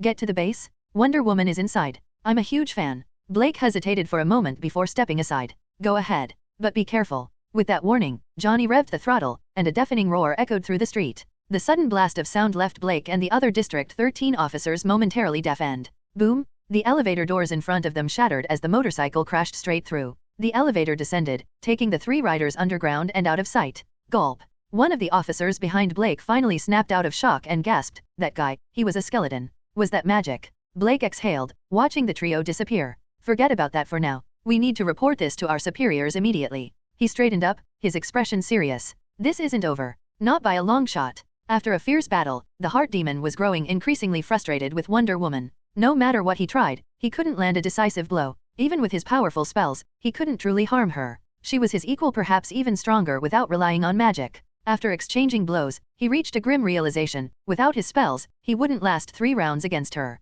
What a formidable opponent. His gaze shifted behind him. The Water Demon, Earth Demon, and Wind Demon were still locked in combat with Jackie Chan and True. His patience was wearing thin. Stop wasting time and grab the talisman, he barked. I've had enough of this. Oh. Wonder Woman raised an eyebrow, getting desperate. Boom! She struck again. A divine shockwave rippled from her sword, forming an arc of pure energy that blasted the heart demon backward. Whoosh! The heart demon shifted his position, activating the power of the rabbit talisman to dart wildly around Wonder Woman at incredible speed. However, the supernatural shockwaves emitted by her silver guardian bracelets prevented him from getting anywhere close. At the same time, Wonder Woman couldn't track his movements in his accelerated state. She could only stay on guard, anticipating his attacks. The battle reached a stalemate. But if one were to analyze the situation, the heart demon clearly held the advantage. After all, his three major demons were completely overwhelming Jackie Chan and Truyo, pressing them to the ground and mercilessly beating them down. If not for their sheer resilience, the talismans in their hands would have long been snatched away, further increasing the demon sorcerer's power.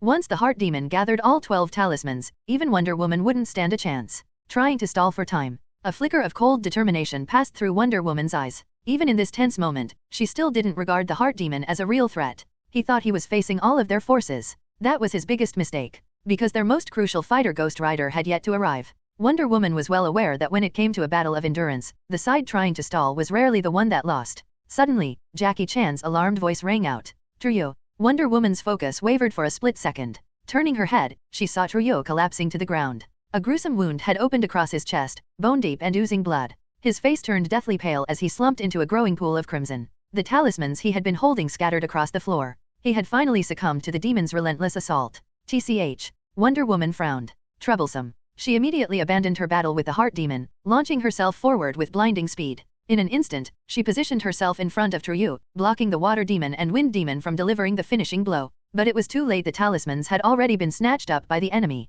Jackie Chan. Wonder Woman called out, her tone firm. Come here, use the horse talisman, it can still save him. Got it. Now invisible, Jackie Chan had managed to slip free from the earth demon's grasp. He dashed to Wonder Woman's side and pressed the horse talisman to Truyo's wound. The horse talisman's power was miraculous. It could expel any foreign force, cure all ailments, and even restore broken objects to their original state. Even if Truyo was barely hanging on by a thread, the horse talisman could bring him back. As its energy surged, Truyo's wound closed rapidly, his breathing stabilizing. But despite this small victory, Jackie Chan's heart remained heavy. Because in the chaos, the enemy had gained 4 more talismans. Snake, pig, rooster, sheep. With these, the heart demon now wielded 8 talismans in total, and his power soared past anything they had seen before. Wonder Woman felt his energy surging, but she remained unfazed. Relax, she said coolly. Our backup has arrived. Jackie Chan blinked. Backup? We have more help. Is it Batman? Boom! A deafening explosion rocked the underground base. The sound was like a thunderclap in a storm, reverberating through the corridors and shaking the walls. Within the roar, high-pitched screams could barely be made out. Too exciting. Johnny, slow down. Your dad is an old man. Jackie Chan's expression darkened instantly. Xiao, Dad.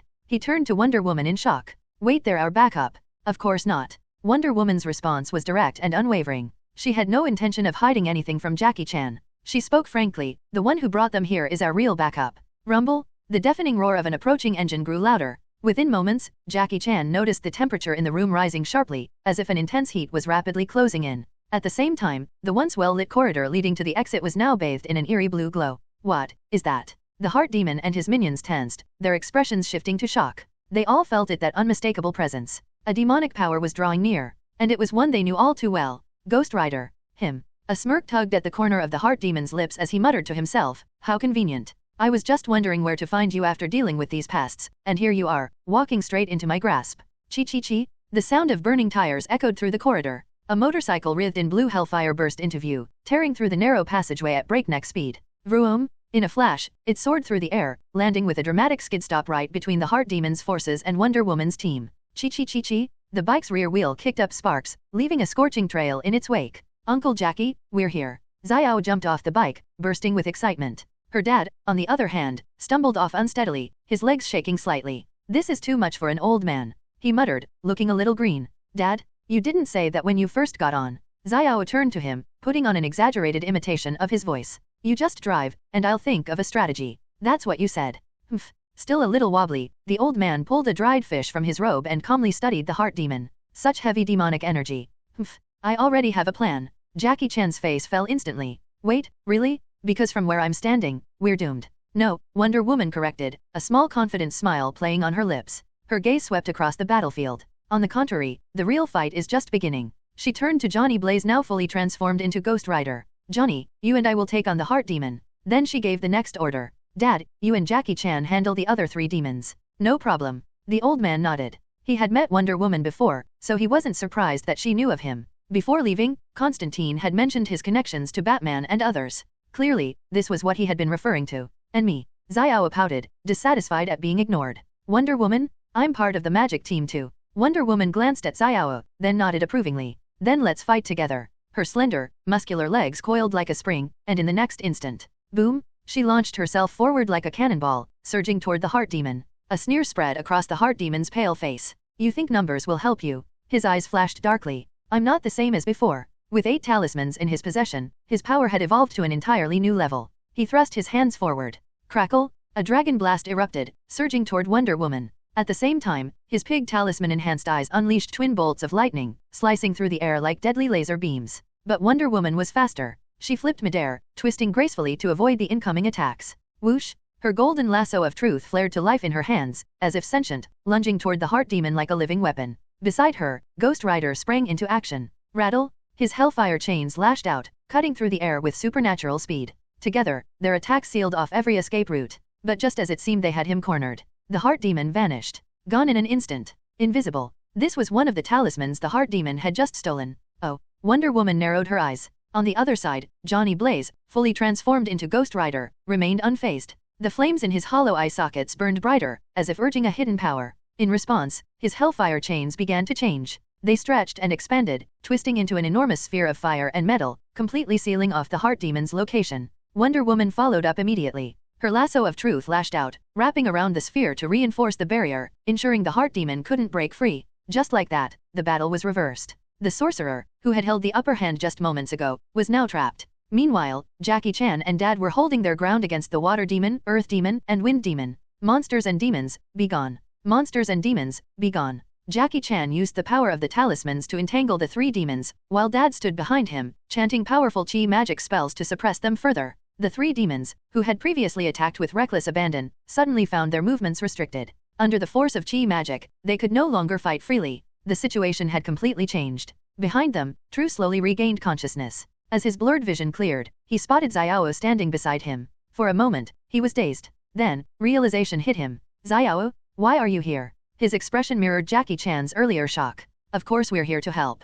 Xiao put her hands on her hips, looking fierce. Don't try to deny it, True. You needed my help. Without me, you'd never have beaten the demons. True opened his mouth, but no words came out. Boom! Suddenly, a massive explosion rocked the battlefield where Wonder Woman and Ghost Rider were fighting the Heart Demon. The hellfire chains shattered. The Heart Demon had unleashed a devastating combination attack, using Dragon Blast Lightning Vision, powered by the Pig Talisman, Ice Manipulation. With this raw power, he broke free from his restraints. He sneered, his vicious gaze locking onto Wonder Woman and Ghost Rider. Did you really think you could trap me? Whoosh! The Heart Demon activated the Rabbit Talisman's speed, intending to escape before Wonder Woman and Ghost Rider could strike again. But Wonder Woman had anticipated this. The moment he shattered the hellfire chains, her lasso of truth shot forward. Snap! The golden rope wrapped around him tightly, stopping him in his tracks. In the next instant, Wonder Woman and Ghost Rider lunged forward. Their hands pierced into his chest. Ah!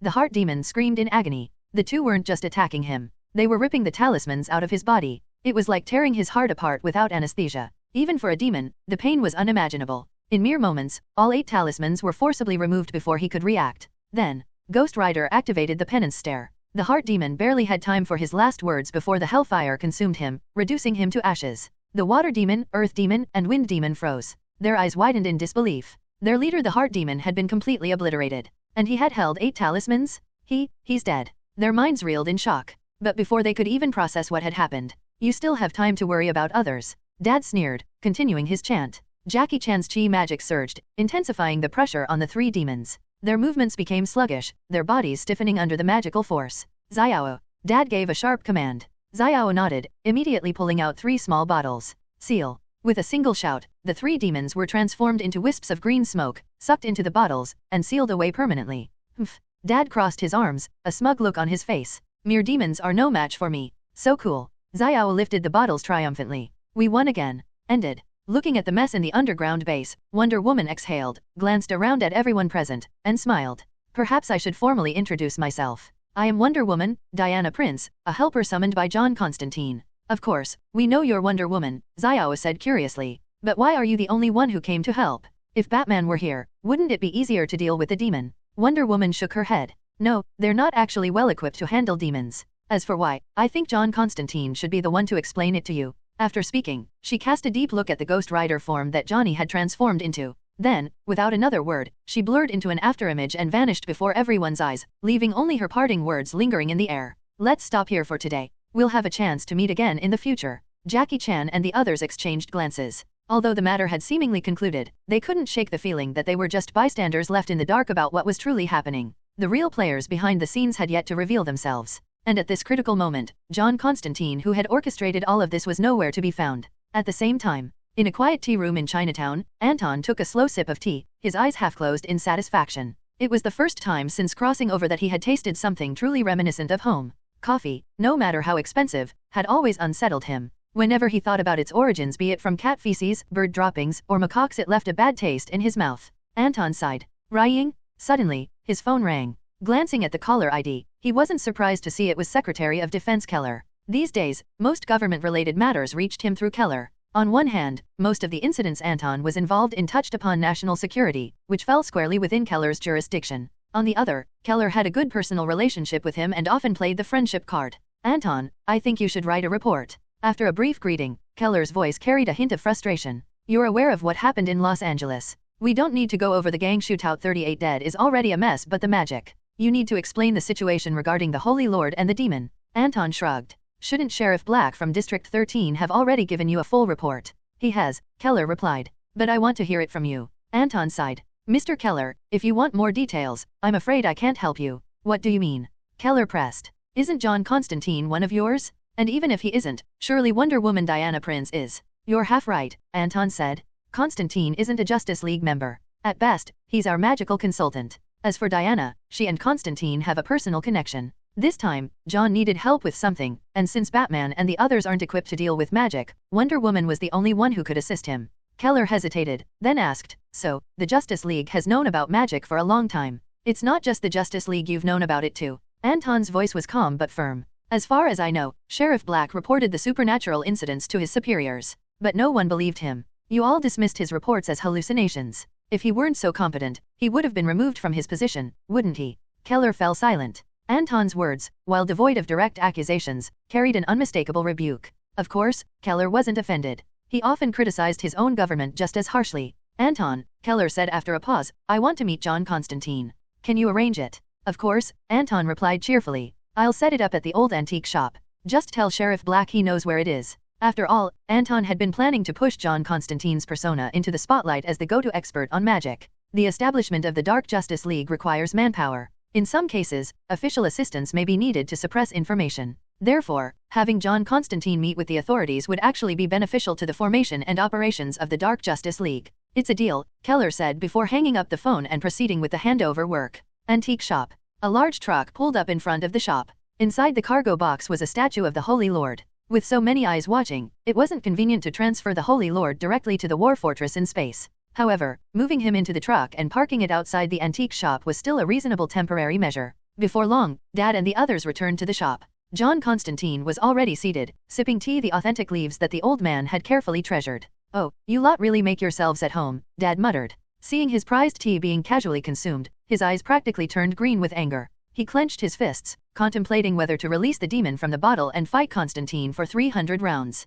You scoundrel! Do you have any idea how rare that tea is? Dad fumed. I don't even drink it myself. Tea leaves, produced in mountains, is the most prestigious tea from the region. It grows on a steep rock wall in Julungayo, and even after being brewed 9 times, it retains its original rich flavor, earning the title King of Teas. Though tea is widely available on the market, many are mere imitations. Because the tea's quality depends on the specific rock area where it's grown, there are significant differences in taste and price. Naturally, what Dad had in his collection was the real thing. Constantine took another sip, savoring the fragrance on his lips and tongue, then grinned. This tea is really good. He leaned back, looking completely at ease. Come on, old man, don't be so stingy. I did just solve a major problem for you. What major problem? We could have handled the demon ourselves. Dad cracked his knuckles, fully prepared to unleash his techniques and teach Constantine a lesson. It had been years since he'd last fought, but he had not forgotten that he was still a master martial artist. Take a look outside at that truck, Constantine said casually. That's the problem I solved for you. What? Before anyone could say more, Xiao, who had just entered the shop, noticed the truck parked outside.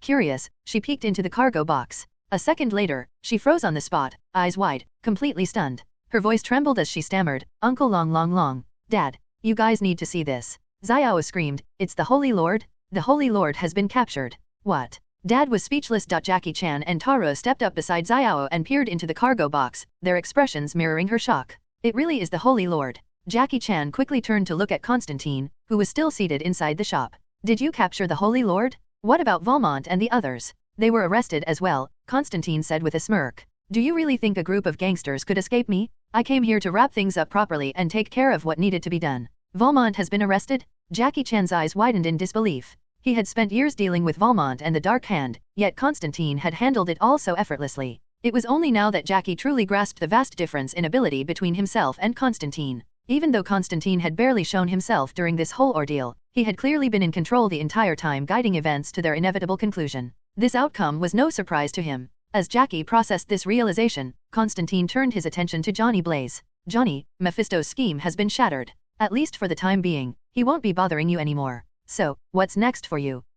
Johnny hesitated, then shook his head. "I don't know." Out of everyone present, he was the most lost. Even though Xiao and Dad had tried to explain things to him on the way to the 13th district, he was still struggling to piece it all together. All he knew was that Mephisto had allied with another powerful demon, but in the end, their scheme had been crushed. And he had been caught up in all of it. "Mephisto took a serious hit this time," Constantine said. "He'll be too busy dealing with his own mess to come after you again anytime soon." Constantine leaned forward slightly. "I'll give you two choices. If you want to escape your fate, I suggest finding a secluded place somewhere far from civilization, maybe Africa. That way, you can avoid the lingering effects of the spirit of vengeance." He paused. "But, if you want revenge, whether it's for your family, your adoptive father, or for how Mephisto tried to manipulate you this time, I can give you that opportunity." Johnny froze. Then, after a moment, his eyes hardened with resolve. "I understand." Taking a deep breath, he met Constantine's gaze. "Whatever you have planned, I'm in." "Huh?" Dad and the others exchanged glances, sensing something strange in Constantine's words. A heavy silence settled over the antique shop.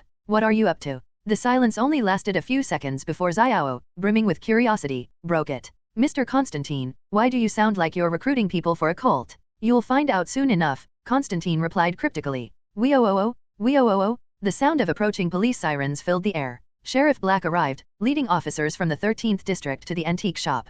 "Hello." Stepping out of his car, Sheriff Black greeted Jackie Chan and the others before turning his attention to Constantine, the conspicuously blonde man seated inside. "This time, I'm here on orders from my superiors," he said. "Mr. John Constantine, we need to talk." "No problem. Anton already filled me in." Constantine remained completely calm, still lounging in the old man's chair as if he owned the place. He gave a slight nod. "Take a seat." Dad glanced at Constantine, then at his chair, and his fists clenched. He was seconds away from using his skills to throw Constantine out of it. "Dad." Jackie Chan, ever the peacemaker, stepped forward and placed a calming hand on Dad's shoulder. Constantine, noticing this, simply smirked and blinked innocently. "Let's get straight to the point," Sheriff Black said. "Mr. Constantine, first and foremost, we appreciate your efforts in this incident. However, we also want to understand more about our enemies and about the magical world you operate in." "I can't give you much information about the magical world," Constantine said, spreading his hands. "It's a very closed-off society. Magicians from different factions form their own systems and rarely interact with one another.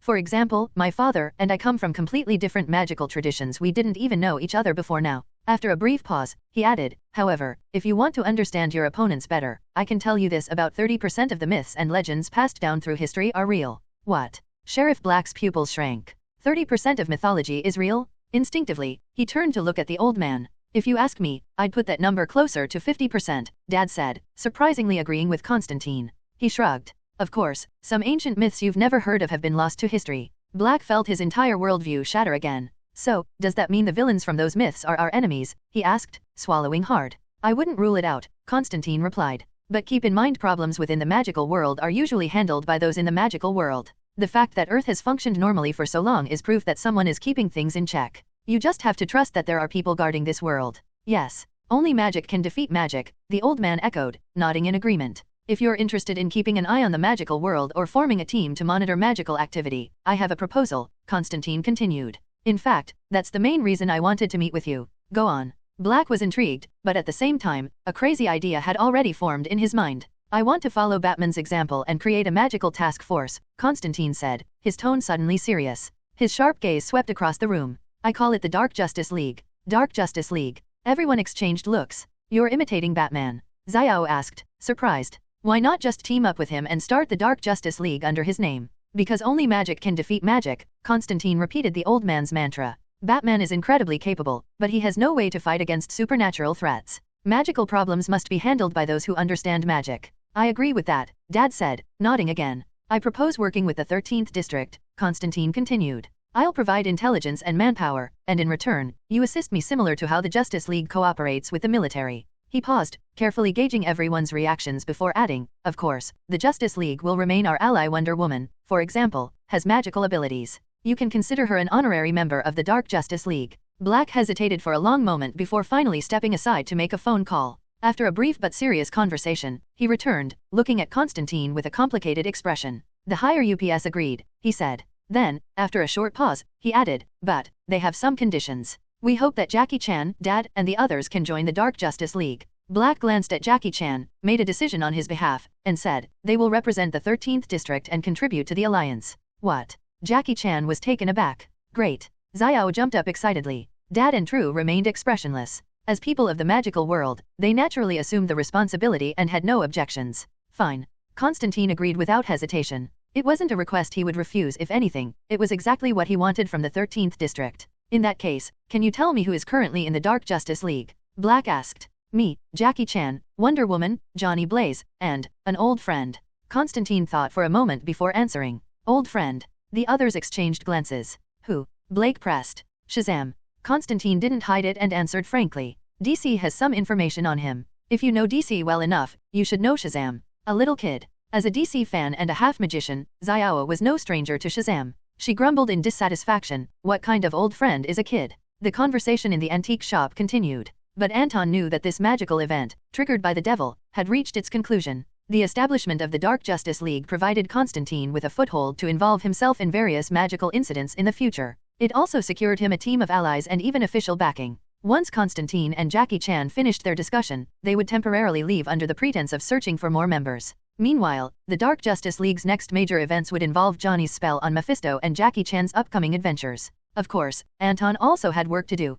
He hadn't forgotten that he was still a director. After spending these past few days in Los Angeles, it had been over a month since his last film was completed. In that time, he had become the boss of the Men in Black organization jointly established by the World Security Council and had also recruited Constantine while laying the foundation for the Dark Justice League in the DC world. All in all, a productive month. Now, it was time for the next step. There were two main objectives. First, to accelerate the release of Batman v Superman, Dawn of Justice. With Batman's fame and credibility, it would significantly boost Superman's fan value, making it easier to redeem the world's strongest hero, the one who could push more than half the Earth. Currently, Superman's fan value had surpassed 70 million, thanks to the success of Man of Steel and Smallville. Meanwhile, Batman's global fan value exceeded 200 million. If Anton had to milk someone's popularity, who better than Batman? After all, they were both his clones. The second goal was to strengthen the newly formed Dark Justice League. The simplest way? Bring Shazam into the picture. Just now, Anton had used Constantine to confirm Shazam's existence. The next step was to produce a standalone Shazam film.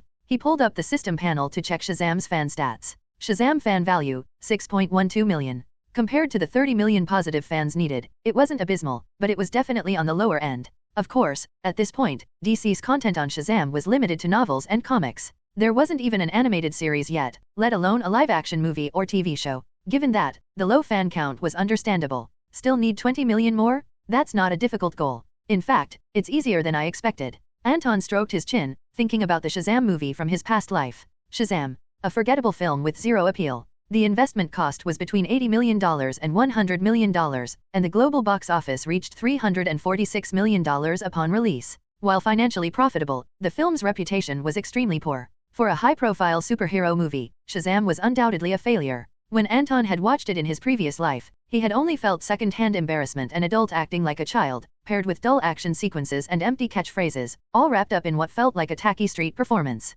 It was unbearable. Clearly, in this world, if he wanted to make Shazam, he couldn't simply follow the version in his memory. It had to be changed. That responsibility would have to fall on DC's top screenwriters. Anton knew he wasn't a great screenwriter. Even after making so many movies, he was still just getting started, still figuring things out. His reputation as a great director wasn't because of his own talent alone. He stood in the shadow of legendary directors from the past, borrowing their brilliance. At the same time, much of his success came from the rise of the Justice League and his own privileged background. If he weren't the heir of the Jameson family, if he hadn't been able to invest heavily in projects, would he have been able to gather so many renowned directors around him? Anton was fully aware of his limits. Some things were best left to the professionals. After some thought, he returned to the Hollywood studio to discuss the Shazam project with Jim. Jim, naturally, was excited. He knew Anton wouldn't stay idle for long. Of course, with Anton's current status, making movies was no longer about necessity, it was about maximizing both DC's profits and his own. In this world, was there any director more in the spotlight than Anton?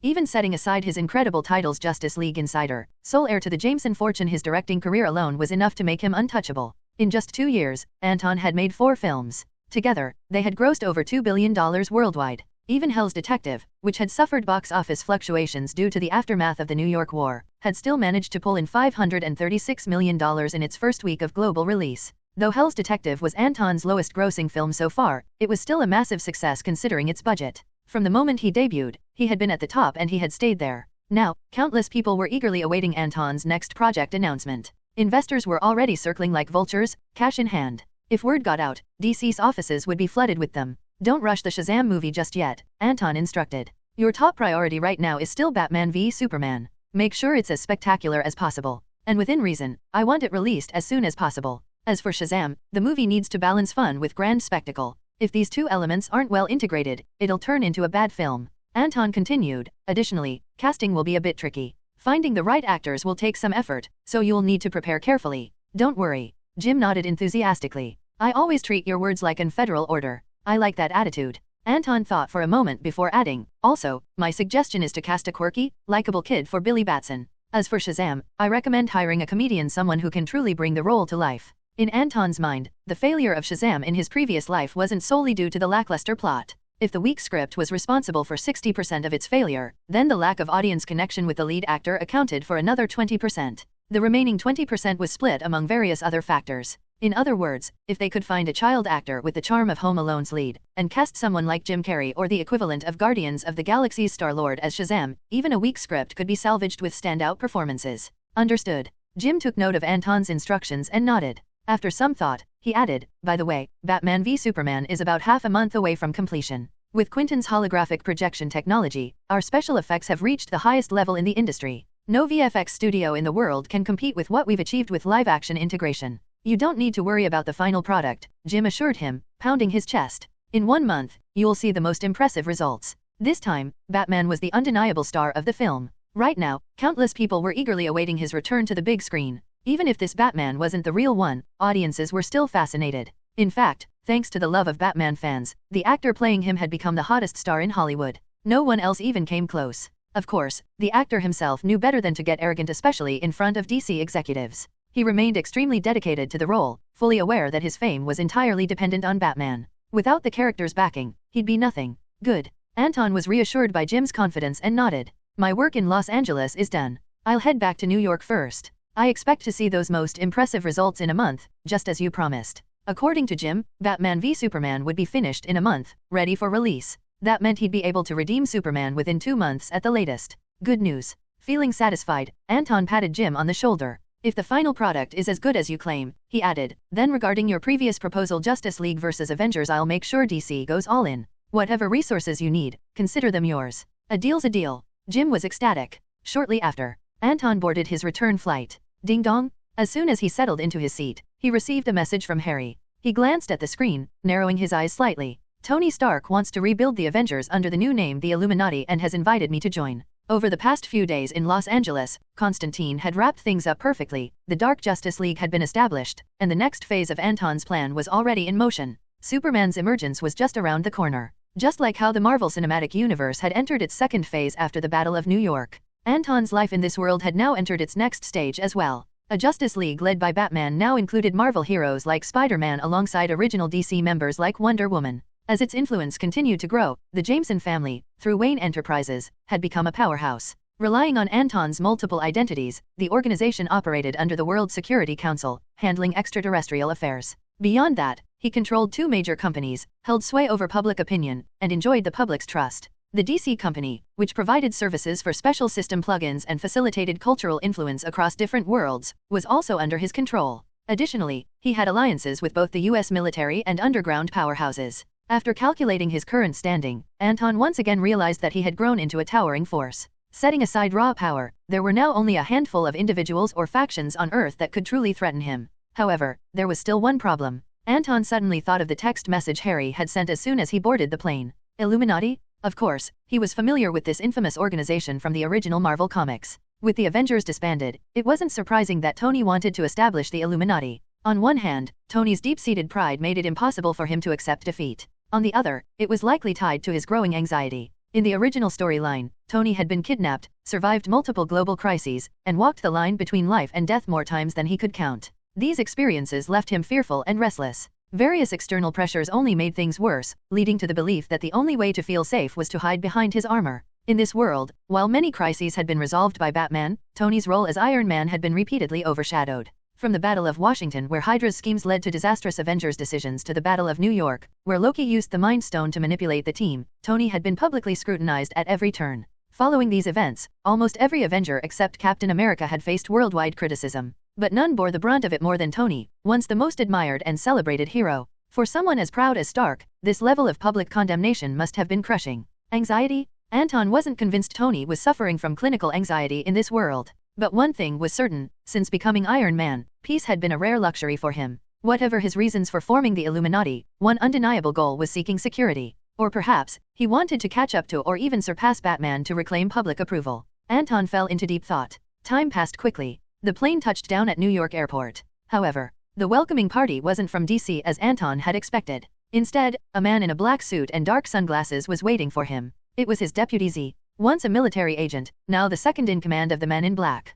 Anton looked at Z in surprise. He hadn't received any updates about Z's movements. And judging by his solemn expression, this was definitely serious. What's going on? Anton asked, his eyes narrowing. Z took a deep breath before answering. We've located Nick Fury. Then, after a pause, he added gravely. He's at Stark Industries. After Anton's reminder, the three scientists in the underground lab became more aware than ever of just how crucial their research on the Skrulls was. In fact, this was likely the most important project they had ever undertaken. Whether or not they could thwart the alien conspiracy depended entirely on their abilities. This wasn't just a challenge for humanity, it was a personal test for each of them. The weight of responsibility settled heavily on their shoulders. Don't stress too much, I believe in your abilities, Anton said with a reassuring smile, noticing the tense atmosphere in the lab before things escalate. I'll do my best to buy you as much time as possible. As for everything else, leave it to me. He had complete confidence in the three men before him. Mr. Fantastic, Dr. Lizard, and the Hulk, each one a world-class scientist in his own right. Especially Reed Richards. In the comics, he was the one who ultimately cracked the Skrull's shape-shifting ability. If these three brilliant minds working together couldn't develop a solution, then perhaps humanity deserved to lose.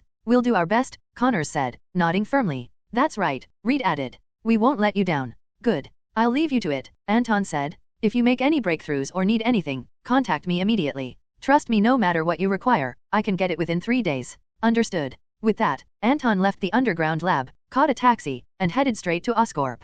Oscorp Tower, Chairman's office. Despite it being after work hours, Harry Osborn was still buried under a mountain of paperwork. Since his father, Norman Osborn, had returned to the company not long ago, Harry had expected some relief. But after only half a month of handling business operations, Norman had dumped the workload back onto him, opting instead to lock himself away in his personal lab to focus on weapons development and genetic research. As a top-tier scientist and an obsessive geneticist, Norman had once tried and failed to develop a cure for the Osborn family's hereditary disease on his own. Realizing he couldn't achieve his goal alone, he had gone all in on science, using Oscorp's resources to gather some of the world's leading experts in biotechnology and genetics, hoping to push forward groundbreaking research. It hadn't worked. Now, however, thanks to the life formula developed by Connors and his team, there was finally hope of curing the Osborn genetic disorder for good. With that burden lifted, Norman had rekindled his passion for scientific research, leaving corporate affairs entirely in Harry's hands. Knock, knock. A sudden knock on the door interrupted Harry's work. He looked up as his assistant stepped inside. Sir, Anton Jameson is here to see you. Harry's eyebrows lifted slightly in surprise. Let him in, he said. Then, as an afterthought, he asked, did he mention why he's here? No, sir, the assistant replied. All right. Bring him in, Harry said, his expression turning serious. And listen, this is a private meeting. No interruptions, no matter what, until we're done. Understood. The assistant nodded and left. A moment later, Anton was led into the office to meet Harry. Harry had changed drastically from the somewhat immature young man Anton had first met. Though there were still traces of youth on his face, he now carried himself with the aura of a leader, no longer just another rich heir. Long time no see, Harry, Anton said as he sat down on the sofa. He wasted no time getting to the point. I'll be direct, I'm not here about the Illuminati. Harry froze for a moment. Not here about the Illuminati? That was completely different from what he had expected. He couldn't think of any other reason Anton would want to meet with him. Before Harry could ask, Anton spoke again. Have you seen Nick Fury recently? Anton asked. Or has he contacted you or any of the other Avengers privately? Harry frowned slightly, thinking for a moment before shaking his head.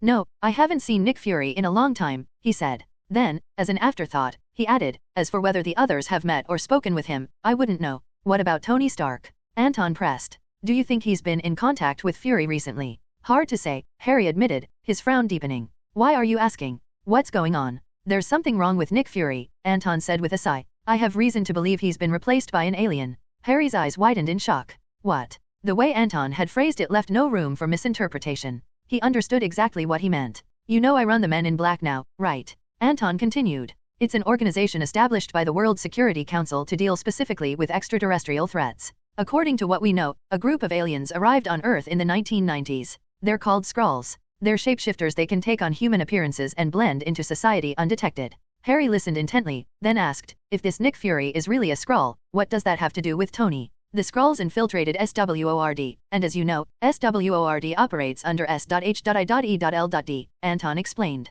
Not long ago, Nick Fury personally requested a transfer to S.W.O.R.D. However, after the Skrulls were exposed, Fury was forced to take responsibility. So he left, took the Skrulls with him and escaped Earth. Anton's voice lowered slightly. But now, we've found Nick Fury at Stark Industries. That revelation sent a chill down Harry's spine. The pieces were falling into place. Harry took a moment to process Anton's words, his shock giving way to deep concern. So, you're saying this Nick Fury who appeared at Stark Industries is actually a Skrull impersonating him, while the real Fury is off-world? Exactly. Anton nodded. This is classified information. Very few people know about it. But if this Skrull is up to something, he won't stop at Tony. He'll try to make contact with the rest of the Avengers, including you? I get it now, Harry said, exhaling sharply. Anton had come here to plant a mole, to have someone on the inside keeping an eye on things. Classic move. Without hesitation, Harry said, if anything happens, I'll notify you immediately. Hello, everyone.